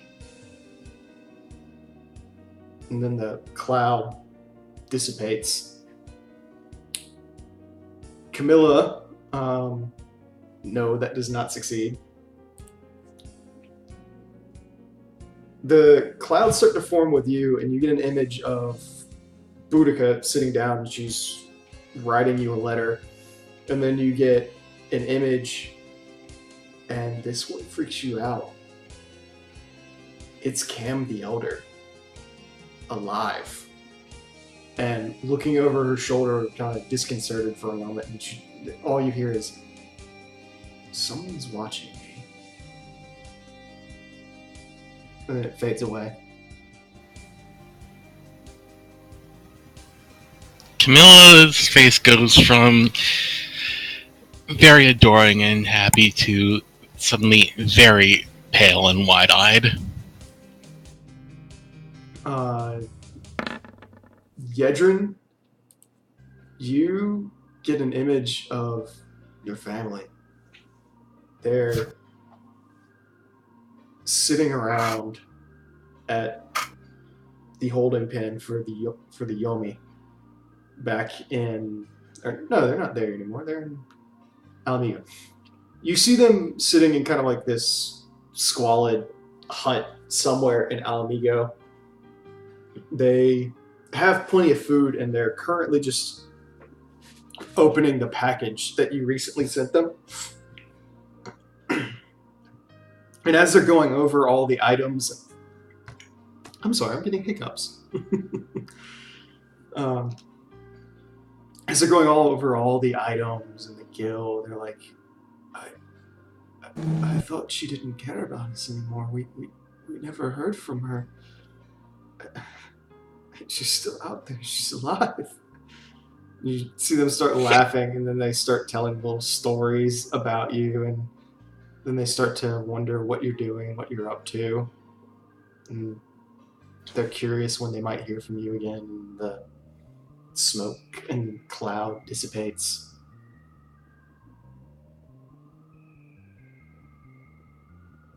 At that point, the dragon looks at you all and says, may the visions of the smoke show you what you desire and lead you to good fortune and things. I do believe Rowan has time is tears short on her face. And he looks at Camilla after he sees that Rowan's crying, and he says, something troubling you?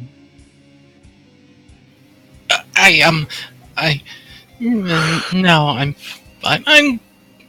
I should get back down and tell the others everything is okay. He starts to untwine a little, kind of raising up, and then as he does this, he starts to grow, and grow, and grow, and grow, and grow, until he's about 4 times the size of the airship. And his head itself is like the size of the airship now. He looks over and he says, I wish you all well. And at this point, Kato and everybody else can like see him out the windows and on the view screen. Safe Just travels. Son of a It just bitch. disappears. You just see him like turn into clouds and dissipate into nothing. Works back on the bridge. He's just like, son of a bitch. Everything cool What happens. in the when I'm not scholar's around. name was that? Dargan? That was definitely a dragon, but I why does everything cool happen when I'm in the? I was gonna say, meanwhile, back on deck, you haven't been quiet. You're still at the quiet, but says, I'll see you two back inside, and just walks back in. Camilla Rowan- just nods mutely and slowly slinks back inside as well. And goes to find a corner to freak out. There are plenty of rooms to go freak out in.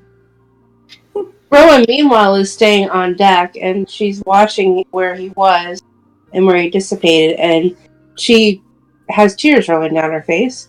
Oh. She's holding her baby. So you are older than everyone here, and yet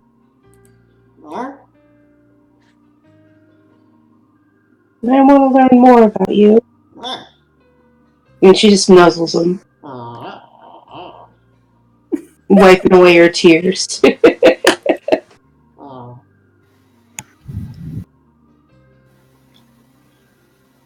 If she's still alive, then who am I? If she's still alive, then who am I?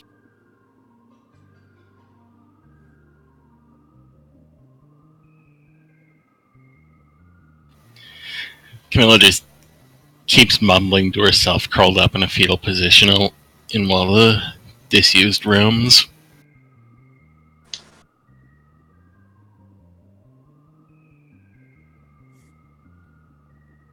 As meanwhile disappears to some corner of the ship to think. Alright. Well, Would this be a fair place to call it? yes, it would be. I was just about to say that works. Thank you all for watching, who are watching right now. And additionally, thank you all for putting up with me tonight, especially with some of the minor errors.